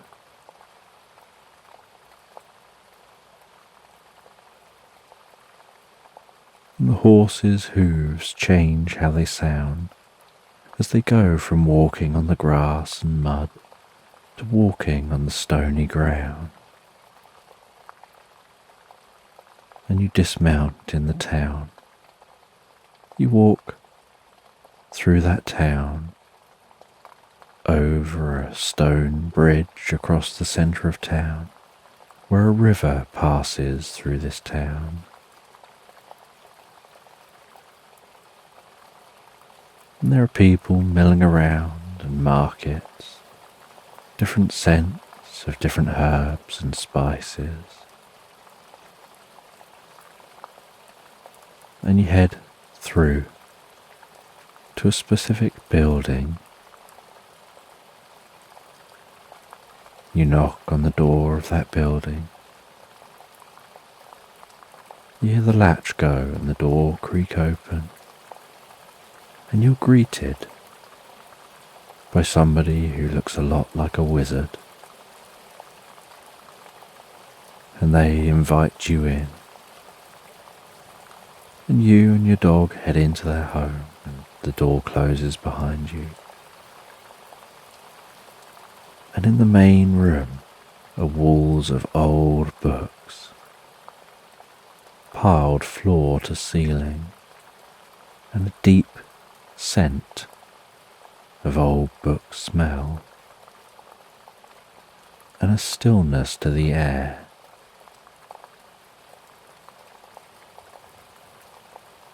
And sound almost seems muted as it's absorbed by all the fabrics and the books. And they direct you to a seat, the most comfortable looking sofa. And you relax down on the seat, and your dog relaxes on the floor, keeping itself a little closer to a crackling log fire. And the wizard sits down on an armchair opposite, and you hand them the letter, and they place that down beside them. They offer to make you a drink. They pour themselves and yourself a drink. They say that they'll open the letter in a little bit. They'd like to hear your journey, how far you've come, what you've experienced. And they listen for a little while, and you're curious about the letter. And they open and read the letter, and they share that this letter is a letter about a magical spell that can be used to help to bring peace and comfort to people. They really want this spell to be within their collection, and the message with this spell is just saying about how it's from one wise person to another.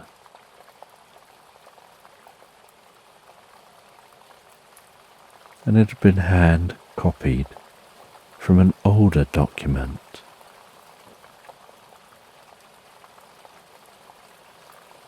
And they begin to explain a little bit about magic. And as the sun is setting outside, so the room, which is already dim, is getting darker. So they light a few candles. And the candles flicker around the room, shadows dancing from the corner of your eye. Your dog has fallen asleep in front of the fire, and you feel tired and deeply rested on that sofa. And it doesn't take long for you to feel that your eyes want to close, and so you say that you should perhaps go and find somewhere to rest for the night, maybe check in at the local inn. And the wizard says, "No, don't be stupid. You can spend the night here." And they show you through a door to a staircase leading upstairs, and your dog opens its eyes and follows, and you ascend a spiral staircase to a room with what looks like the comfiest of beds. They say that they'll make you breakfast in the morning. Just tap your head a couple of times on the pillow, the number of times for the hour you want to wake, and you'll wake perfectly fine at that time, feeling deeply refreshed and revitalized. And you climb into the bed, reading for a little while before resting yourself down, tapping your head 7 times on the pillow.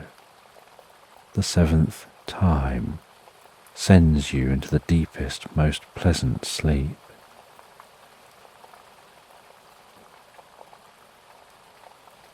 Then you drift and float peacefully asleep. And while you drift and float asleep, so you have the most relaxing dreams. You dream of wandering over undulating hills. You dream of exploring strange lands.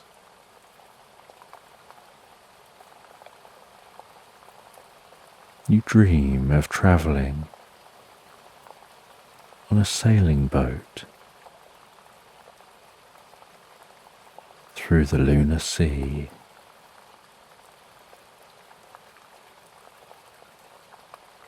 May you explore the possibilities here and watch the way the moon's light reflects across the waves. You dream about passing through lunacy to a distant magical island where, climbing off the boat onto the shore, you land on the shore with a splash, and each step through the sandy shore splashes beneath your feet as if the sand is water, and yet it's dry like sand, has the texture of sand, but each step is a splash. And when you touch the trees, they wobble like jelly.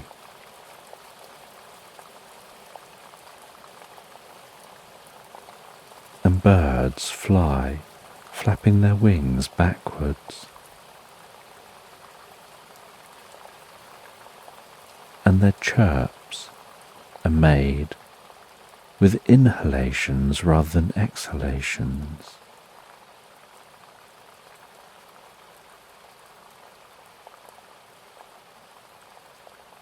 And the stars overhead twinkle and pulse in unusual rhythms.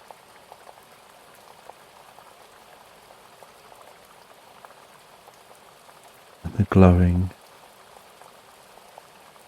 sheets of light flap like curtains in a breeze, almost ethereal, and begin to reach down towards the land, with the light dancing across the plants, bringing life to the landscape.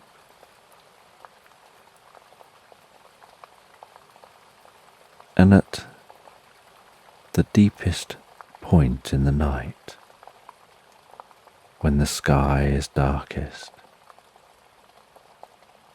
the trees open their eyes, the grasses come to life, the plants mix and mingle and chat.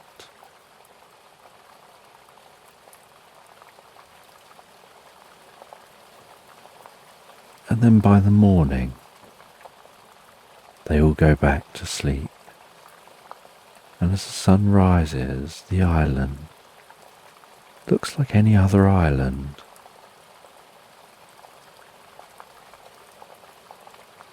And you drift and dream these curious dreams. as the night continues on,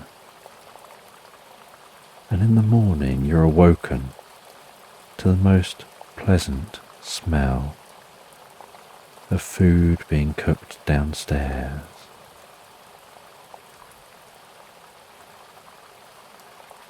You head downstairs to see that wizard in the kitchen and the food that they've prepared.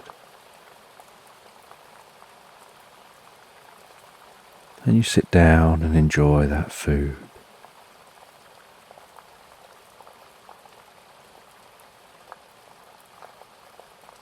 And you ask if you can take a look at their books and see their collection. And after eating, they show you their collection of books. Old magic books, curious stories,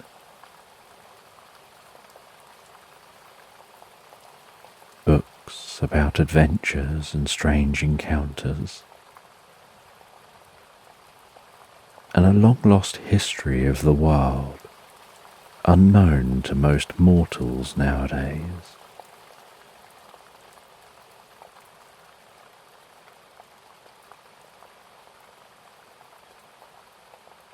And after you've looked around their library of books and enjoyed that breakfast,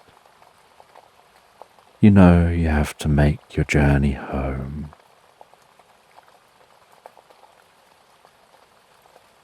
And so with your dog you set off. You begin to walk the journey home, and you're not far out of town when you spy the horse, who trots over to you. You realize you still seem to be able to talk to and understand animals, and they talk back and forth with you.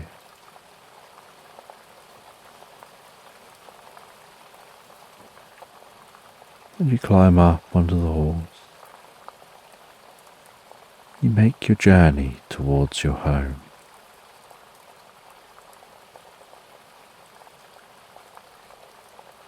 You head along through the meadow. You take a journey into and through some woodland, heading out across another meadow, following the edge of a river.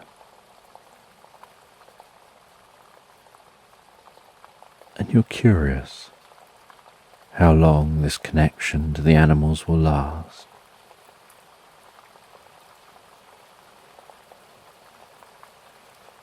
And you're also curious about the magic contained within the wizard's shelves.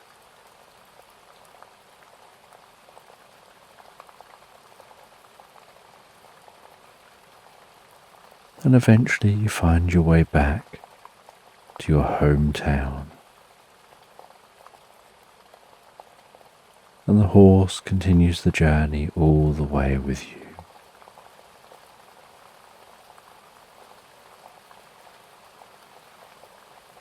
And they say they're happy to join you and to live with you in your land that you have.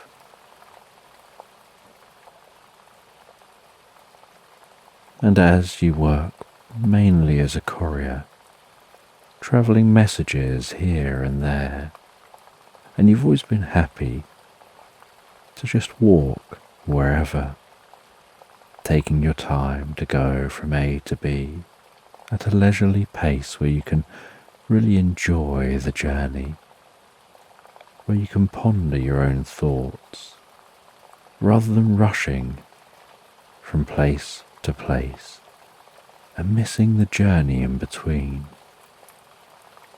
and everything it is that you can learn from that journey, really slowing life down to enjoy the finer things in life, the little things in life, just those moments between what people normally pay attention to.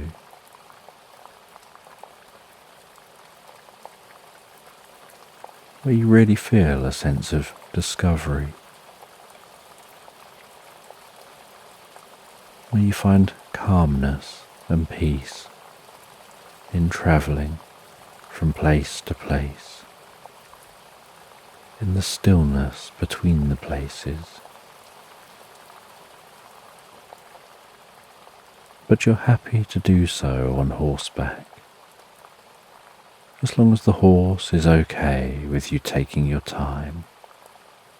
You don't take on any job that requires you to rush, just jobs where the person sending a message says it doesn't matter exactly how long it takes you to deliver this, as long as it gets to its destination.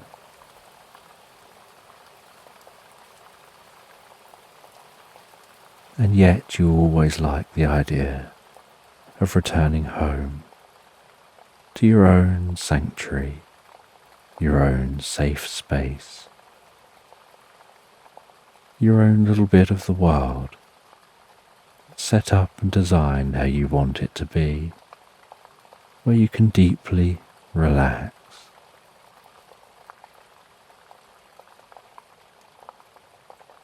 And so now you enjoy being back home.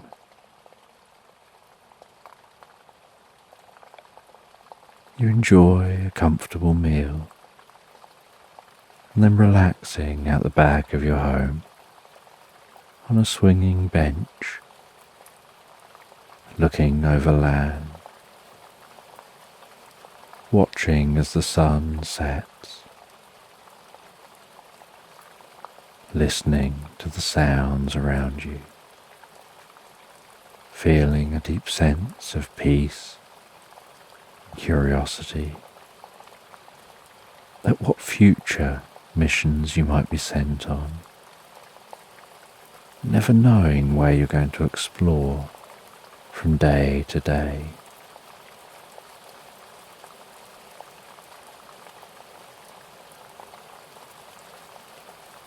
And then as the night continues on and tiredness creeps in, you head back into your property, you head up to bed.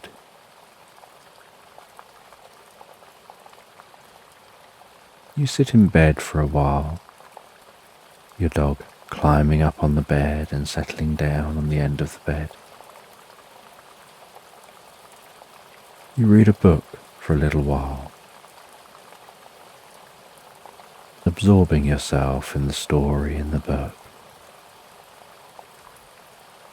following someone else's journey for a while. And the whole time you're reading, so your eyes get heavier and heavier, until eventually you put a bookmark into the book, you rest that down beside you, you snuggle yourself down under the covers, tuck yourself in warmly and comfortably, and you begin to drift asleep. And as you drift asleep, so your mind wanders and dreams, and takes some time to stroll through different dreams towards deep, healing, recuperative sleep,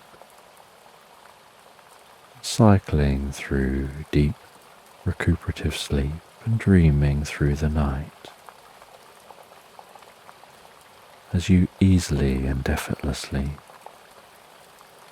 drift soundly and peacefully asleep all night long into Slumberland.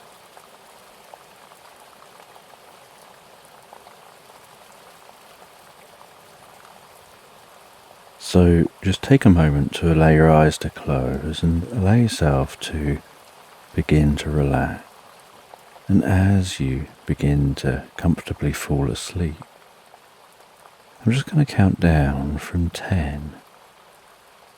as I count, I don't know whether you'll drift asleep faster to the sound of my voice or whether it'll be to the spaces between my words.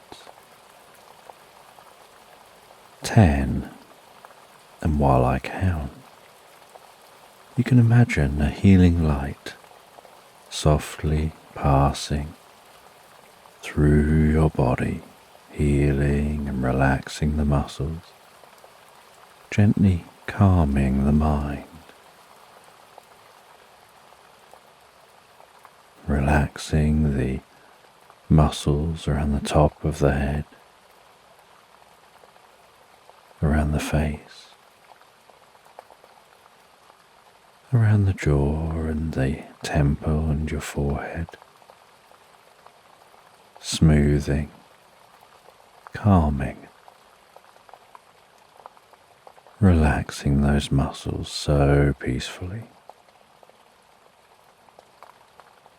9. As that relaxation works its way around your neck, around the back of your head,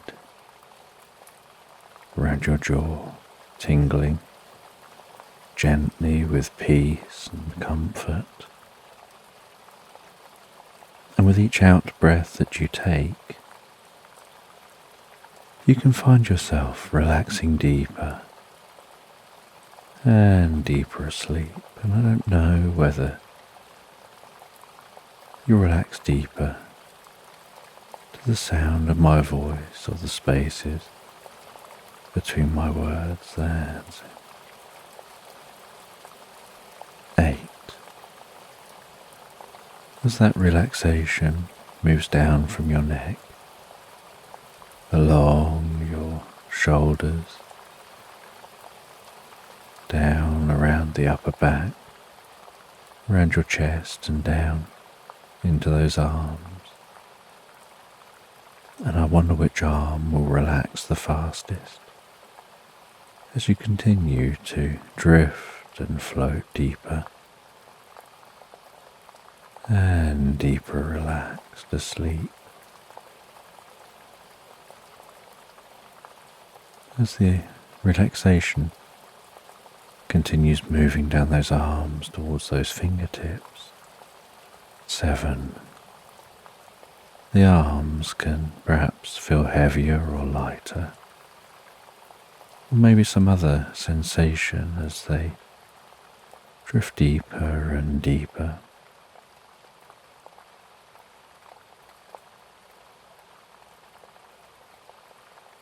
6. As the relaxation reaches the fingertips, bring a deep sense of peace and comfort, and then begins to move down from your chest, your upper back, moving that relaxation down the sides of your body and deep within you. 5. Moving that relaxation down towards your stomach, your lower back, your lower side, softening, relaxing deeper and deeper.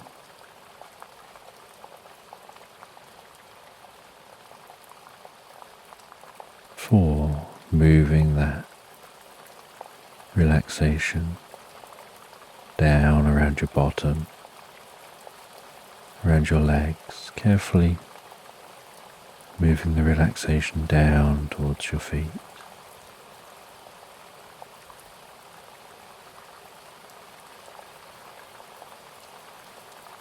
3. Moving that relaxation all the way down those legs, deeper and deeper down, and perhaps those legs begin to feel heavier as they relax deeper, as the whole of your mind and body drifts deeper and deeper relaxed,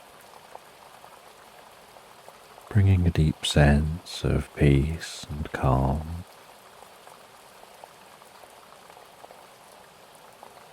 taking you to a place in your mind where you can drift deeper and deeper asleep so easily and effortlessly, where your mind can be so calm and peaceful. Sleep just seems to draw you in, where your mind slows right down. That's it, all the way to, as the relaxation spreads around the lower legs, around your ankles and deep down into your feet. And one, feeling the relaxation passing through your whole body like a wave of peace and comfort.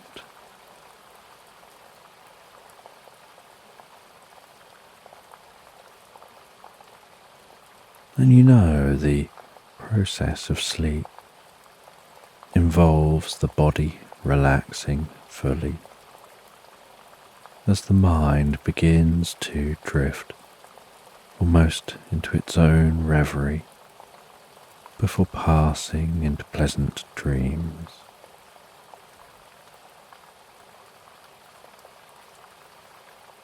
And as you continue listening to this, and we move into the story, so you can sleep deeply, sleep soundly, and sleep well all night long.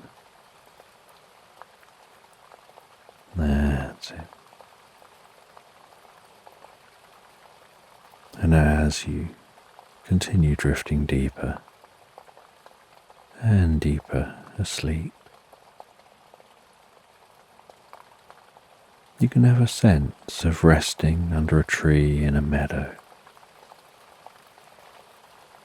gazing out across that meadow, feeling the texture of the bark of the tree against your back.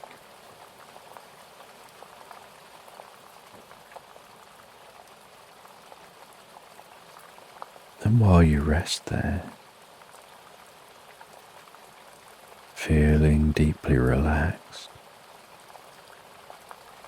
listening to the sounds of birds, watching butterflies flitting from plant to plant, hearing the rustling leaves of the tree overhead,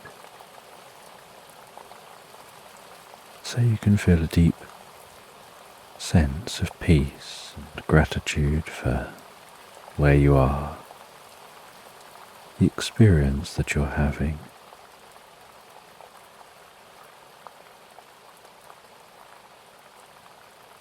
You have this sense of time beginning to pass, and as you rest there, deeply relaxed, you pick up the cup of drink beside you, feeling the weight of that cup, the size of that cup in your hand, and how you choose to hold the cup as you raise it up towards your mouth. Feeling the slight movement of the cup as the liquid within the cup shifts and moves while it moves towards your mouth. Feeling the temperature of the cup through your hand and the temperature of the liquid as you begin drinking, the sensation of the lip of the cup on your lips, and the sensation of the liquid as it passes into your mouth, down your throat, calming, relaxing you deeper and deeper into the experience.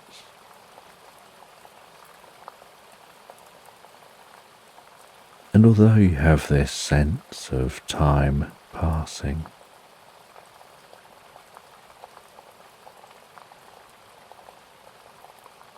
something feels slightly out of sync, as if the universal clock is moving faster than expected. Yet you're remaining still in your bubble at your own speed. So from your perspective, it's as if everything around you begins to speed up, and your perception speeds up with it to help it still maintain a normal look.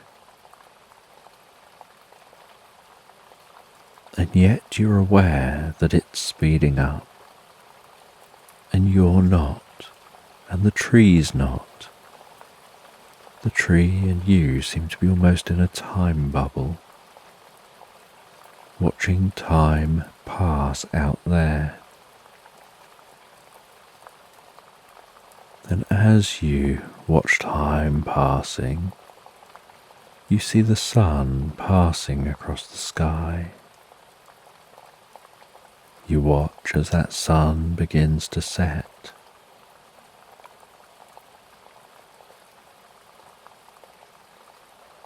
You light a candle beside you as you watch the world passing by, noticing the candlelight shimmering gently,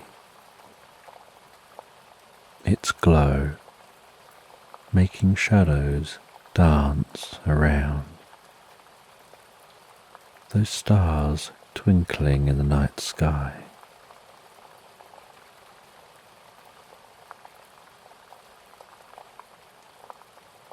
You watch as deers enter the meadow, relax among the grass, then leave the meadow. The stars begin to fade as the morning light glows brighter and brighter, and a new day dawns.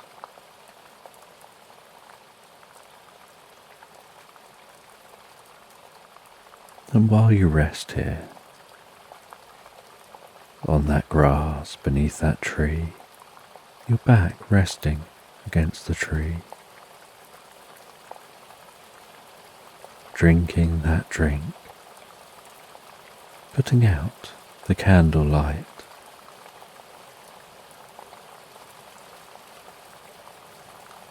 you decide that perhaps you should investigate this time anomaly. Stand up, and you can see the gentle shimmering of the bubble that you're within as time continues passing outside this bubble, and it's giving you a chance to see and appreciate time as it passes.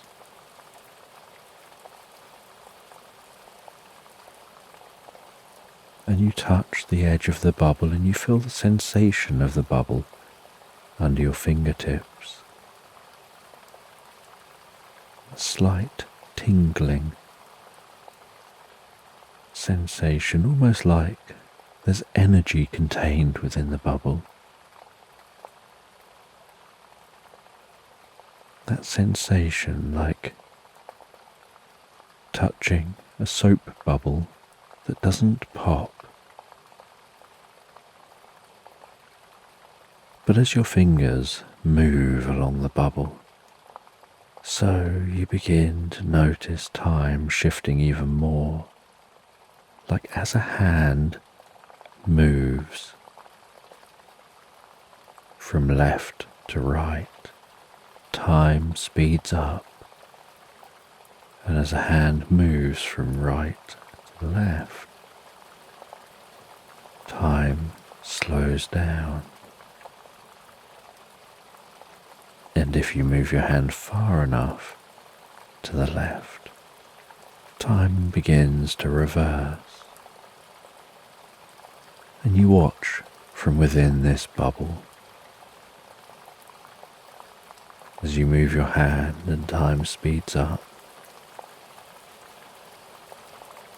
And you watch spring progress into summer, summer progress into autumn, and autumn into winter, and back to spring. You watch the way the seasons change. The different life and activity in this meadow as those seasons change. The changing height of the sun, where it's lower in the sky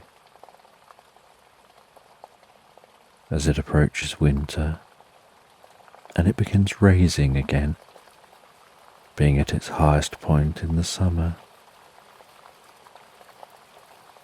You see the different birds coming and going, different animals exploring the meadow. You see the night sky, auroras,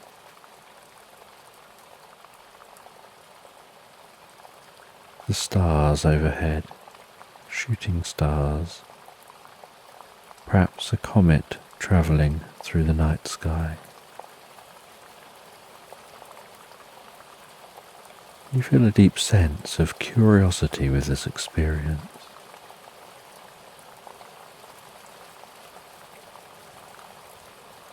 And now you know that you can control time, speeding it up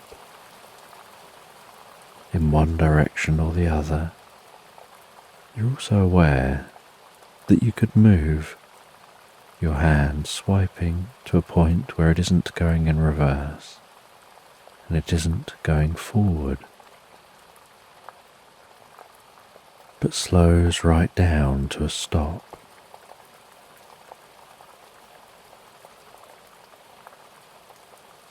And you slow time right down to a stop. You see birds in formation hanging in the sky, clouds stuck in position. Any rustling of the leaves ceases. Grass stops swaying mid-sway. Perhaps you notice a rabbit halfway through a jump, or a squirrel leaping between one tree and the next, mid-flight.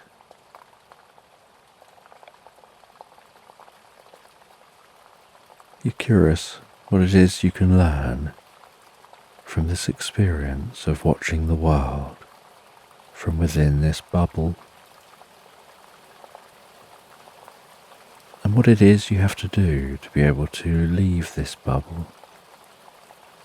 This bubble wasn't here when you sat down, and you don't know how this bubble formed.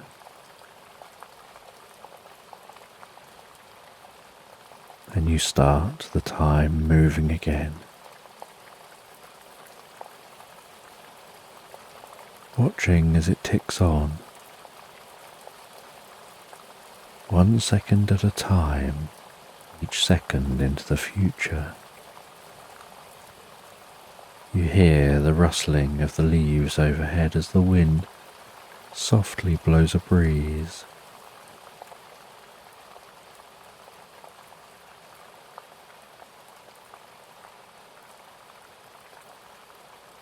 You stand up. You walk around the tree, touching the bark as you go, feeling the texture of that bark. You notice, as you stand under the centre of the tree looking up into the branches, that it looks like that bubble is emanating from within the tree, almost like a magnetic field emanates from a bar magnet. And you're curious whether you can stop that field so that you can leave from by the tree. As you climb up into the tree, and you find within the tree a small box wedged into a crook of the branches, and that small box has a gentle hum. And you pick the box up, you examine the box, you find a button on that box, and pressing that button stops the humming, but also makes the force field drop. And as the bubble fades away, so you descend back down the tree, and you've noticed that everything beyond the bubble has reset to the time it was in the same time period as the time of the tree. So the time within the bubble and the time outside the bubble seem to have reset to be the same. And you wander through the meadow, and as you walk through that meadow, feeling the grass underfoot, smelling the sweet scent of flowers, you want to know where that device came from. What triggered the device to make that bubble?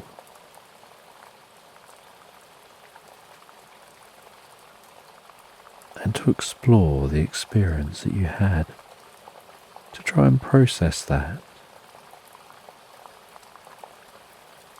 And as you walk through the meadow, so you can notice that this early morning, the drops of dew dotted among the fronds of grass. You hear the distant sound of ducks quacking to each other, and an even more distant sound of an early morning church bell.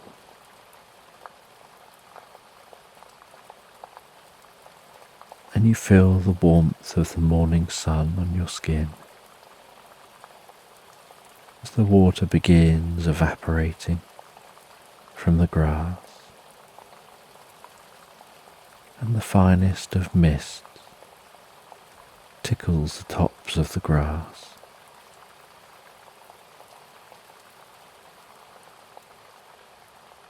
And you continue walking through this meadow, past some rabbits chewing on the grass.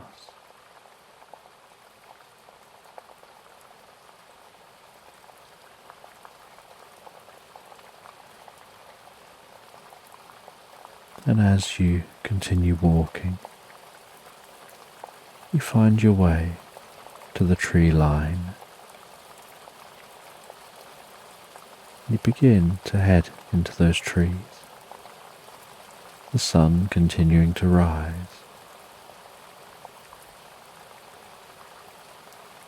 And the sun's light creeping through the trees, shards of light dancing delicately in the breeze.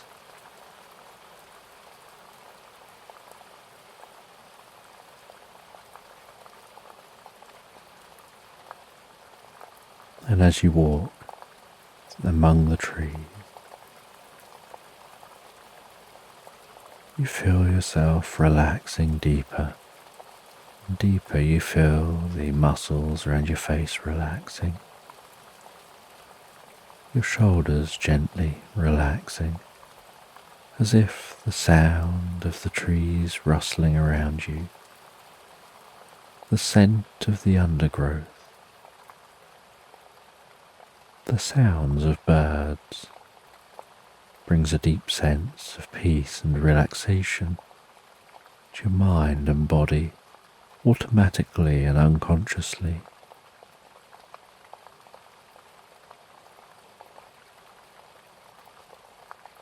And you stop after a little while.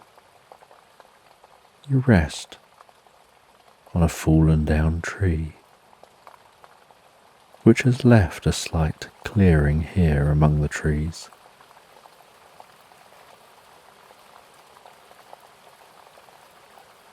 You get your cup and make yourself a drink, and while resting there, occasionally drifting into a reverie, you enjoy that drink.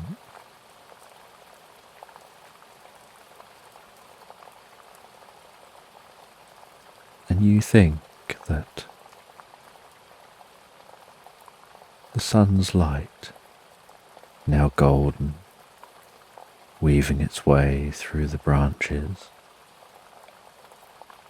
seems to almost shimmer and dance like candlelight as the wind continues to blow a breeze.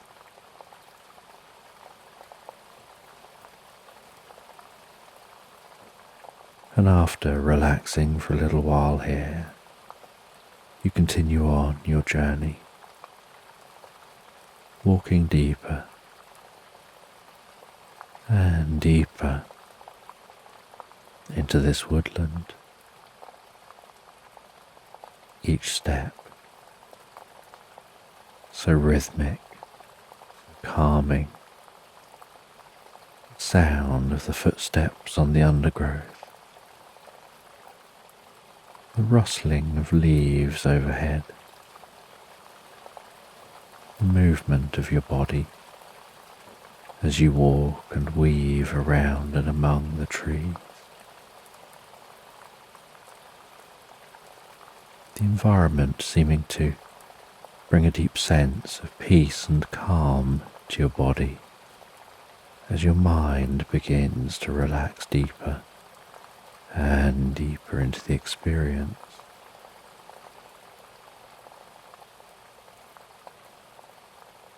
And as you continue relaxing deeper,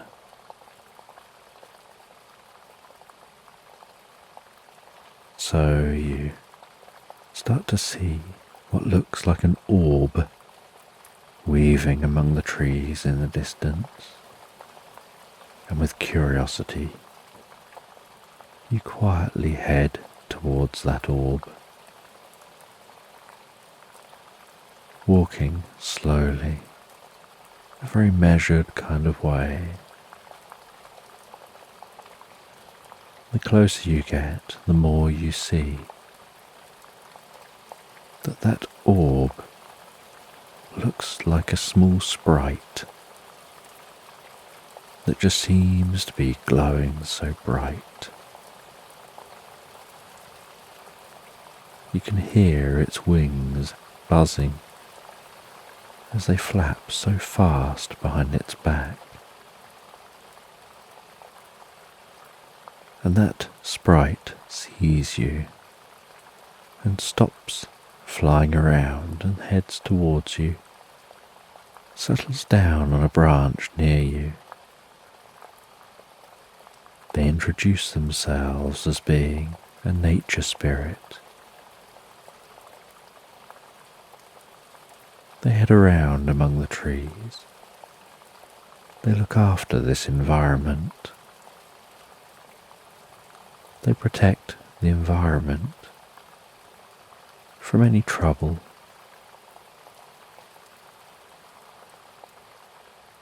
They're curious who you are, why you're here, and you explain about that box and about the shift in time and how that box seemed to have been triggered in some way. And this nature spirit says that they think they know how the box was triggered, but they don't know where the box came from. And they explain that the most likely explanation for the box being triggered is perhaps an overexcitable squirrel which may have leapt onto the box, pressing the button that powers it, turning that bubble on. But they still don't know where it came from, or how long that was sitting in the tree. They then say that perhaps you should continue on, continue through this woodland, and as the woodland shifts and changes, so you'll learn more about yourself, about this place, and about time, and how all things are connected in their own way, and answers can be found. And so you continue on through the woodland, and as you continue on, so the sun continues to pass across the sky, and while it passes across the sky, and the shards of light penetrating the canopy overhead move and shift across the ground. So you notice a change in the trees, that there are now more pine trees around you, and you can smell that strong pine scent and feel the sticky sap as you touch the branches of those trees. And you find your way through this woodland until you manage to exit this woodland into a whole new meadow.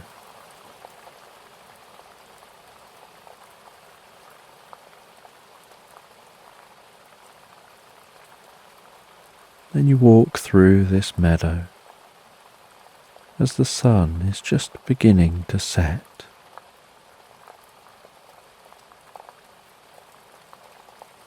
And you head down towards a stream that you can see cutting through the landscape, the setting sun glistening across the surface of the water, the trickling sound of the water. You set up camp beside the stream, that fresh scent of the water wafting up to your nostrils. You light a campfire. You enjoy something to eat and drink. You watch as the light of the fire dances before you, shimmers on the surface of the water, crackles, makes shadows leap around. Cool air wrapping itself around your skin, breathing that in and out before you settle back into a tent and the fire burns down to embers and is just glowing ever so slightly with the most comfortable warmth. And you drift and float peacefully asleep while the sides of the tent gently undulate in the buffeting breeze, while you listen to the water trickling past, guiding you to sleep, almost as if it's washing away your worries and anxieties.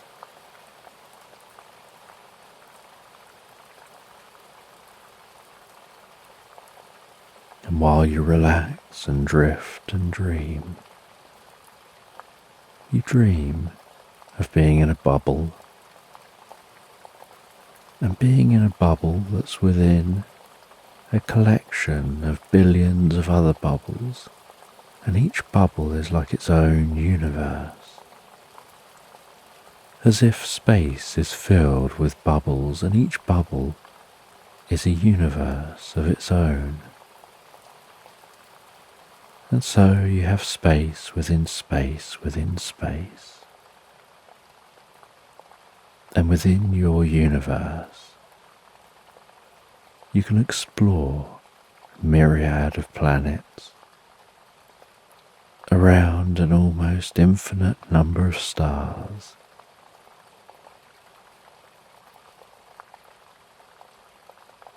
And you can see the impossibilities of any existence of any one thing when there's so many options. The impossibilities of two lovers meeting. And yet, these impossibilities occur.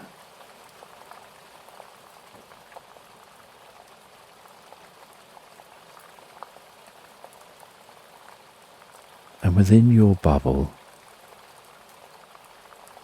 you focus your consciousness on one point, and you find yourself drawn to a strange new world. And as you settle on that world, and you begin to explore, you're aware you're now just a tiny speck, deep within a bubble within bubbles, surrounded by more bubbles.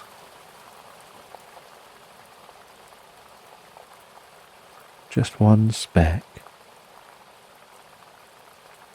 on one planet, around one star,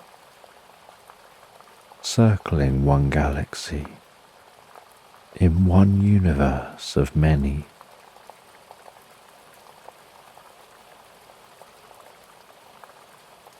And although you feel small here, you're aware of your connection, the thread that weaves through you all things and connects all the universes. Even though consciously you'll never be able to understand all of that. It's just something that you're grateful for. That deep inner knowledge and wisdom. The unknowing knowing.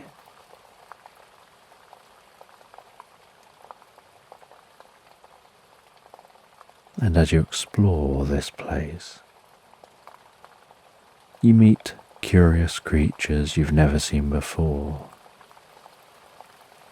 You see mushrooms that glow and sparkle in the breeze. You watch as an unusual toad-like creature leaps through the grass of this meadow, leaving behind a trail of light, before diving into a pond. And as it passes through the water, so it leaves a trail like a rainbow behind, wrapped in bubbles as it swims deeper and deeper into that pond.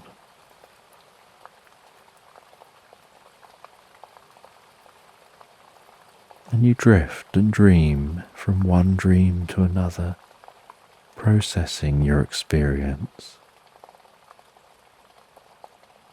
wrapping your mind around the experience, like wrapping paper around a present, learning deeply, so profoundly, before exploring a dream meadow full of fireflies dancing among grasses, weaving off into the trees, seeming to signal to each other with their light, watching as a young unicorn wanders out from the trees into the meadow and tentatively feeds on the grass. And you watch that unicorn under the blue nighttime light, the silvery light of the moon's glow, bathing that unicorn as it feeds. And then you watch the unicorn as it heads over to a tree, a grand old oak tree. And on the ground beneath the tree is a broken branch from the tree, and the unicorn seems to be standing on the edge of that branch while tapping away at it with its horn. And it taps away at that old branch with its horn. It seems to be carving the old branch. And you watch, and you watch, until after some time, the unicorn stops, reaches down and picks up what it's just carved, trots over to you, and drops what looks just like that box at your feet.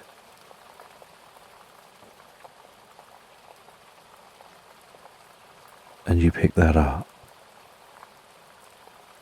and somehow you know you understand that this is your answer. Your unconscious has solved the riddle and shared the answer with you as to where the box came from.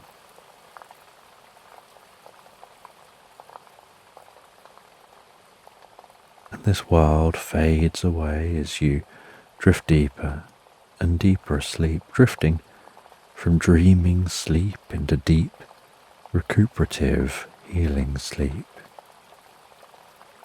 into a dreamless, pleasant sleep, continuing to drift and dream, and then dream and drift, cycling through stages of sleep until eventually you awaken in the morning to the sound of the stream and the glow of the light through the tent.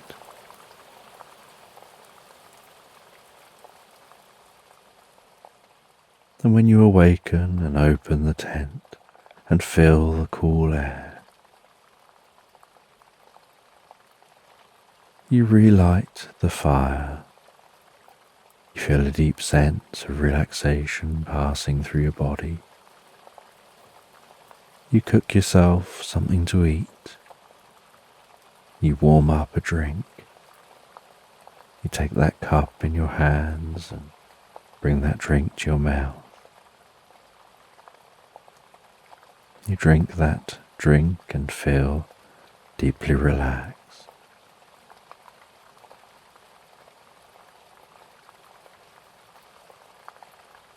Then you rest there in the morning, preparing yourself for the journey ahead.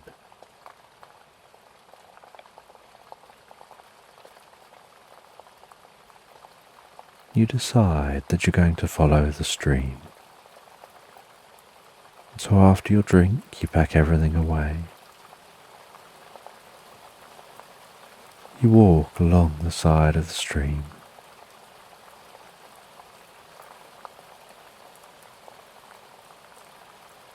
And as you walk along the side of the stream, so it flows into a larger river.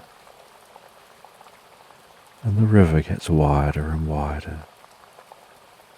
And you continue along the edge of this river, the sound of the water keeping you company as you go.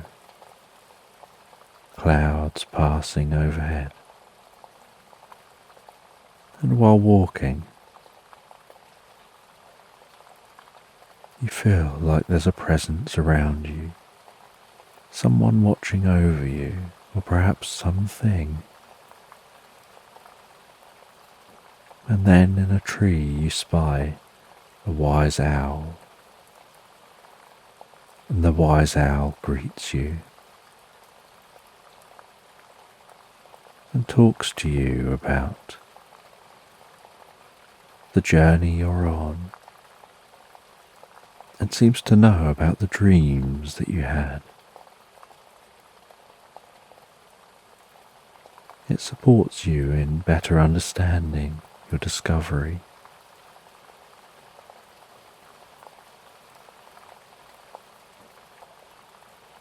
And you continue walking along, and the owl for a time flies alongside you, flying much faster than you're walking, so it often flies and circles round as it talks. It then lands in trees and then flies and circles round.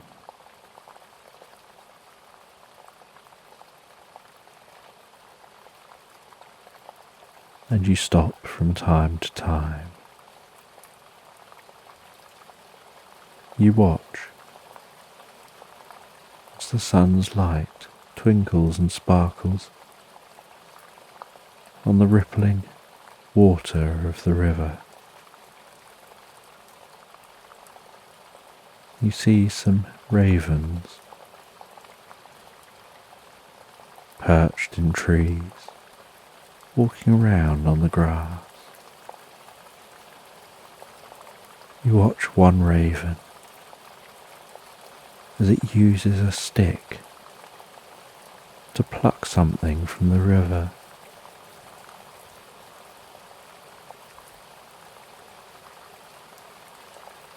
You spot out the corner of your eye a random four-leaf clover among the grass, and pick that four-leaf clover, feeling that it's lucky.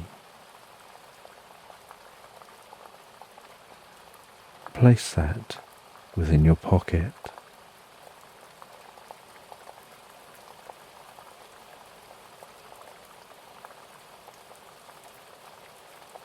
And the landscape begins to open up wider and wider. The river leads into a vast lake, and as you gaze out across this lake, under the warmth of the afternoon sun, so you can see a sailboat out on the lake, gliding around on the water. You can feel the warmth of that light on your cheeks, and when you close your eyes and face the sun, so it feels like that soothing light is passing its healing energy through you with each breath that you take, as if the healing, soothing light is pulsing and flowing within you, deeper and deeper, more relaxed with each moment.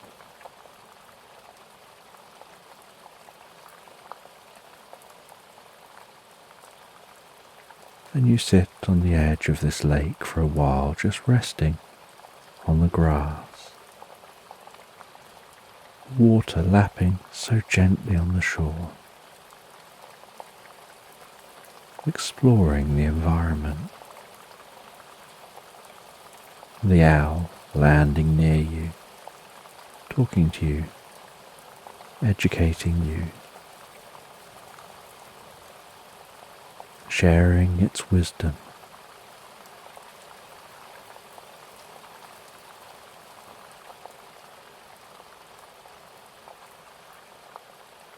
And in this environment, you feel a deep sense of safety, security, and curiosity.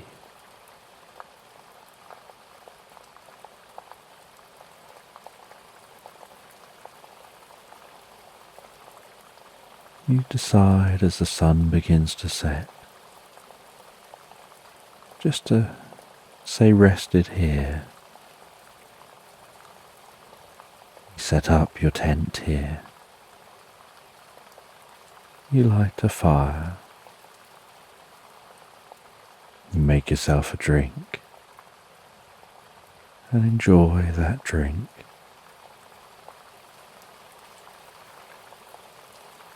As you gaze out across the lake, so thoughts drift and float through your mind, like waves drifting across the lake. You hear the nighttime sounds set in.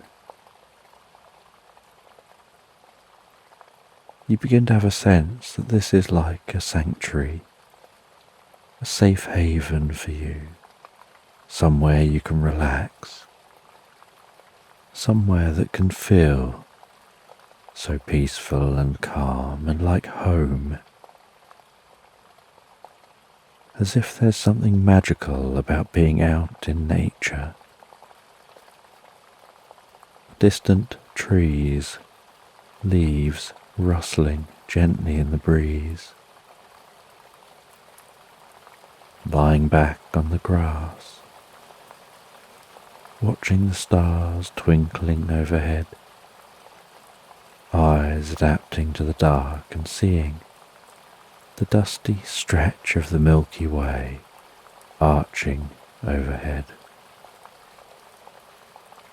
The occasional shooting star fizzing past. The sounds of the wildlife. Off in the distance, some settling down, some waking up. Feeling deeper relaxed with every moment. Gaining a greater sense and understanding of that object in the tree.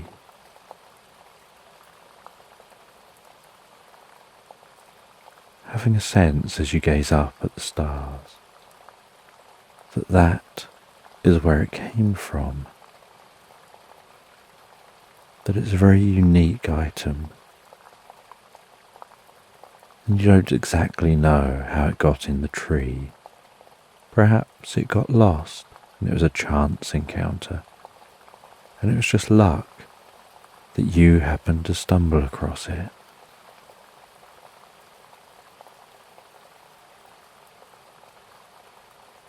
And you can hear out on the lake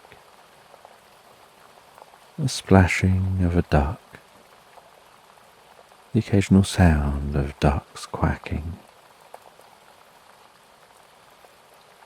And as the moon rises in the sky, so its silvery light dances across the surface of the water, and you head to bed in the tent,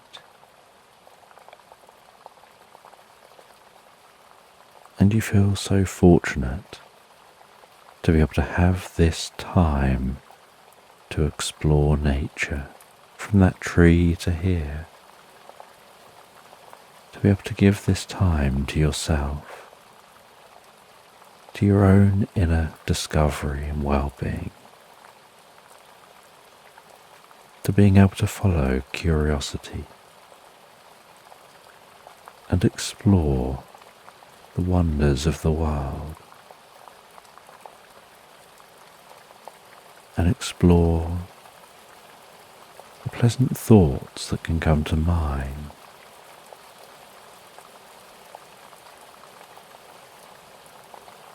And the later it gets, the more you decide to settle back into the tent once more. And settling back in the tent, you relax down so incredibly comfortably, and you drift and float so deeply, so profoundly asleep, drifting and floating deeply asleep into Slumberland.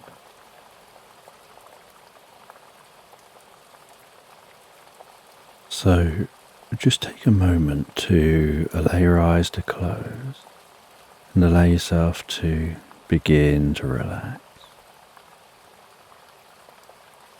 And as you begin to comfortably drift asleep, I'm just going to count down from 10 in the background. And while I count down from 10, you can have a sense of a healing light passing slowly and softly through your body, healing and softening the muscles,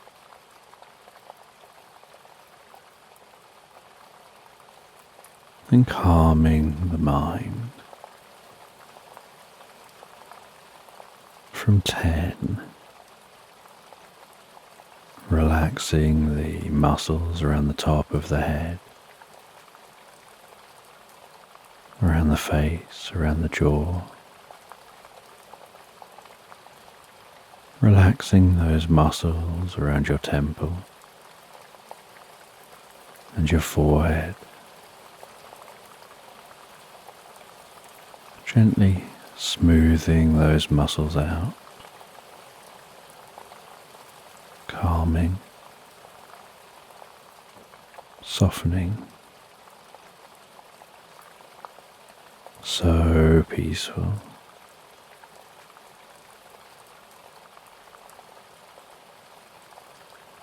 Nine, just allowing that relaxation to slowly work its way around the back of your head, relaxing down the back of your neck, perhaps tingling so gently with peace and comfort.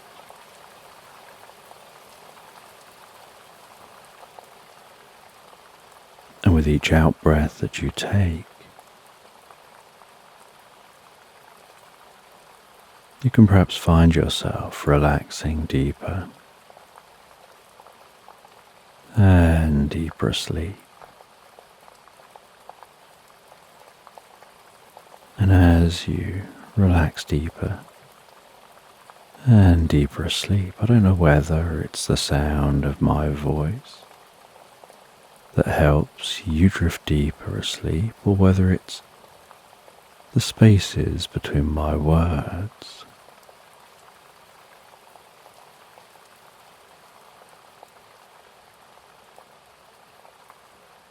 Eight. And as that relaxation moves with the next out-breath, down your neck, around your neck, deep within you, drifting,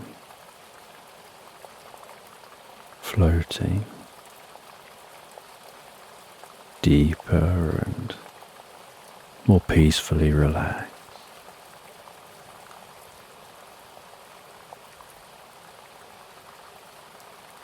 Seven, that relaxation can move down those arms, around your shoulders and your shoulder blades.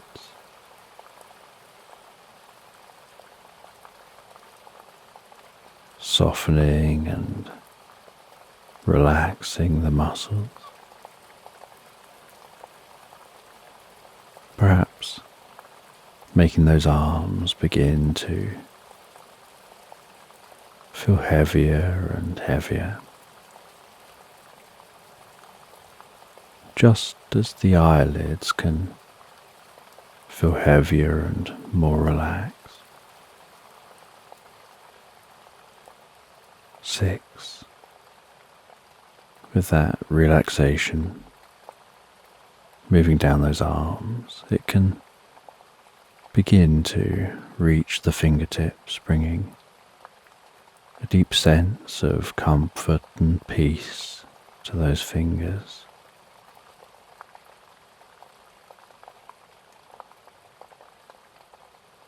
5.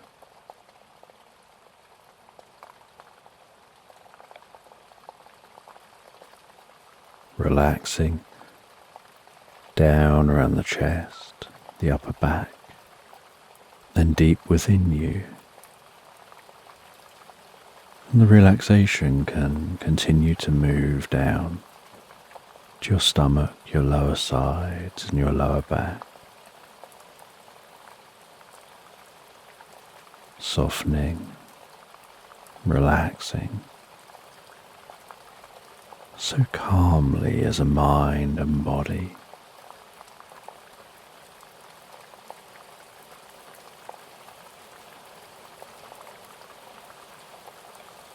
4.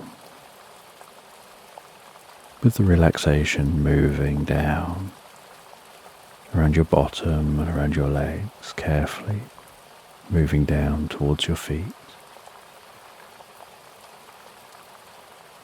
3. Moving all the way down those legs, deeper and deeper, bringing a deep sense of peace and calm, taking you to a place in your mind where you drift deeper and deeper asleep so easily and effortlessly, where your mind is so calm and peaceful,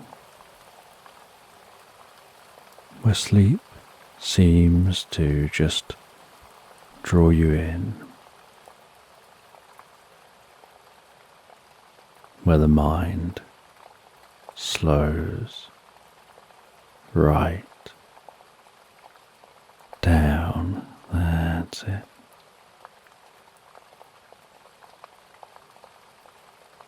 Two, as that relaxation spreads around the lower legs,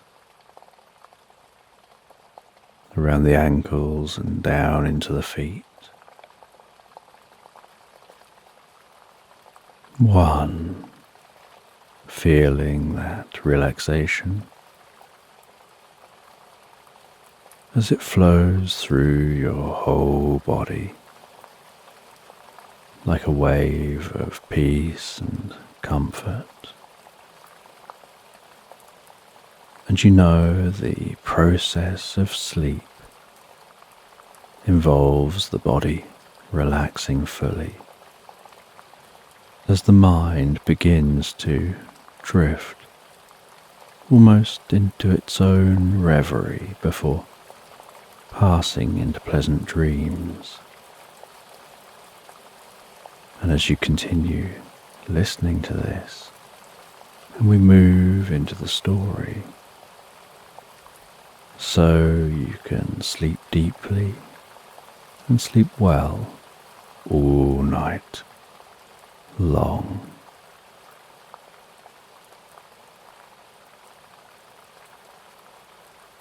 And in this sleep story,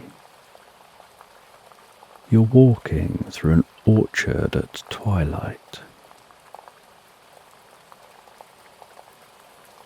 hearing the dull thud of each footstep on the soil beneath your feet.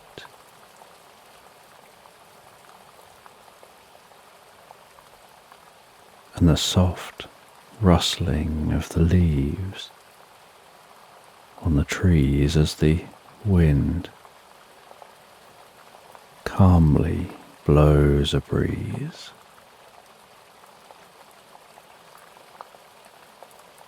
Noticing the air cooling as the sun sets.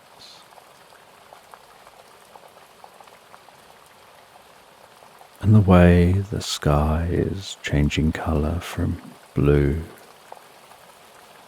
through to shades of purple, then reds and oranges, before all colour drains out of the sky, leaving behind the most beautiful dusting of stars dancing gently overhead on a moonless night.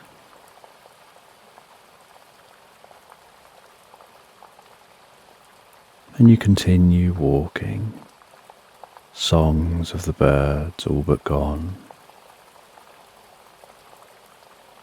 now replaced by the chirping of crickets as they rub their wings together, the song calmly rising and falling, almost undulating on the breeze as crickets' chirps drift in and out of synchrony.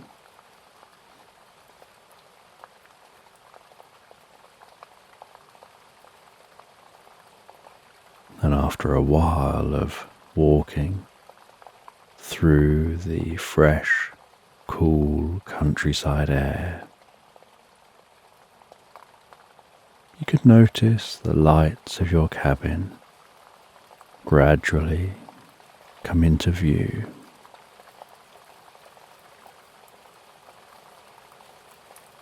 And the more inky black the clear sky gets, the cooler the air gets.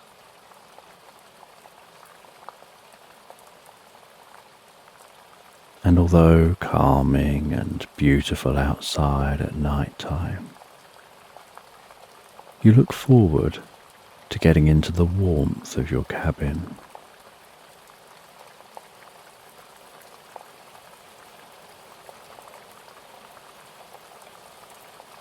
And as you approach the cabin, you reach a gate into your garden.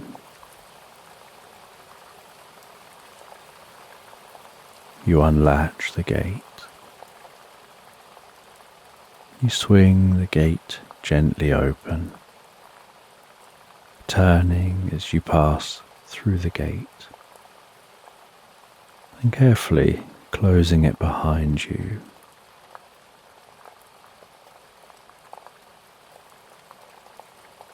Walking through the garden and up a step to your front door.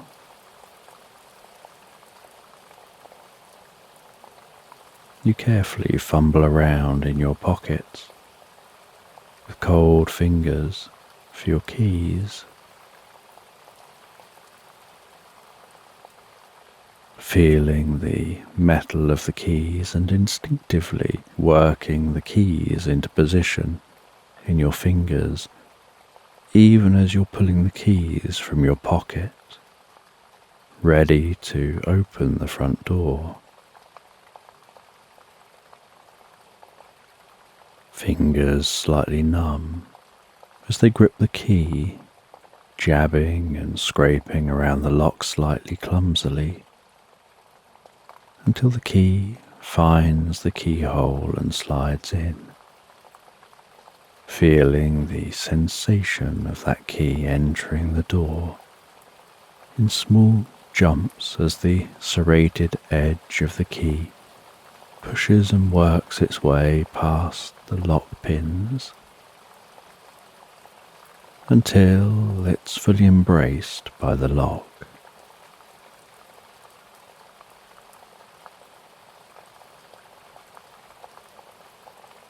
You turn the key, unlocking the door, before twisting the handle, slowly opening the door and instantly feeling the warmth from within the cabin, wafting out from the gentle glow to greet your face, like a pet being excited about your arrival home.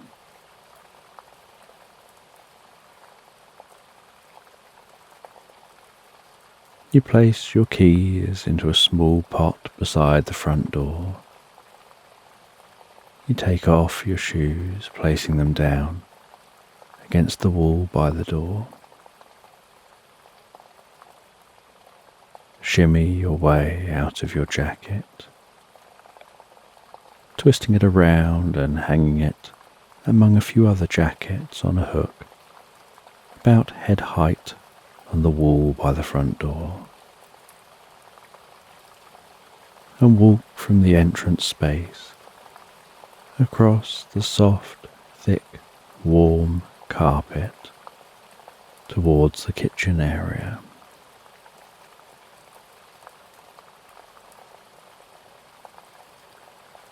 And in the kitchen area, you fill a kettle with enough water for a single drink. Turn the kettle on and head over to the fireplace, placing a couple of logs into the fireplace and poking at the calming, glowing embers, enticing them to dance up to the logs.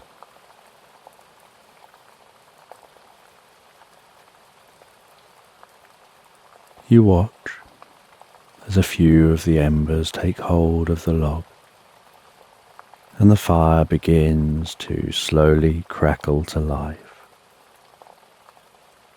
As the kettle begins to bubble loudly behind you in the kitchen, before switching itself off.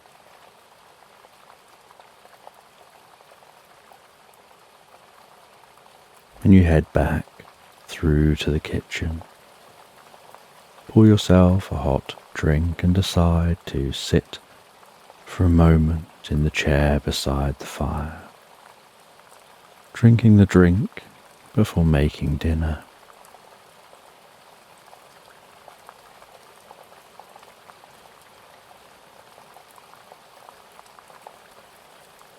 And you sink into that most comfortable chair, wrapping your hands around the mug,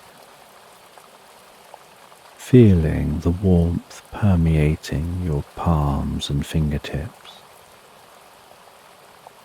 as you move the mug slowly and carefully towards your mouth, your out-breaths encouraging a stream of warm water vapor to rise up and linger on your cheeks.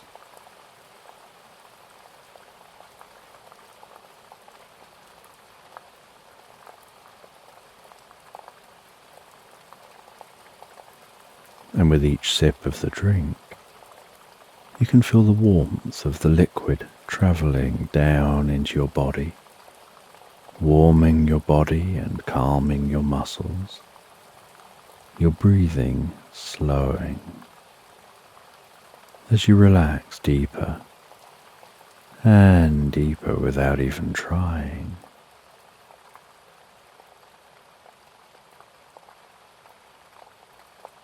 And once you feel that your hands have warmed up nicely, and you've drunk a little of that warm drink, you place the mug down next to an old novel on a small coffee table beside you.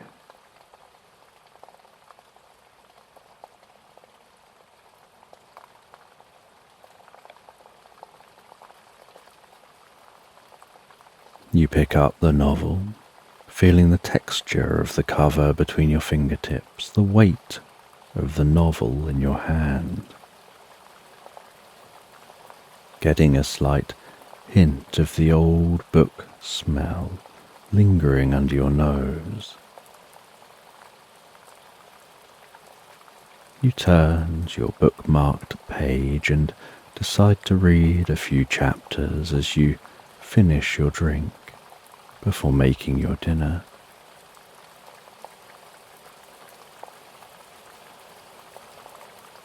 And with each sip of your drink, you can have a sense of its healing power, warming and calming your mind and body.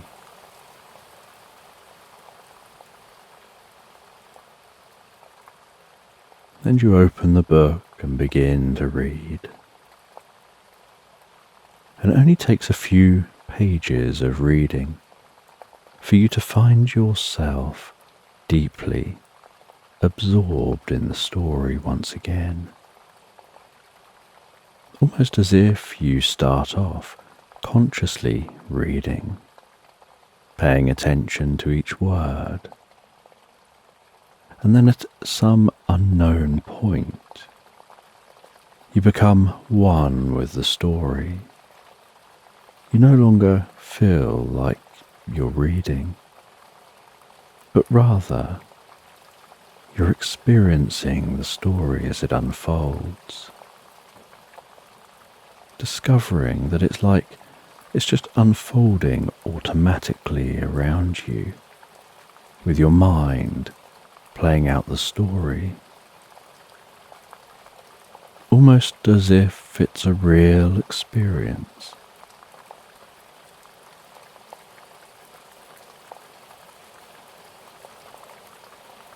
And the story is about a princess who drank a magical potion which they believed would make others see them how they see themselves. The princess felt that others didn't take her seriously. All they saw was a privileged child, someone who didn't understand the world, and although now a young adult, they're still treated like a child.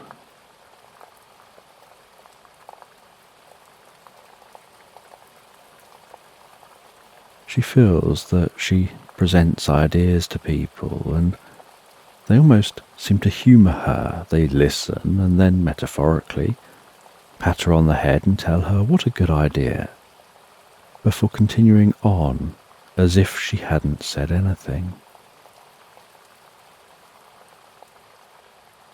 She felt that whenever she shared her opinions and thoughts, that people just dismiss them as stupid or don't even listen in the first place. All she wants is to be heard and treated as an equal.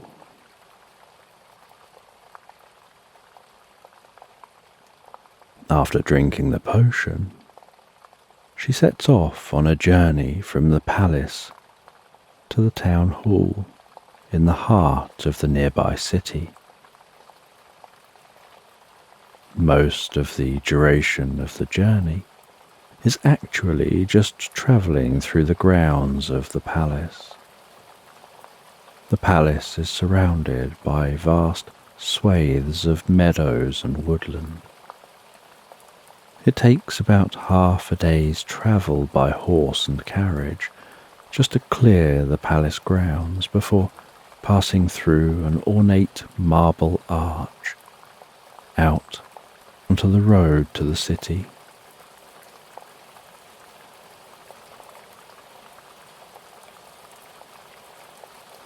The princess climbs into a glass carriage before the carriage pulls away from the palace. Two horses pulling the carriage, clipping and clopping away from the palace and into the surrounding grounds.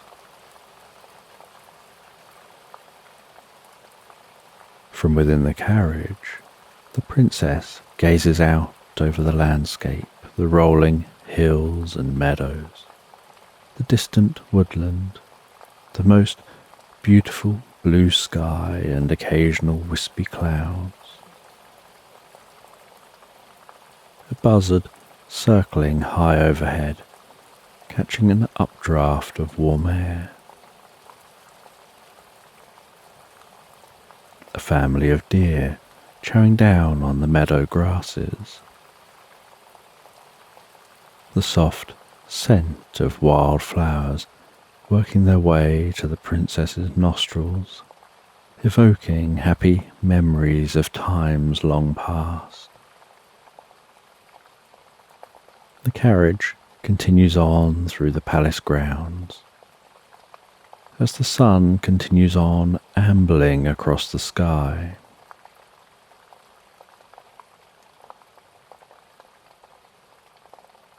While the carriage gently rocks its way through the landscape, the princess turns away from the view to read a book for a time.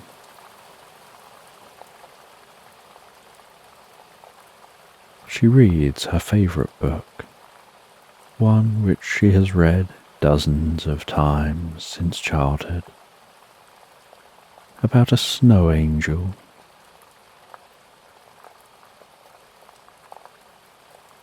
And snow angels are formed from the most delicate snowflakes, each flake resting gently on other flakes. And as they melt slightly when the sun is at just the right angle in the sky, the kind of angle which makes snow glisten and sparkle with magic, the tips of some of those unique and individual snowflakes melt together. And when this happens just right, the resulting structure begins to sparkle and glow with magic, and a small snow angel is born.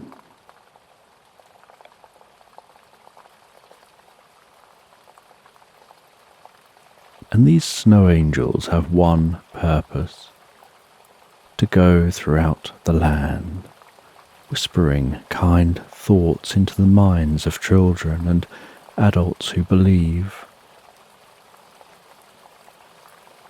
They bring hope and joy to the minds of those they communicate with. The snow angel in this story was drawn to a princess who lived in a palace in the heart of a distant land. The princess felt alone, trapped by rules and the expectations others had on her. When her carriage would pass through the land, as her parents carried out their duty, she could see other children playing with each other, yet she'd never played with another child.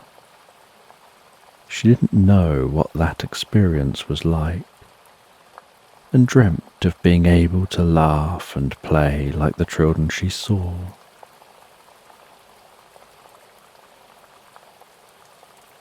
As the carriage passed through the town, she would hear children saying how much they would love to be a princess. She was here wishing to be like them, just as they were wishing to be like her.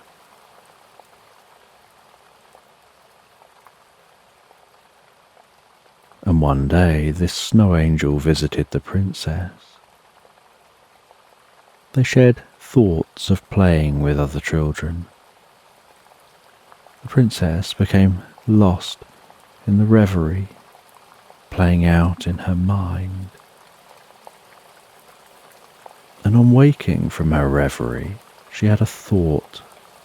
She needed to have a party for her next birthday, and all of the children in the land should be invited.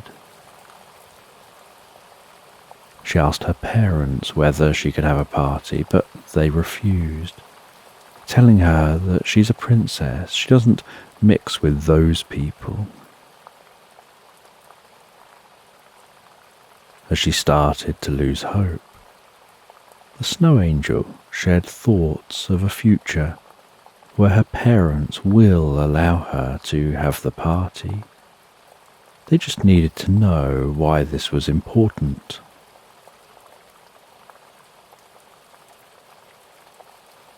The angel visited the parents as they slept and began to implant dreams of their daughter and of what would bring their daughter happiness, and how they can bring their daughter joy. The angel continued the dreams into the daughter being grown up and the skills she has and how loved she is by all because of her playing and interacting with others when she was a child.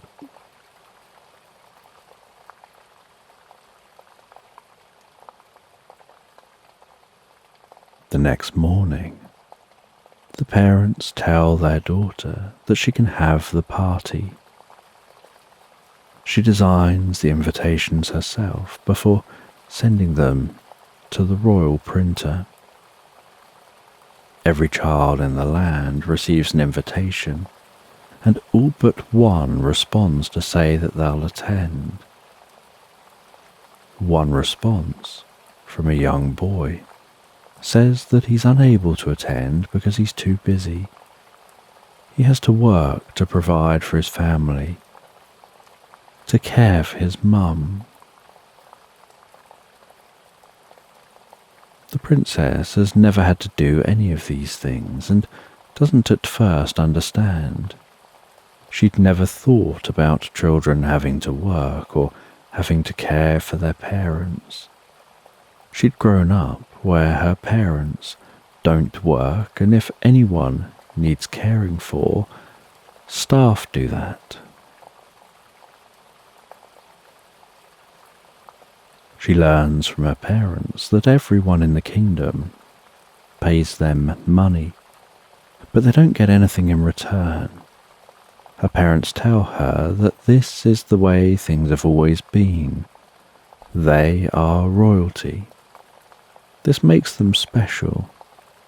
They explain that everyone is born into their position in life and that that position is where they're meant to be, which is why they were born into it. The princess doesn't understand or believe this. If people are born to people who are born to people in certain situations, then if everyone treats it as this is the way things have always been and so must be, then her family will always be in this position and everyone else will always be in their positions. She felt that that doesn't seem like people are born into a position they were meant to be born to live in, but rather people are born into the only position possible to them. The snow angel continues to give hope, and the princess sees that there could be hope not just for her, but for those in the land. She encourages her parents to share the wealth, to help improve the lives of those in their kingdom with the money they give. And years later, when it's the princess ruling the kingdom, she's much loved for helping the community and giving everyone the opportunity to have the life that they want to lead.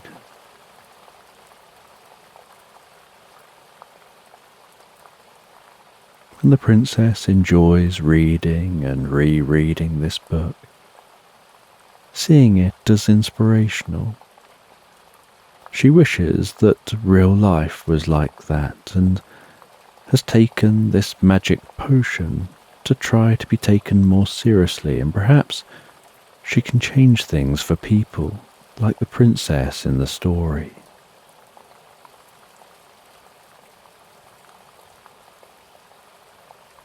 And the carriage passes into the woodland, beams of light dancing through the canopy, illuminating dust motes.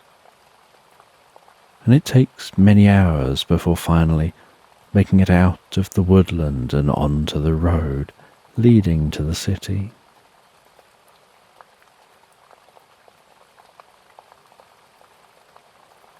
As the carriage climbs over the last hill before the city skyline gradually rises into view. A patchwork of buildings surrounded by a large stone wall. Approaching the city, the carriage passes over a broad wooden bridge which stretches across a wide river and waterfall, the sound of which rumbles into the carriage, along with a little soft, cool, watery spray.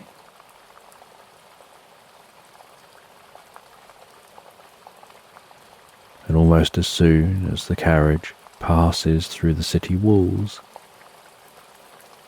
and the sound of hustle and bustle can be heard,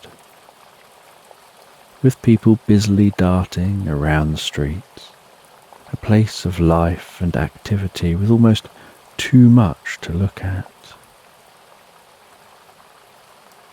The princess wonders whether her brain can keep up with the amount of information her eyes are taking in.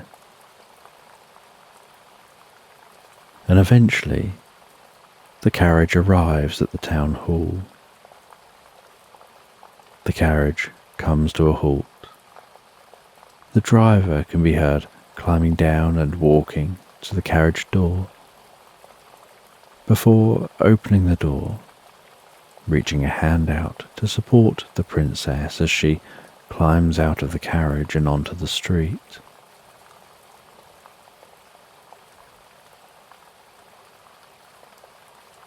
The princess walks to the front of the carriage to pat the horses, thanking them for their work before heading into the town hall.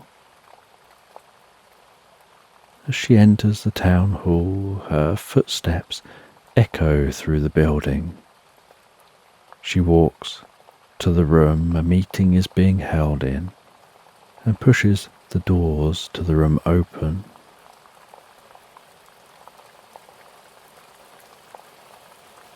As the doors open, so everyone in the room goes quiet. The chair stands up. They watch as the princess walks around the rectangle of tables to her seat and sits down. And once she's seated, so the chair sits back down and begins to talk. Not the chatter they were having before the princess entered,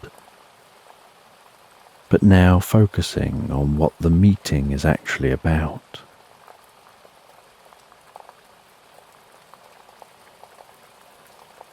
And all the people in this room have been elected by people throughout the kingdom to represent their individual communities.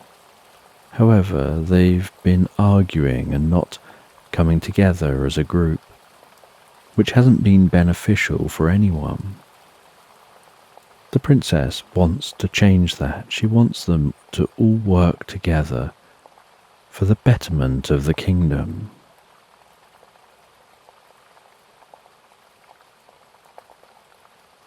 Once it's her opportunity to speak, she gives a rousing and passionate speech about community, about coming together and working together, about best representing those who put you here by finding common ground and starting from where they all agree, and looking at how they can be helpful to each other rather than focusing on what they can get for themselves.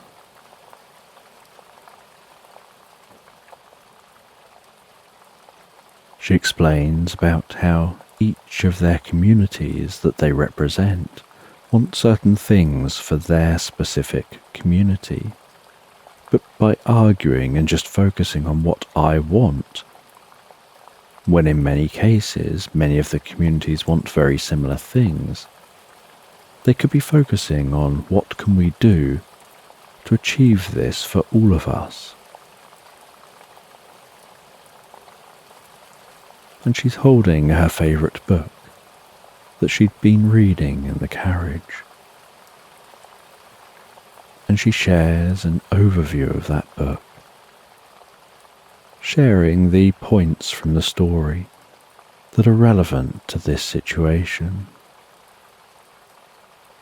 She shares her vision for the future of the kingdom and how this can only happen if we all work together for everyone.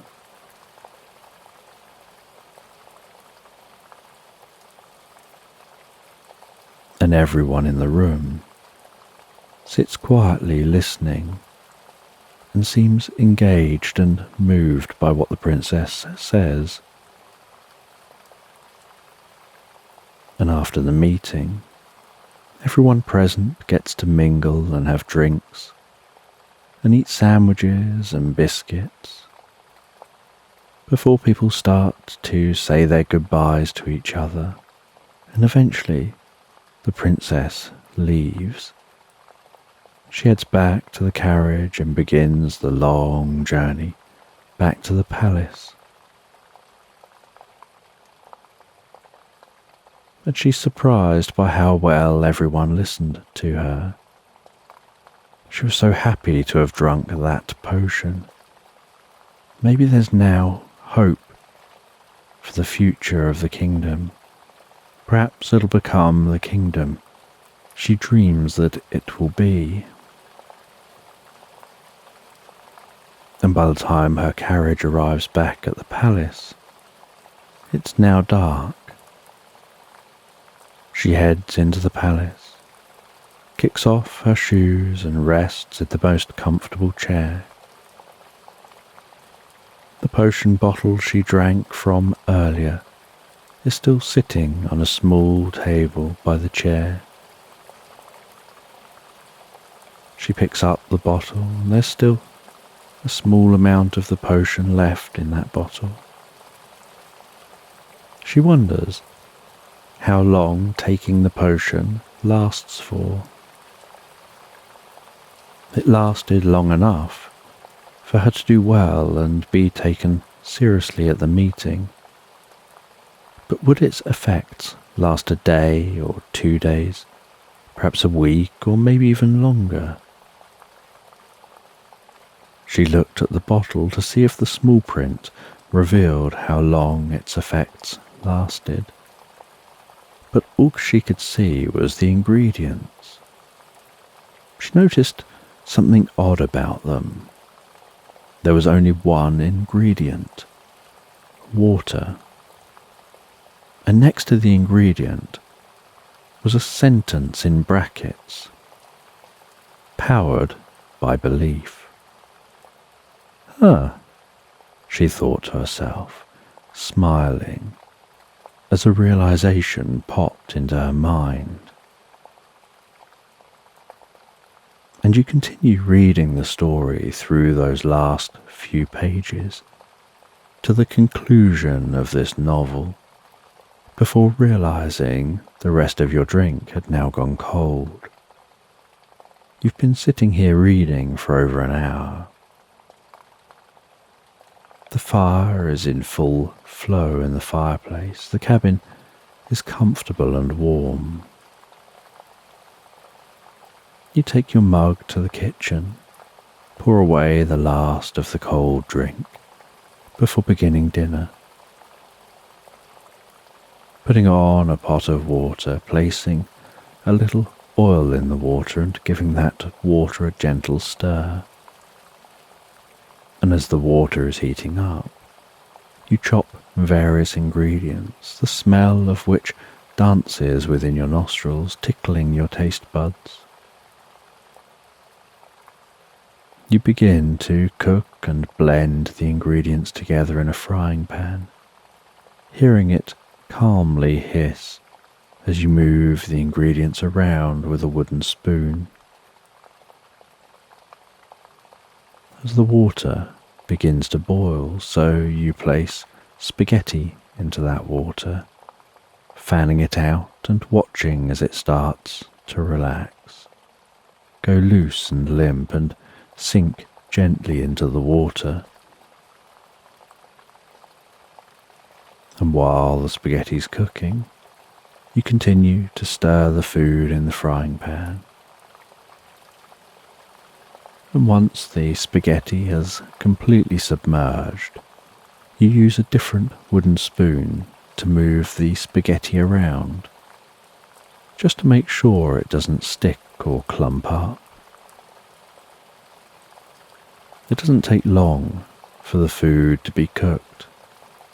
As it approaches completion, you get a large plate which curves gently up around the edges.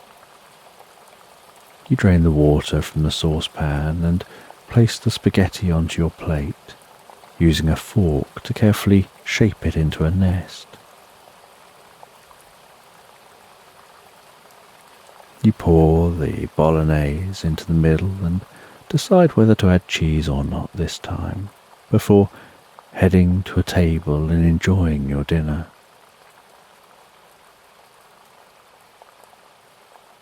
And after dinner, you head outside briefly to get some fresh air.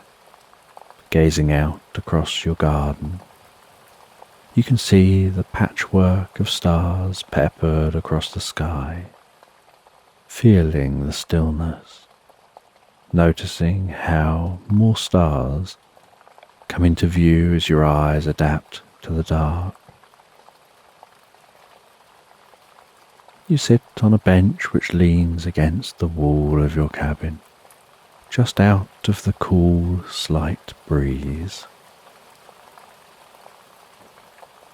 And occasionally you hear a chirp of a songbird and wonder whether perhaps it's dreaming and that it's like a bird talking in its sleep. You can still hear the crickets rubbing their wings together, calling out for a mate, and from time to time you notice shooting stars streak across the sky. And after giving time to rest and let your food go down, you head back into the cabin. Relax by the fire a little longer until you feel yourself becoming tired. And as your eyes get heavier and heavier, and the fire has once again burned down to the faintest of glows, you head to bed, settle down into that most comfortable bed, feeling that it's just the right temperature for you to fall asleep. And as your mind drifts and floats into the most pleasant dreams, so you drift and float so peacefully, so comfortably asleep into Slumberland.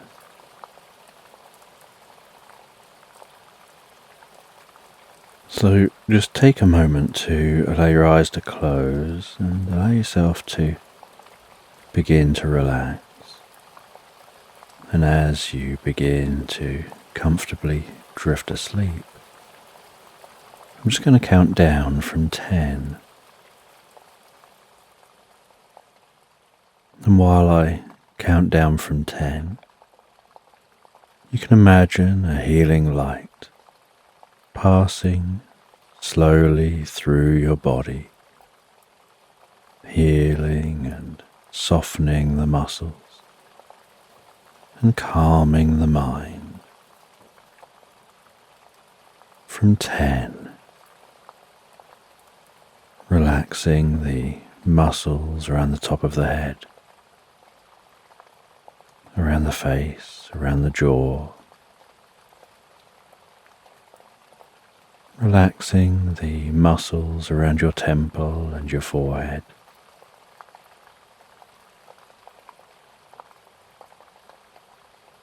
smoothing those muscles out so calmly, so peacefully. 9. As that relaxation begins to work its way around the back of your head, slowly and gently relaxing down the back of your neck,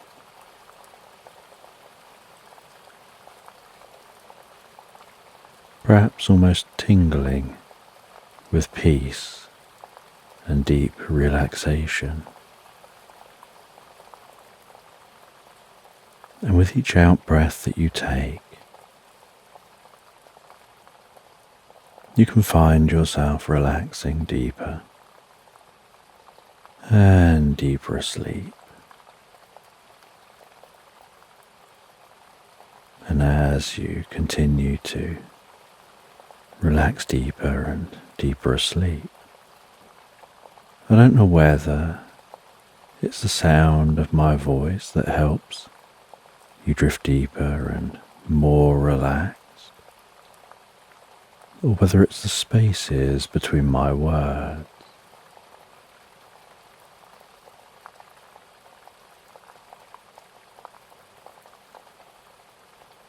Eight. As that relaxation moves with the next out-breath, slowly, softly down your neck, around your neck and deep within you, drifting, floating deeper and more peacefully relaxed. 7. With that relaxation moving down those arms and around those shoulders and around the shoulder blades, softening and relaxing the muscles. Perhaps you notice the arms beginning to feel heavier and heavier, in the same way that the eyelids can feel heavier and more relaxed as you drift peacefully asleep.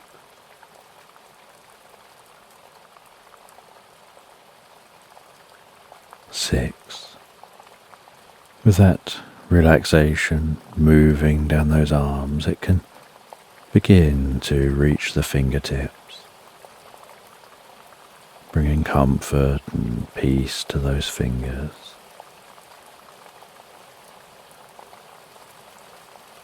5. Relaxing down around the chest, the upper back, and deep within you. And the relaxation can move to your stomach, to your lower sides and your lower back, softening, relaxing, so calmly as a mind and a body.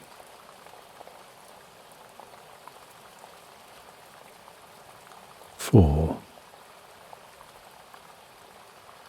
With the relaxation moving down around your bottom and around your legs, carefully moving down towards your feet. 3. Moving all the way down those legs deeper and deeper.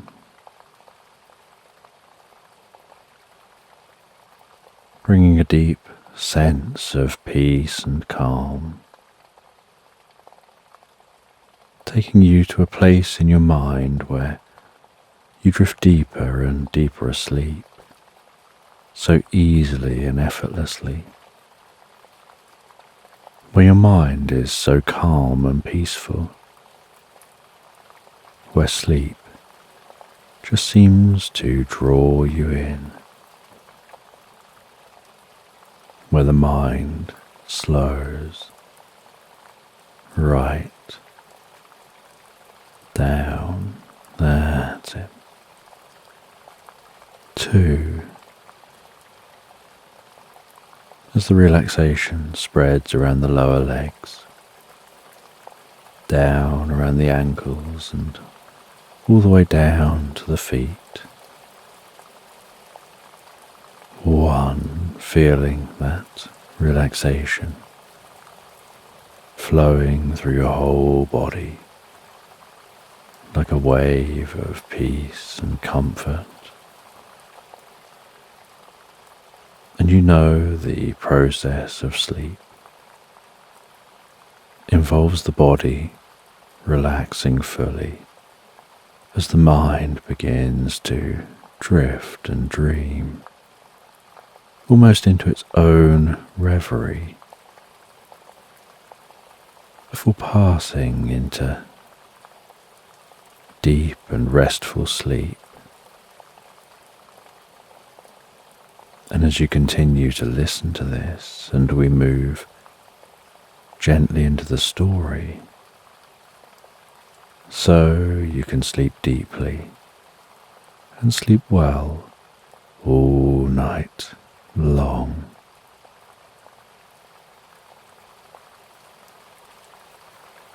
And as you comfortably sleep, I'm just going to tell this story in the background. And Pebbles is a young teddy bear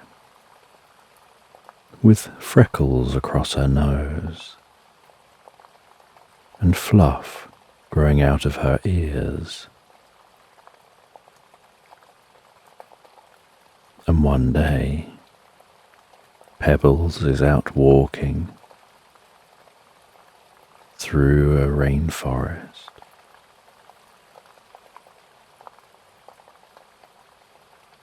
Droplets of moisture hanging on the tips of her fur. Her padded feet softly pushing through the undergrowth. Sounds of the raindrops leaping from one leaf to another as they find their way to the forest floor.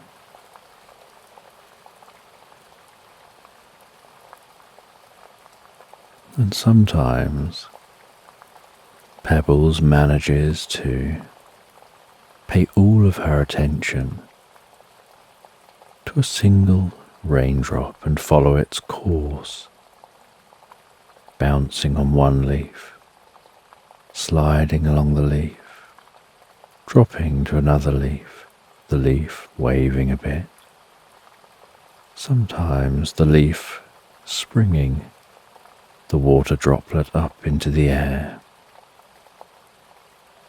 as it somersaults off the leaf and splashes down onto another leaf, eventually finding its way to the forest floor. Other times, there's a breeze high up in the tops of the trees, and so many raindrops fall down through the trees that there's a cacophony of noise, of that pitter-patter of the raindrops as they all leap and dance, bounding their way down to the forest floor.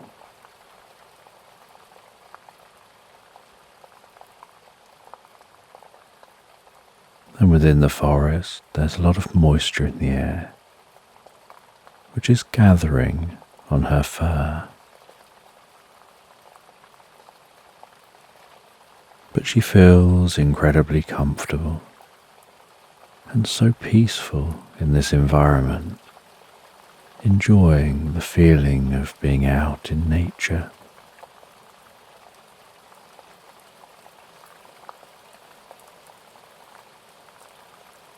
And while wandering through this forest, the light quite dark, as so little sunlight can make it through the canopy overhead.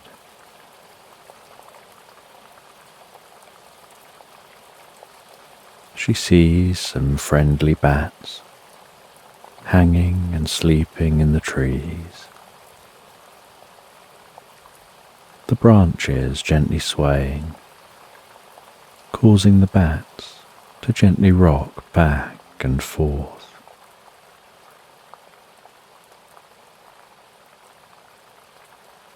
She sees some brightly coloured mushrooms on the ground, poking themselves up through the undergrowth. And while walking past, disturbing the air above those mushrooms, you can smell how sweet those mushrooms smell. Their sweet scent dancing within her nostrils.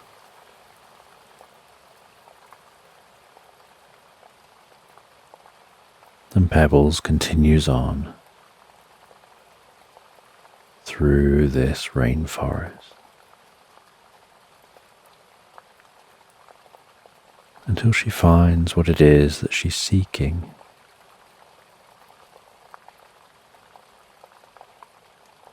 A tree containing a door. And she walks up to that door. She knocks 3 times. Each knock echoes through the tree, as if the tree is hollow.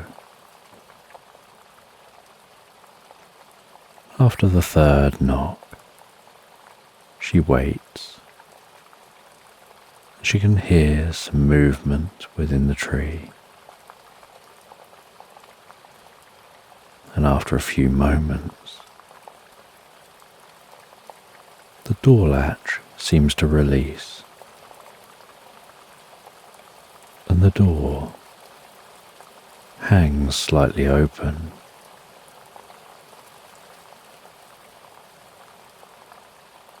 And she reaches for the door, pulls the door open, feeling the weight of the door as she does,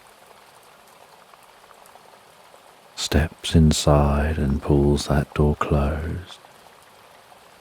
And there's a slight coolness in here and a faint glow, and the air is incredibly still.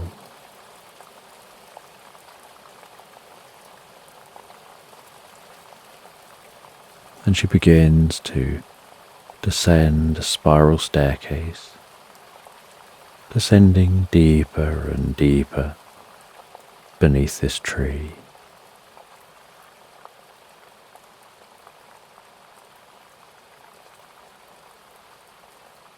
And within the tree, the atmosphere is so calm and comfortable.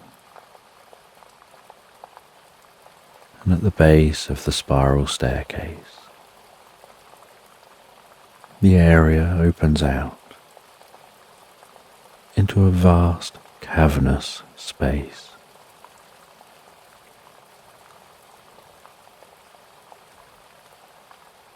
And somehow this entire cavernous area is glowing with light,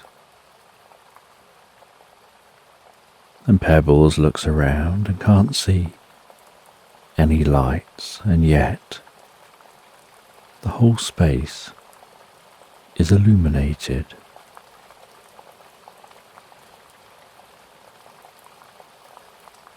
And she can see some people working at desks,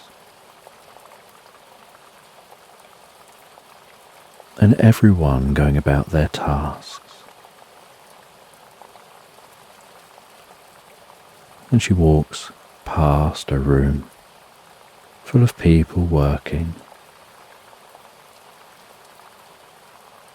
heads to a door at the back of the room, opens the door, and walks into another room.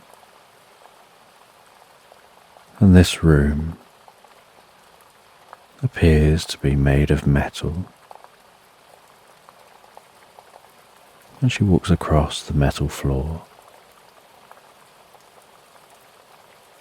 her teddy bear feet padding their way across that metal.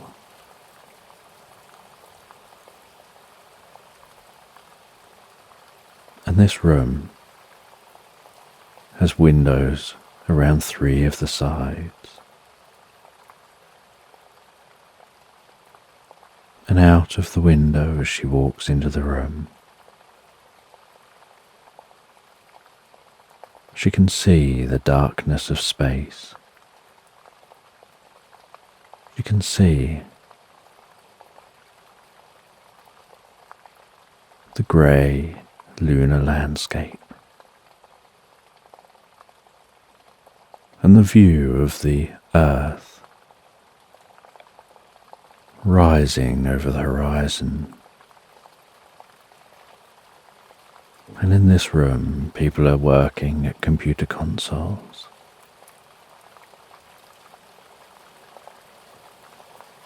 And she walks over to a desk and sits down. She puts on a headset,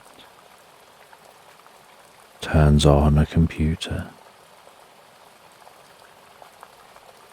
punches in some details, logging into the computer, sees a notification on the screen. She clicks the notification, reads a message on screen,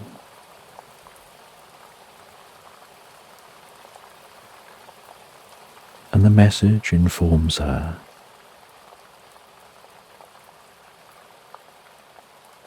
that what they've been looking for has possibly been found.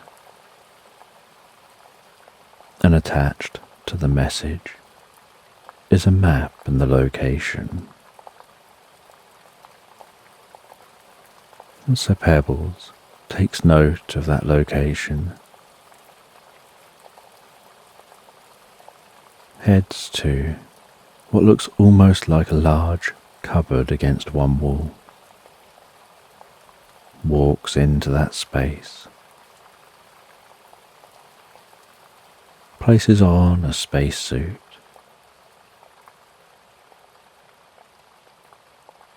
on her arm she punches in the details for the location and an image of that location.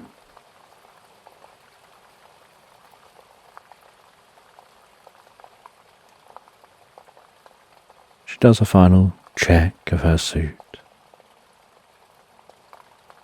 and presses a button, and a door behind her closes. There's a gentle hissing sound before another door opens to the lunar surface. She walks out onto the lunar surface, presses a button on the outside. The door closes behind her.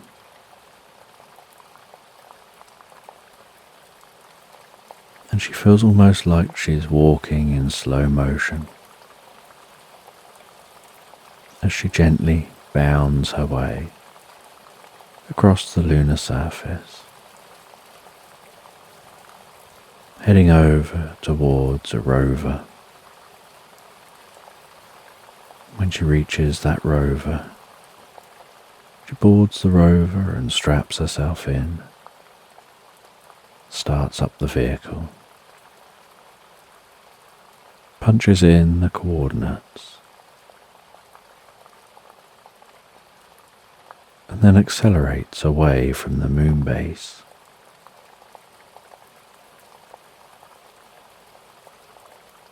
And she feels she's travelling for quite some time.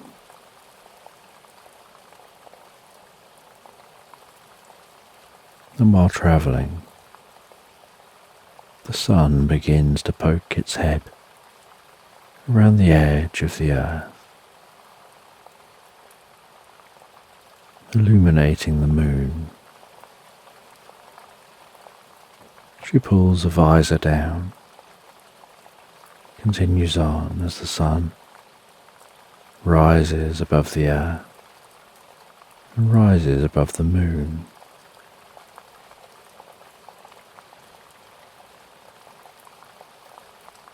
And while that sun continues to rise,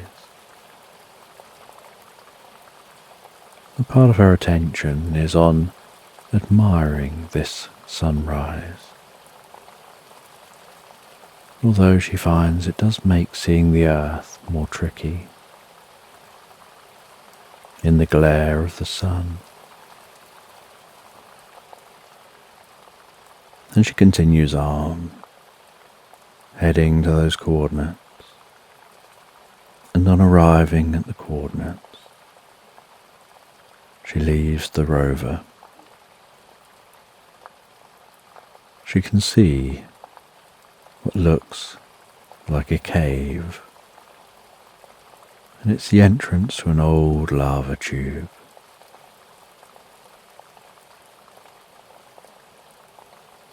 And there are some people working at the outside of the cave, and they greet her as she arrives. She walks past them, descending into the cave.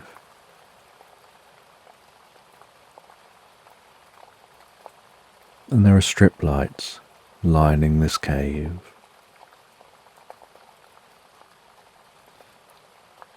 And they're gently pulsing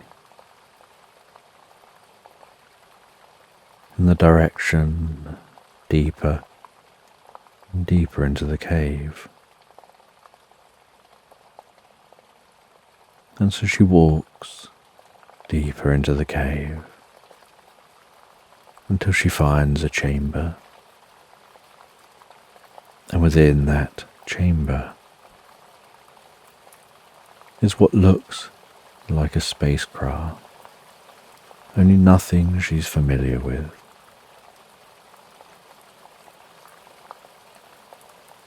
And she walks over to the spacecraft and is told that they've gained entry.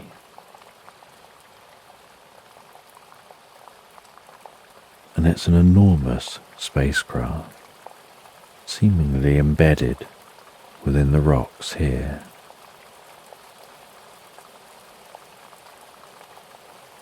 And they head up a ramp and into the spacecraft. And a short way into the spacecraft is what appears to be a makeshift tent. And it's actually a makeshift chamber where people can walk in, seal the chamber, match the atmosphere of the craft, open the other side of the chamber, closing it behind them,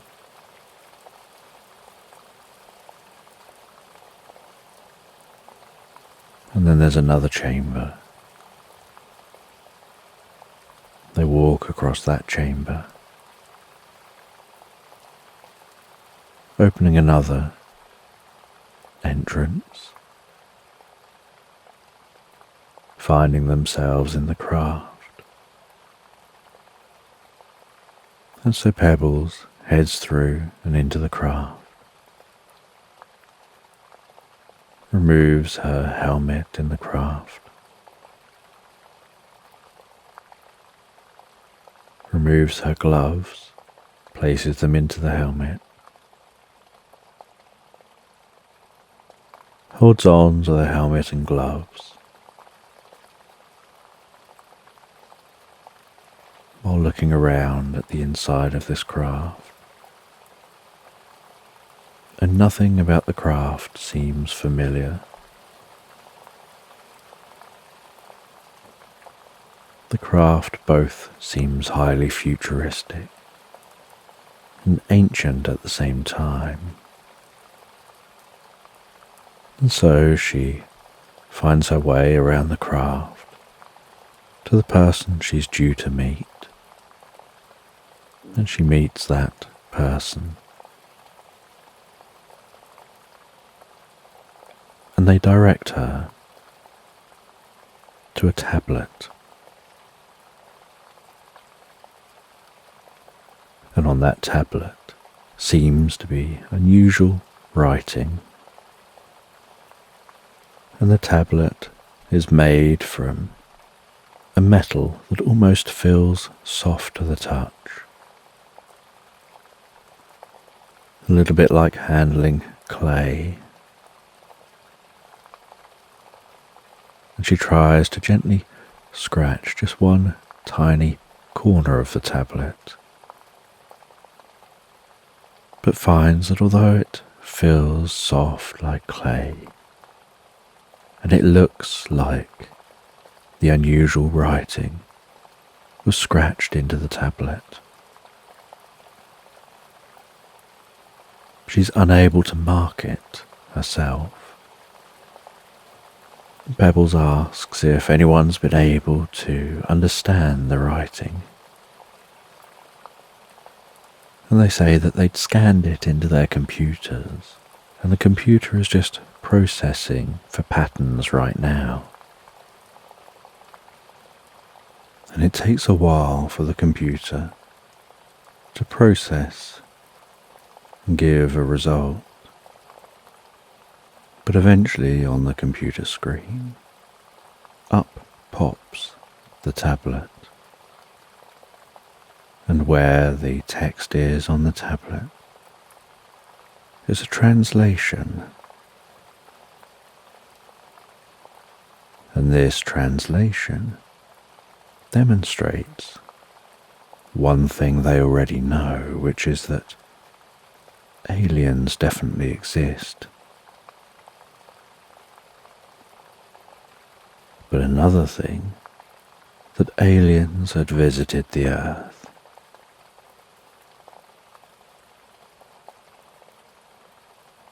And it says that this ship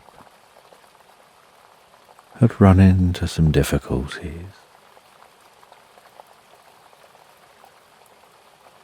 and had crashed onto the moon, and it had embedded itself into the surface of the moon. But the being that was on this craft, which is already quite a small ship apparently, had left in an emergency escape pod.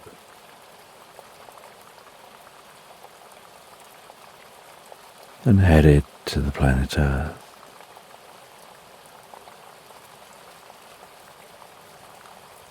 And the computer, analysing that tablet, was able to understand the language, and so was able to create an augmented reality projection of any written areas within this craft. And so Pebbles put her helmet back on and projected on the inside of the helmet is an overlay of any text. And so she looks around and can see buttons, writing in different places and screens with writing. And she heads over to a console and types in on the console, unlocking it. And sees that there are some records about the mission that these aliens were on. They're observing the planet Earth and the evolving life forms on the planet.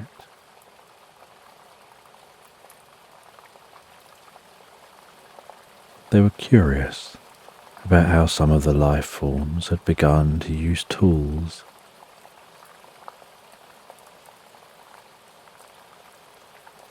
They'd begun to cover their bodies in furs and leaves, helping to protect them from the elements on the planet, allowing them to begin to spend more time in locations where conditions weren't so ideal. And although often those conditions were harsh, they were hardy creatures who continued to push forward, and they explored different areas.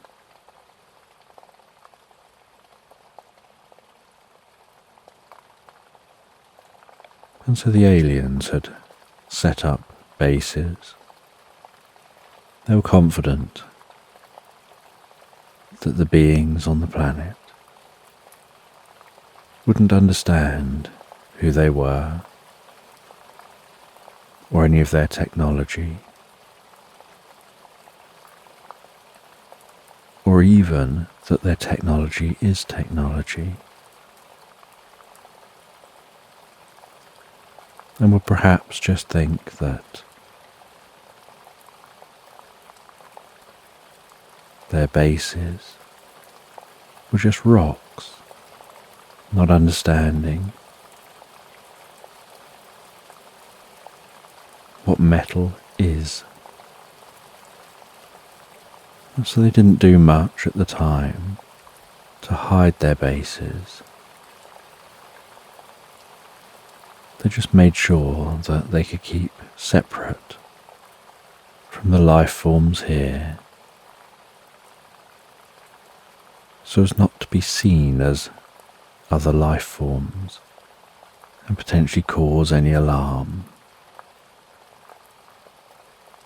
And these aliens come from a planet with very different gravity, and they exist around a planet, around a star that whips itself around a black hole. And the gravity where they came from is so intense that it took them an enormous amount of time to become advanced enough to be able to leave the planet's surface.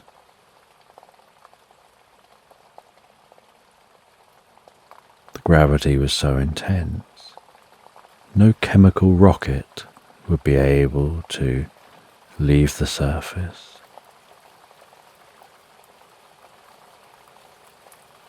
And they suspected there were other civilizations out there, and wondered whether those other civilizations are also bound to their planets by the gravity of the planet, and whether it's at all possible for civilizations ever to make it into space.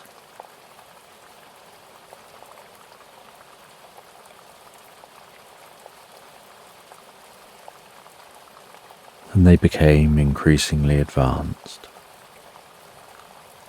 until eventually they learned how to manipulate space-time, to be able to warp space-time, and essentially to generate gravity, or the absence of gravity.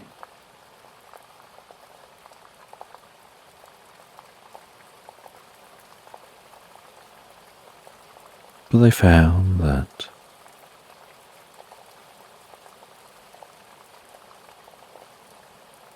even a small change in the level of gravity was detrimental to their structure as beings. So they created suits.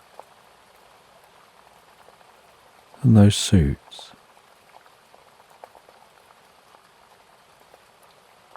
on the inside are like having their own gravitational field.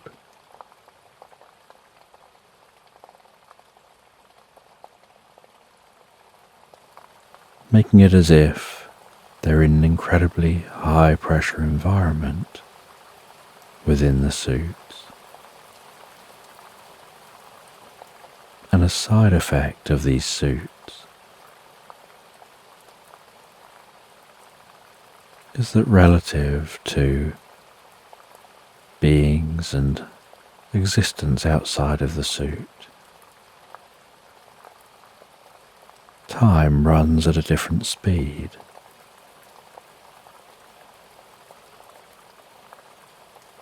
The heavy gravity on the inside of the suit means that they feel perfectly normal. But looking out of the suit at the passing worlds,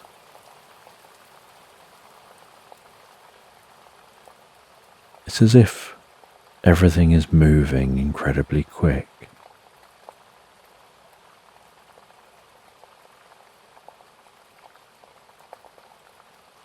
And so when they visited Earth,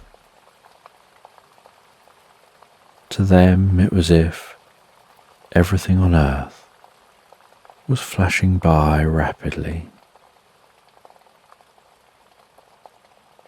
and to everything on Earth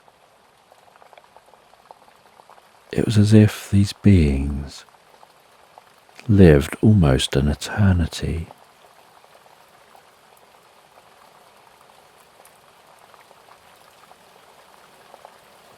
And for tens of thousands of years,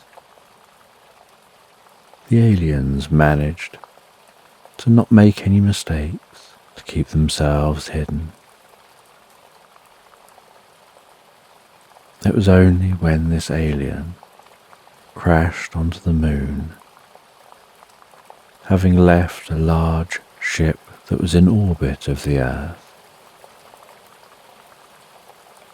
and their ship malfunctioned.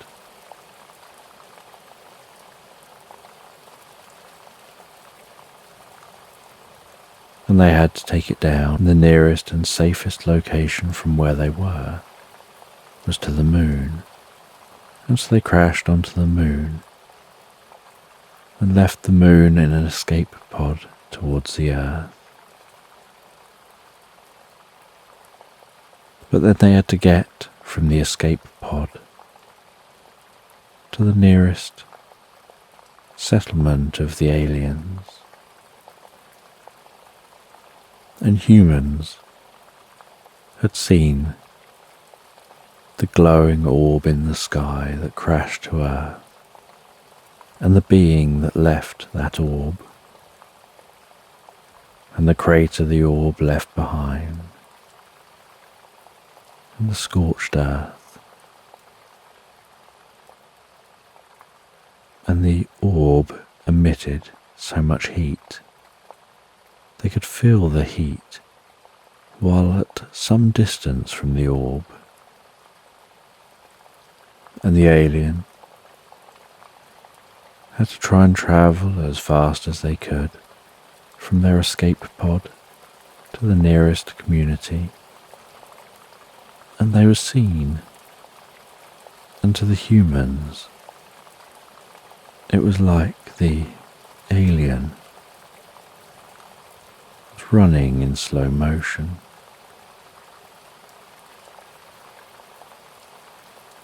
And to the alien it was like the humans and the wildlife was flashing by at high speed. And the alien found their way to the nearest community. But in Earth time, that meant that that alien was seen for an extended period of time out in the open, travelling to what looked just like an unusual rock.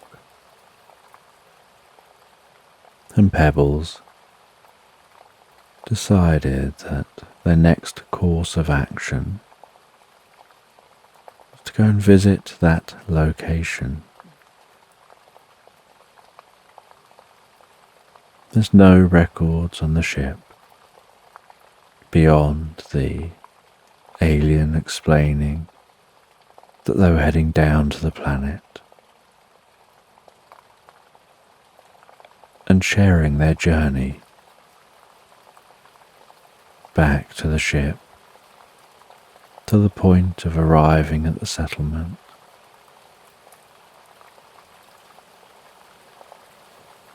After that, they'd stopped sending messages to the ship and had likely decided to leave the ship where it is.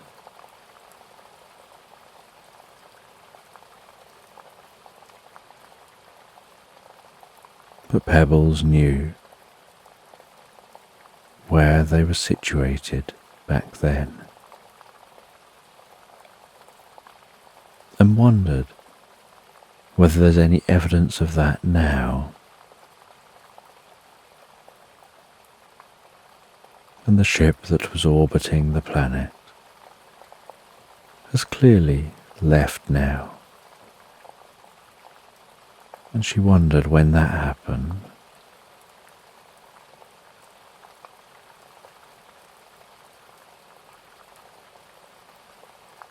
And so she found her way back through the ship, back through the airlock, back out into the tunnel, heading back to the surface of the moon, before travelling back to the moon base. Back at the moon base, she changed from her spacesuit, went to her console, typed on the console about what she'd found, what her next plan was,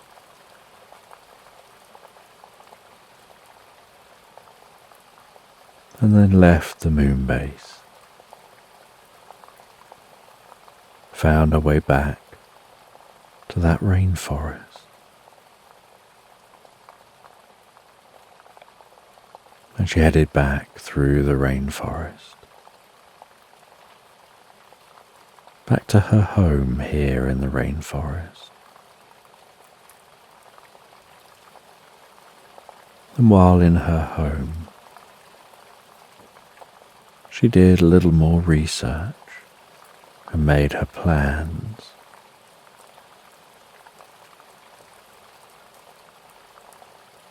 For getting to the location of that community of aliens.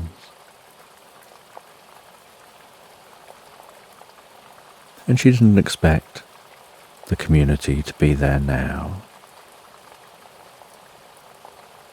And also didn't expect to find any evidence that it was ever there.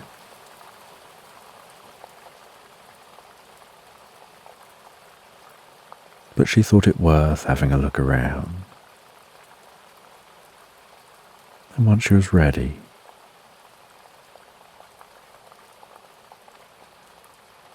she went into a portal room, opened a portal to the nearest portal stop to where she was heading, left the portal at that portal stop,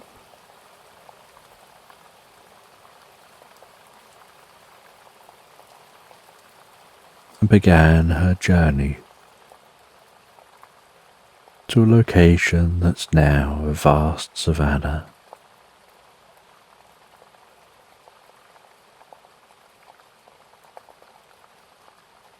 And she had a device with her with the records she'd seen, showing where the ship had crash landed.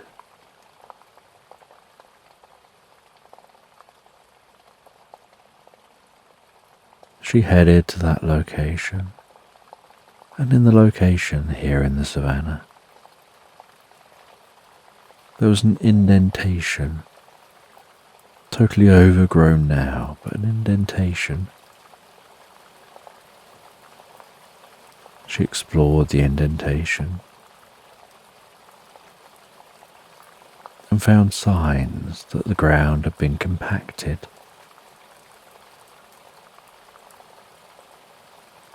And that now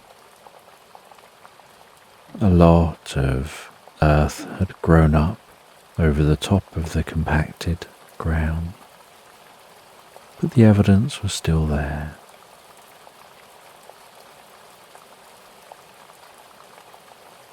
She followed the route the being would have taken and found her way to what looks like a cliff, and a short way in front of the cliff. As she scanned the ground, she discovered signs like foundations and realized that this here was where the building was, right in front of the natural cliff, probably backing onto the cliff, maybe even digging into the cliff a bit and trying to blend their observation community with the natural cliff. She sketched out while looking at it what she thought it probably looked like.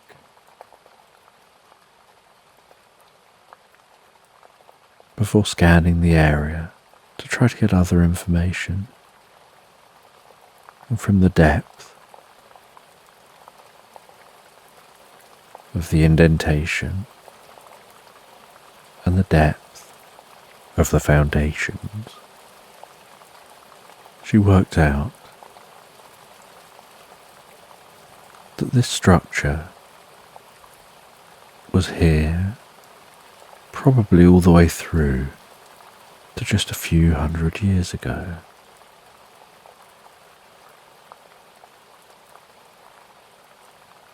And the indentation had probably happened about 10,000 years ago. And as she explored the cliff, looking to see if there's signs of how structure was built either up to the cliff or into the cliff,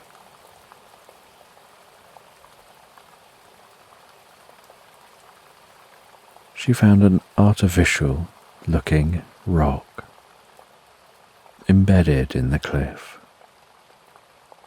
Something that would easily have been overlooked unless you got really close and analysed it. And she handled that artificial looking rock and heard a deep rumble, and the side of the cliff gently shook, and some rubble fell to the ground, and so she stepped back.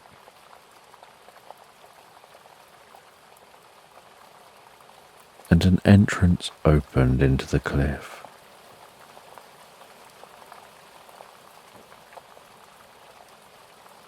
And she saw as an entrance into a grand structure.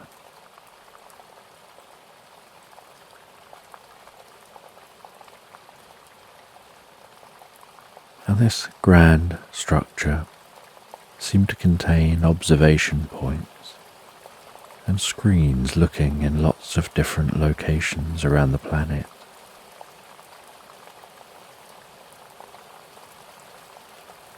And she saw that it looked like aliens perhaps were still here.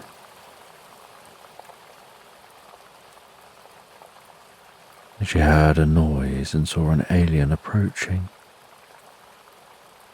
curious about the door opening.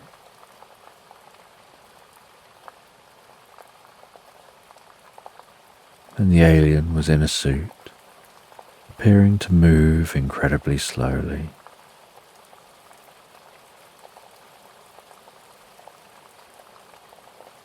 And so she walked up to the alien.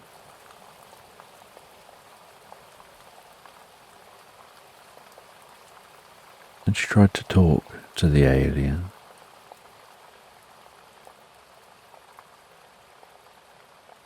But the alien was out of time compared to her.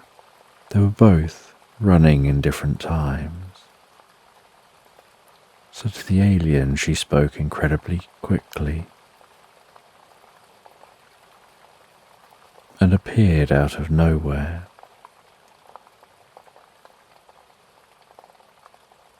And to Pebbles,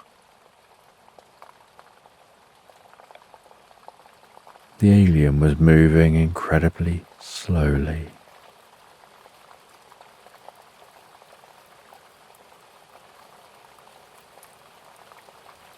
And so she wrote down what she understood about the situation and placed it before the alien.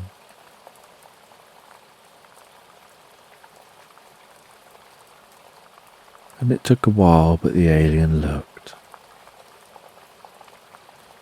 This encounter with her will be but a blip for the alien.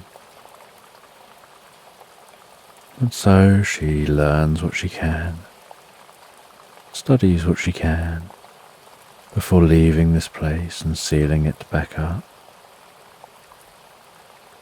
then heading away.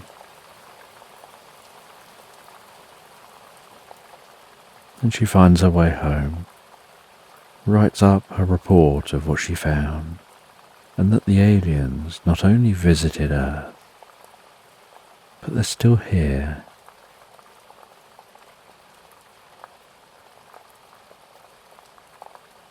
And hours later, as evening setting in,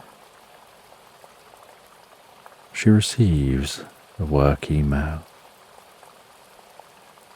And attached to the work email is a video, and it says that it's private and confidential and top secret. And she watches the video and learns in an instant that a long time ago humans had actually already encountered these aliens. But that's where they got their teleportation technology. That's how they advanced so quickly. But there's always been the barrier. So the aliens have been trying to carefully help humans to advance a little quicker, to try to help them to get to the point where they'll understand the technology required to alter space and time, and to be able to communicate on the same level.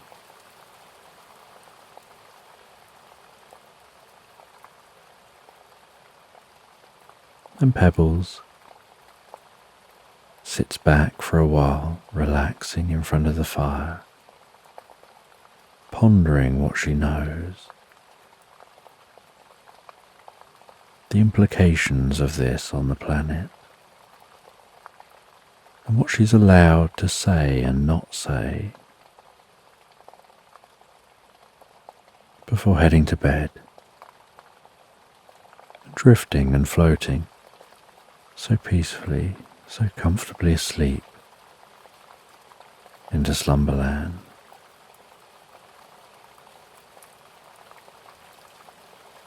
So just take a moment to allow your eyes to close and allow yourself to begin to relax.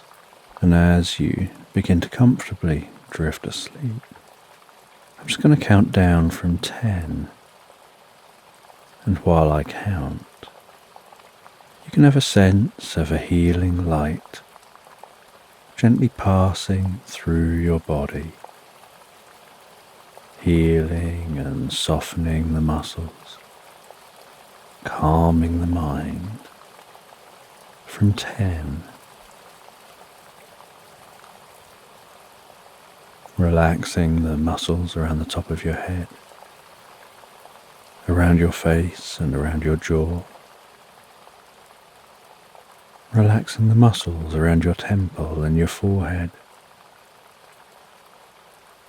smoothing those muscles out, calming, softening,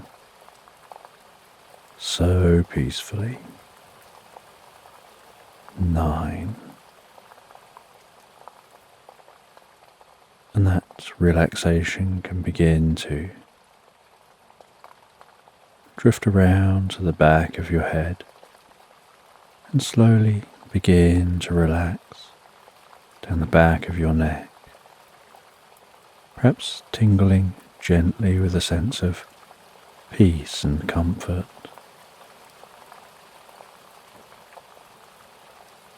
And with each out-breath that you take, you can find yourself relaxing deeper and deeper asleep.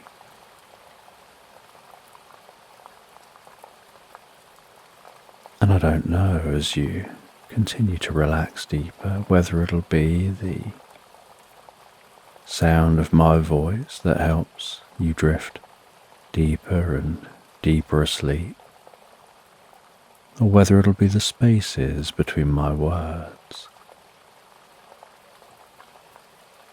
8.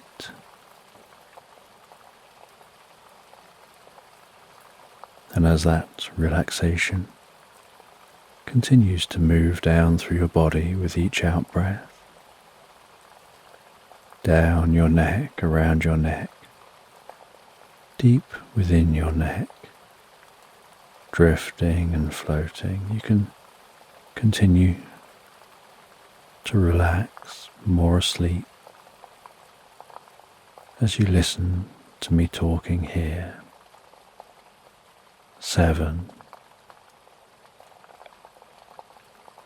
And the relaxation can move down around the shoulders, the shoulder blades, spreading out comfortably into the arms,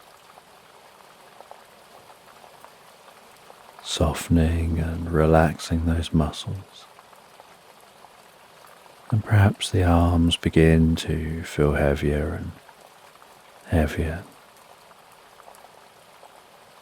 just as the eyelids can feel heavier and heavier,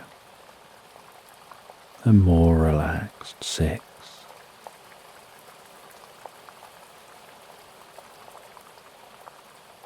With that relaxation moving all the way down to the fingertips, bringing a deep sense of peace and comfort.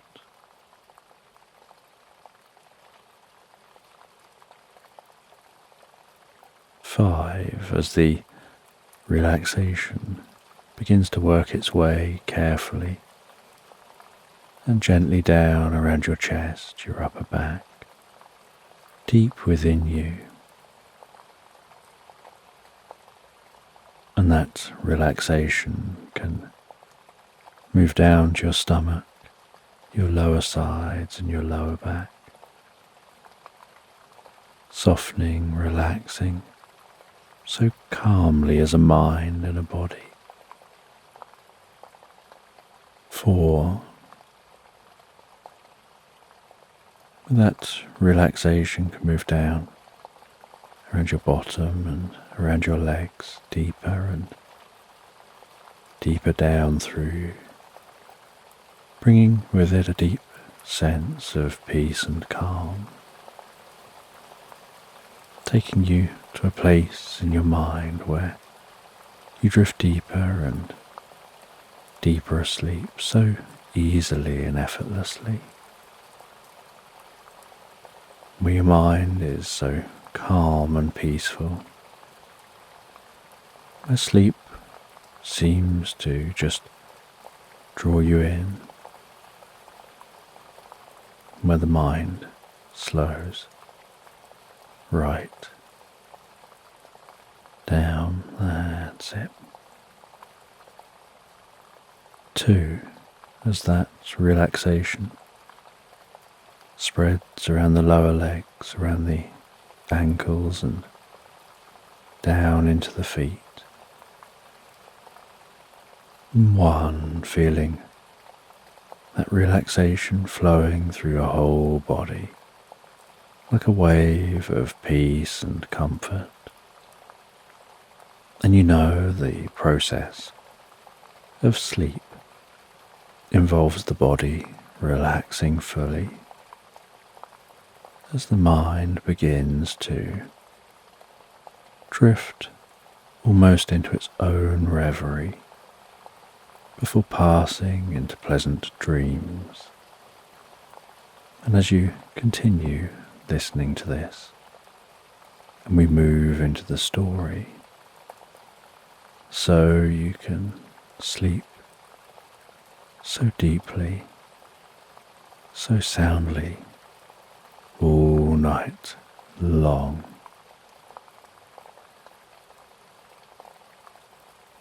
And as you drift and dream and sleep, I'm just going to tell this bedtime story in the background.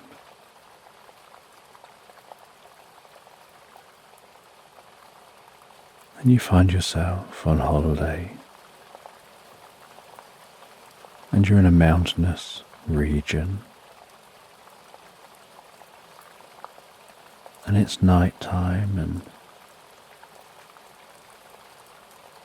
you can feel the crisp air against your face, the sensation of breathing in that crisp, fresh air,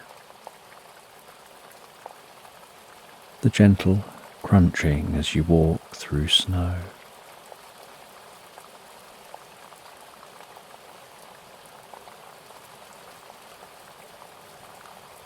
And the sight of an aurora waving gently in the night sky, the most delicate light show.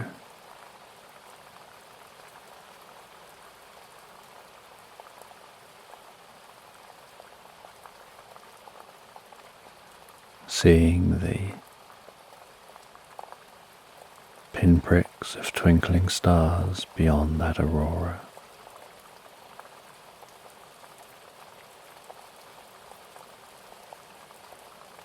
And the gentle stretch of the Milky Way, as it arcs across the sky.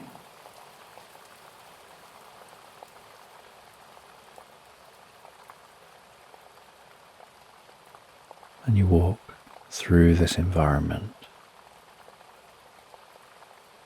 You head to a cable car down from this altitude.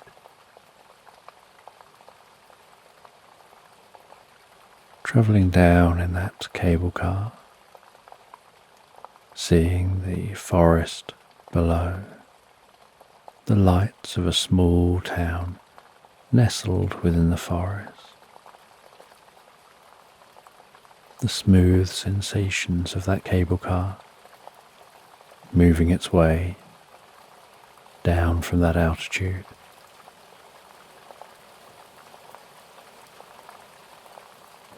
Until you lower down beneath the line of trees. You disembark and begin your journey towards that town.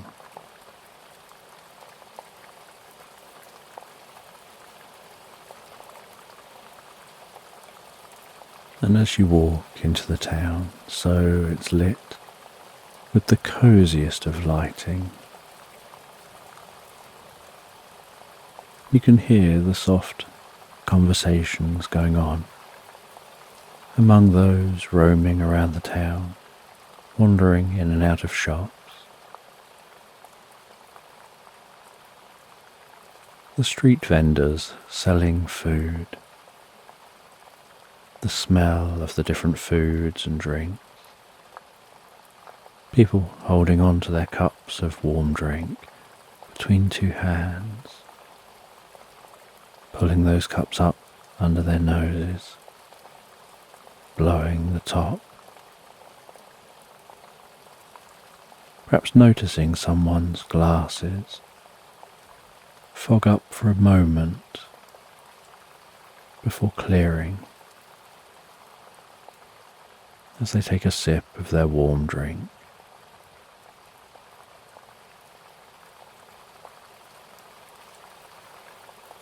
And you see, as you look down the street, an antique shop.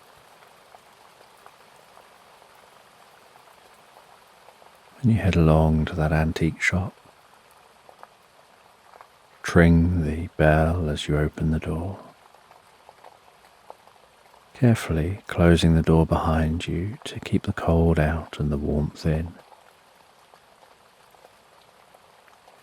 And in this old antique shop is a log fire crackling away in the corner of the room. Shelves of antiques and old books.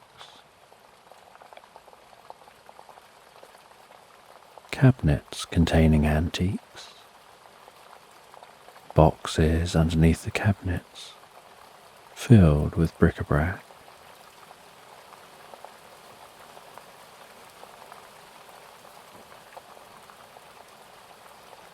And there's such a cozy environment in here. Just that sound of the crackling fire,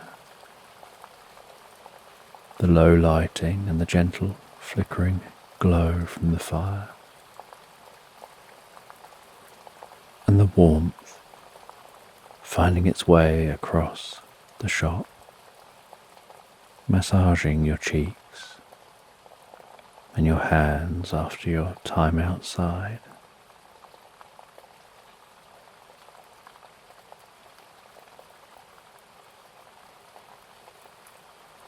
And you see, behind the shop counter, an elderly man with half-rimmed glasses perched on the very tip of his nose, breathing in a very calm way, face wrapped in dense stubble, and scruffy long grey hair.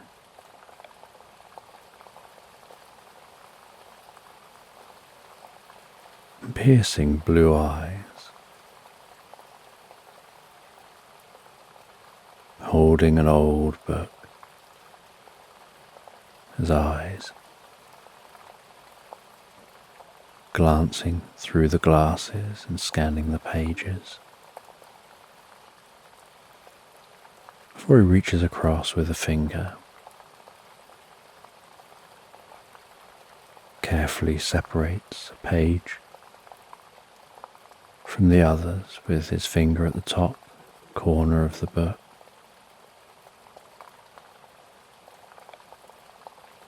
Reads to the end of the page and then carefully turns that page over, his eyes moving slightly up to the top of the next page.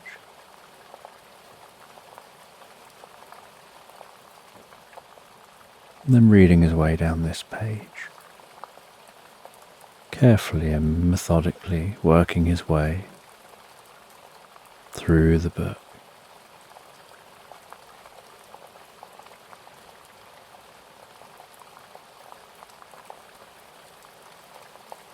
And you sense that he is aware of you, although he's not acknowledged your presence.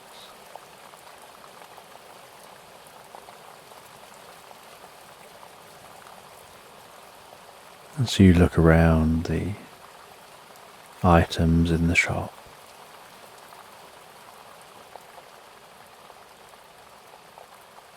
As you look around, you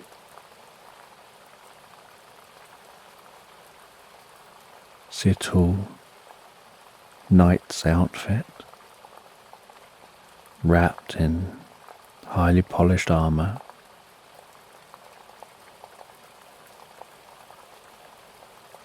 You tap it very gently with the knuckle of one of your fingers, hearing the metal reverberate and settle.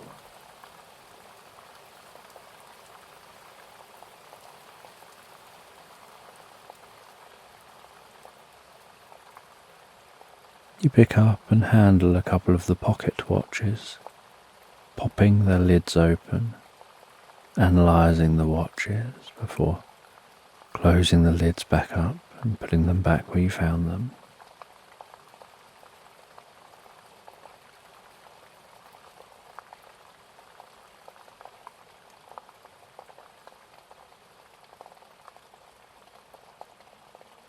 You take a look at some of the random ornaments, heavy yet small metal ornaments,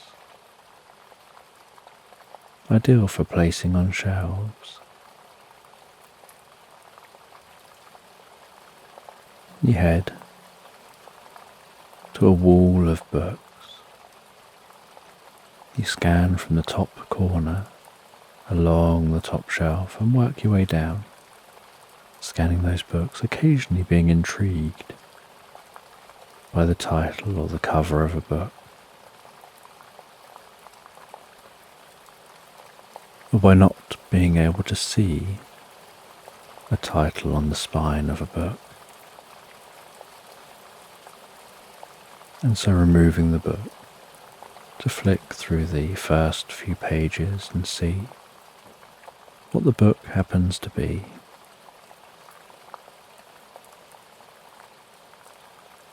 And all this time, you're the only person in the shop.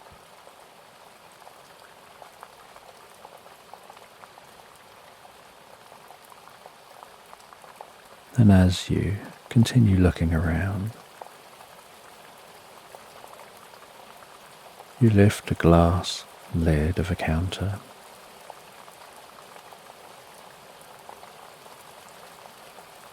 You take a look at some of the old watches in that counter.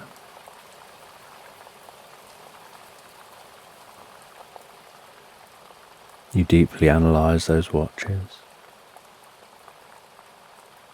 You test some of those watches by winding them up, placing them to your ear, listening for the ticking.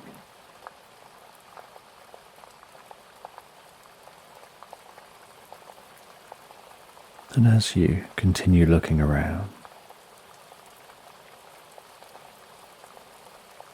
You head to a tray that just has random items, with all the items being quite affordable. And within that tray,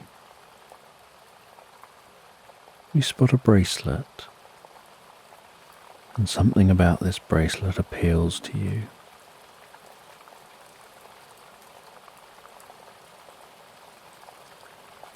And you walk over to the counter with that bracelet. You stand patiently waiting. And when you notice that the shopkeeper isn't paying you any attention now, you start trying to get their attention.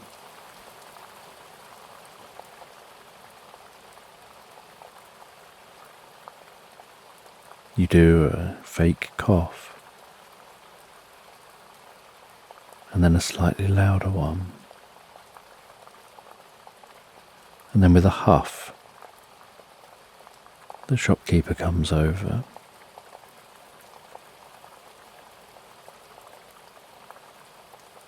You ask them about the bracelet, whether there's anything they know about it and its history.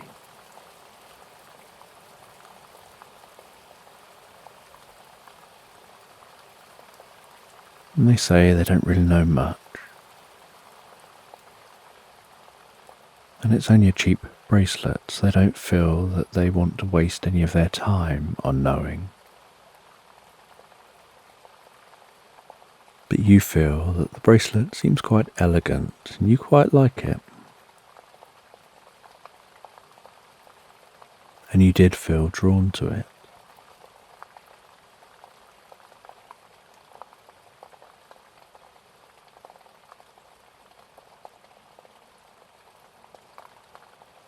And so they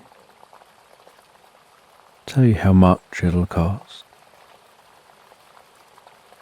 ask if you want it packaged, and they place it into a nice presentation box, carefully wrap that bracelet, and place the wrapped bracelet into a bag, and place a business card into that bag. And you see that their name is Hermit Crab.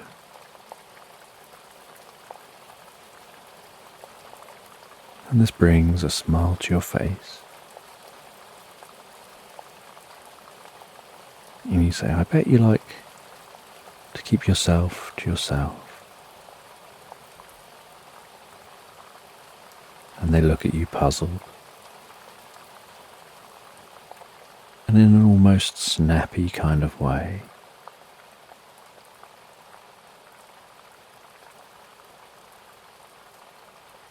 they say, what gives you that idea? They just don't really like being around people.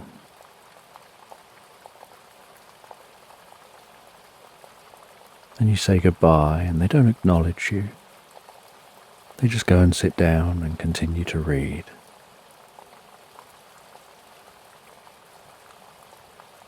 You head back to the door and tring the door open, feeling the cold leap into the shop.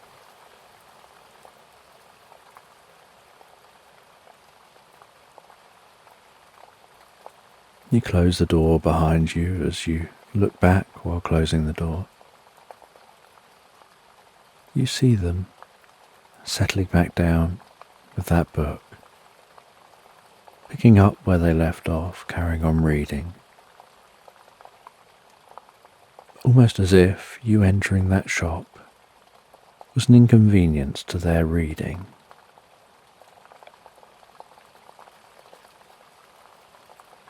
You carry on through this town, finding a place to stay for the night, checking yourself in.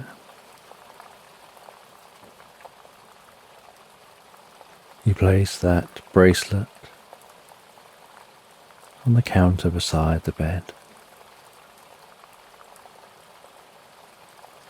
You change into some different clothes and head downstairs for something to eat. And downstairs in the restaurant area is a handful of other people, some couples, some people on their own. The smell of food wafts through the restaurant. You take a look at the menu and find exactly what you want to eat. You order that food and a drink and sit on your own on the table waiting for that food to arrive and the drink to arrive. And while waiting, you just enjoy the atmosphere.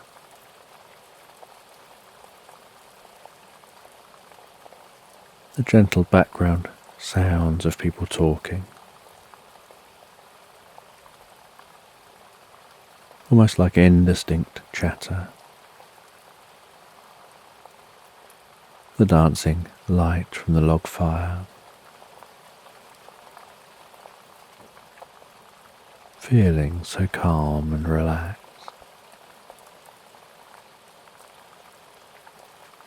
And then your food is brought out and you enjoy that food, drink the drink. And after finishing, you just stay resting here for a while, still finishing the drink, in no hurry to go back to the room. But after an hour or so, you finish the drink. The restaurant has thinned out. The fire has burned down to embers. So you head up to your room. You settle down on the bed and take a good book. And read that book for a little while. Reading yourself to a point of being sleepy. And when you reach a point to stop reading, you reach into the bag with the bracelet. Take that business card and use it as a bookmark. Business card making you smile and recall your interaction from earlier today. You close up that book, place it down beside the bed. Settle down and begin to drift peacefully, comfortably asleep. And while you drift and float and dream deeper and deeper asleep, your mind starts to wander.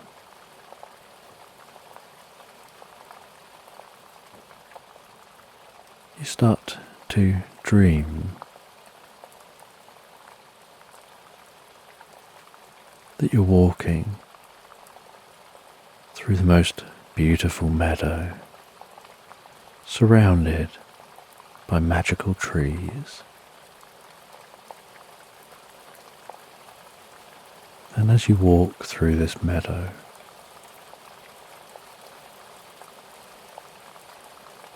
so you begin to hear a gentle sound of a distant flowing stream. And as you find yourself approaching that stream,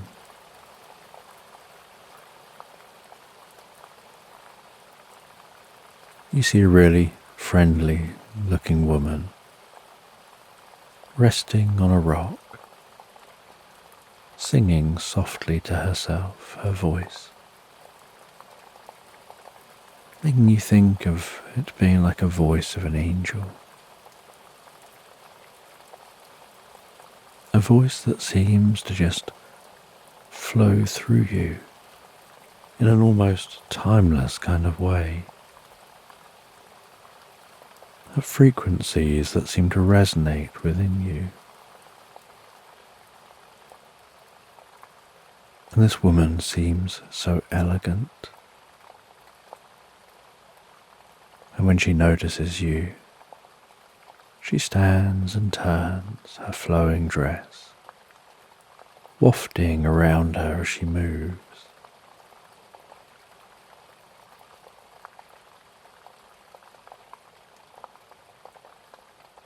She begins to talk to you,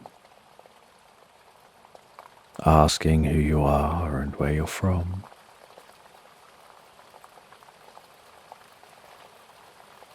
And you say you're just out for a walk, exploring this meadow, and you heard her singing.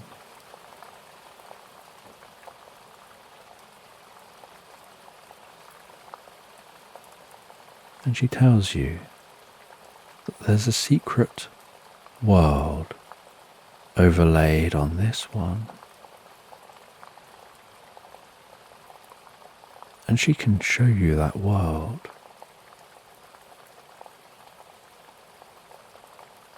And asks if you have anything to exchange for that knowledge. And you feel your pockets and find that that bracelet is in one pocket.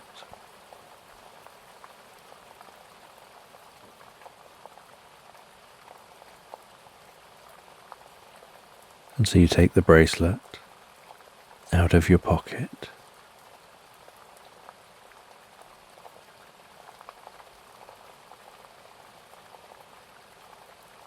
She holds her arm out, reveals her wrist. You carefully place the bracelet around her wrist and seal that bracelet up. And in an instant, a glowing white light begins to emanate from the bracelet and form around her body. And she transforms in subtle ways. And as the light fades back away, and a gentle tinkling sound calms down,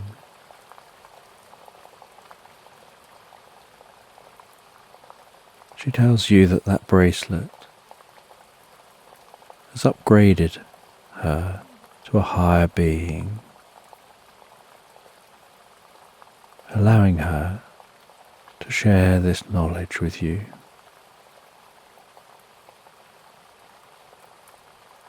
And she reaches out, and in a very meaningful way, she looks towards your right hand and reaches towards your right wrist, very slowly, delicately and carefully. She rests her forefinger just touching the underside of your wrist,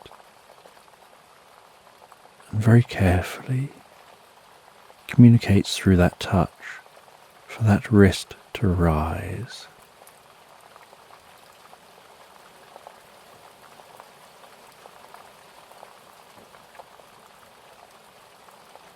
And without trying to do anything at all,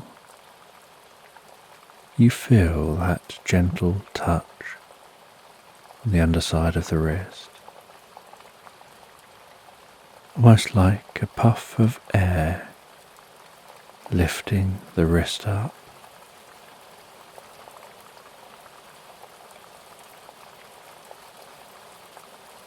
Feeling the way the arm gets lighter and lighter, as if increasingly filled with helium, as if each breath that you take pumps more helium into that arm,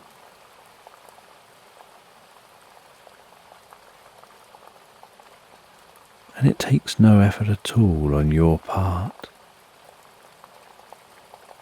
for the fingertips to begin to move, and the palm and the hand and the wrist, and the elbow, and the forearm, and all the muscles involved in that arm, so delicately rising up.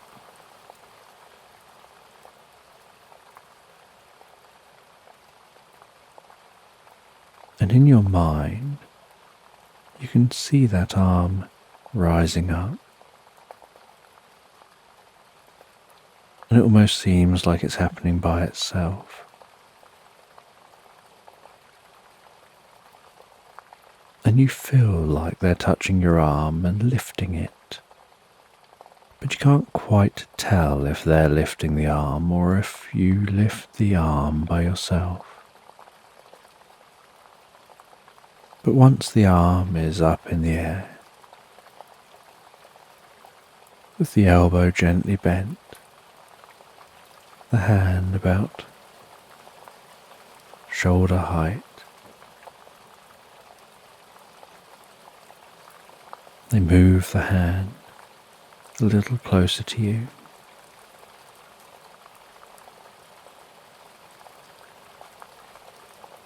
And then begin to carefully lower the hand down.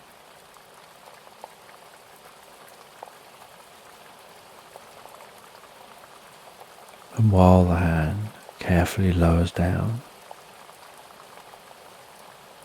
so that happens at a rate and speed that's incredibly calming and gentle.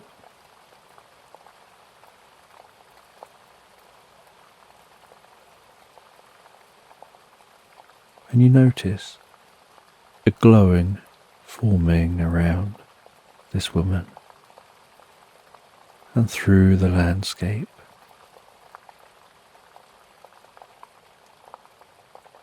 As she begins to talk to you.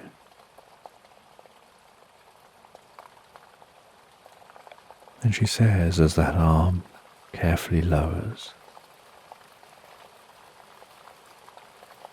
and you breathe in and out, the greater consciousness of reality is moving within you, connecting within you, flowing within you, passing through you deeper and deeper. And as she talks, you notice what's almost like a healing light pulsing from around you, as if you're drawing this light straight from the air around you, as if you're somehow drawing natural energy towards you.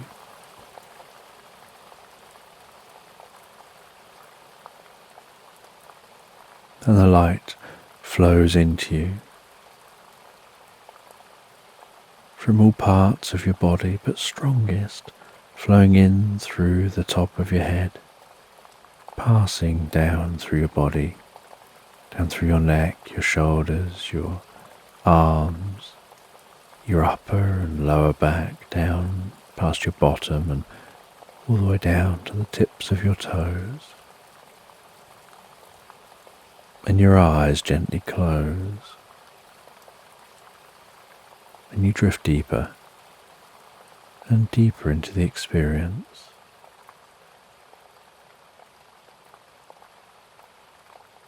And as you relax deeper into the experience, you start to feel a sense of freedom.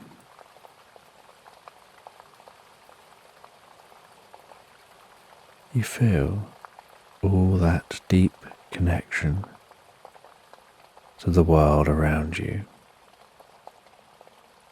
Begin to observe a reality previously unknown to you.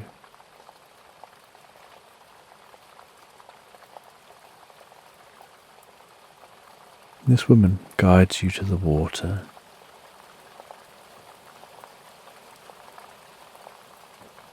She places a hand down in the flowing water, cupping her hand, lifting it up, carefully pouring some water into your mouth. And you feel that cool water pass through you, tingling, relaxing deeper and deeper through you. You begin to feel like a connection is spreading out from you, like tendrils of consciousness, weaving yourself into the fabric of this universe.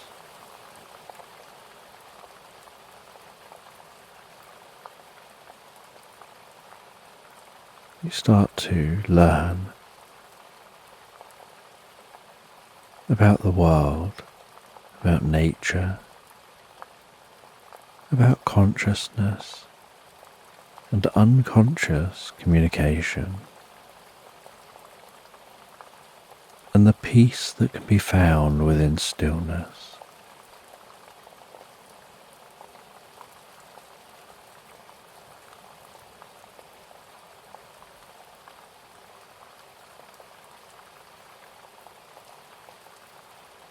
And as this is being experienced, so the woman guides you to sitting on that rock, and as you sit, so a pulse of light spreads from you, and those tendrils of light connect you to this world.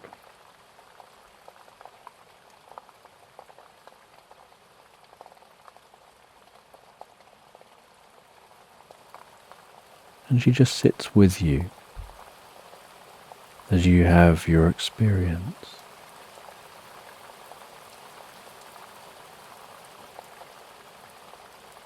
And after you have your experience, the light begins to fade, almost like water flowing off of you, being absorbed into the land around you. And you carefully open your eyes and your arm lowers. And yet you somehow feel like you're holding on to a part of that. Like the experience has made a part of that a part of you.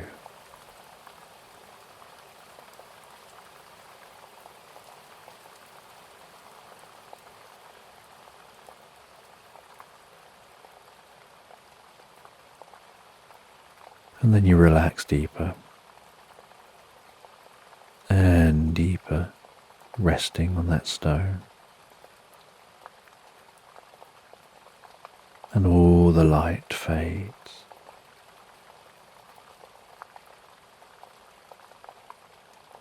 And this woman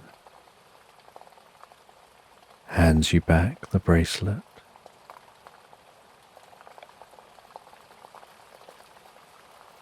Tells you there's magic in the bracelet. And with this newfound ability, she sends you on your journey, continuing on through the landscape. And so you continue to explore this landscape.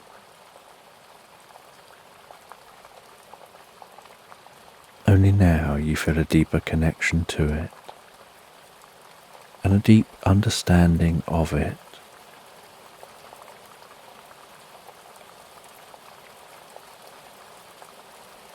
And from time to time in this experience, you stop and learn something.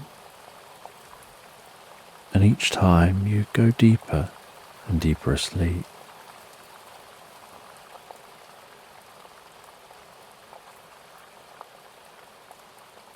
And then you drift deeper and deeper into a dreamless, recuperative sleep, where your body heals itself and your mind gets to rest and relax and reset.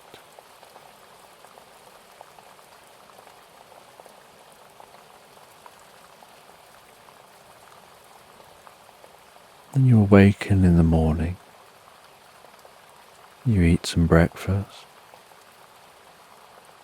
You check out of the hotel. And you continue on your journey through this landscape. And it looks very different in the daytime.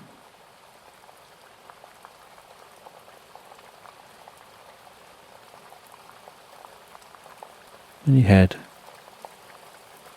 on foot to the nearby train station.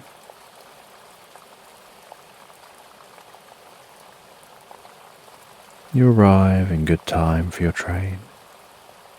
You settle down waiting for the train and you read a good book. And you continue reading that good book.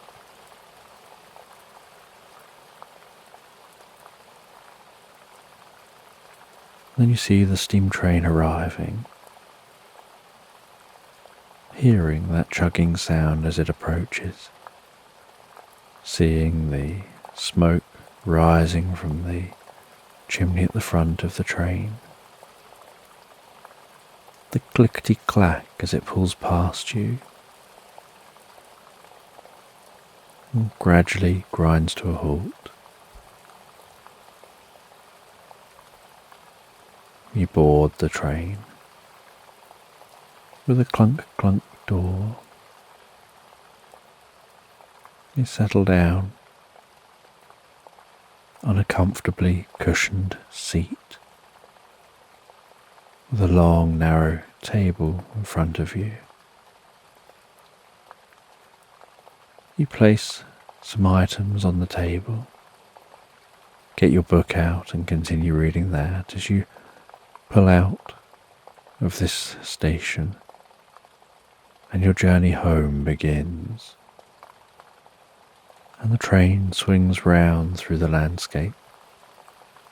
And despite wanting to be reading, the beauty of the landscape draws you in, so you stop from time to time to watch the landscape passing.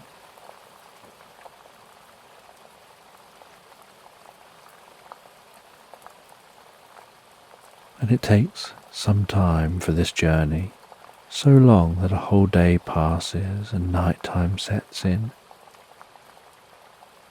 As you get tired, you make yourself comfortable and rest back on the seat, just in case you fall asleep. And after hours and hours on the train, you arrive at a station where you change trains. And you have to do this a couple of times before finally getting home. And once home, you look forward to settling down in bed and drifting asleep. You place that bracelet in its box and gift wrap to one side, knowing the person it's for will really love receiving that.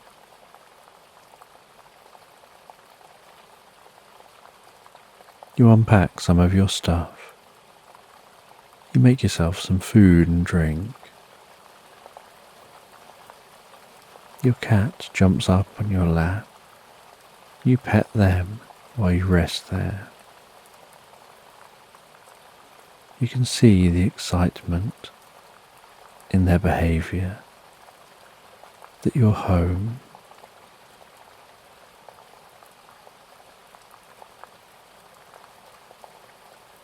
And then when tiredness calls to you, you head to bed. You settle down in bed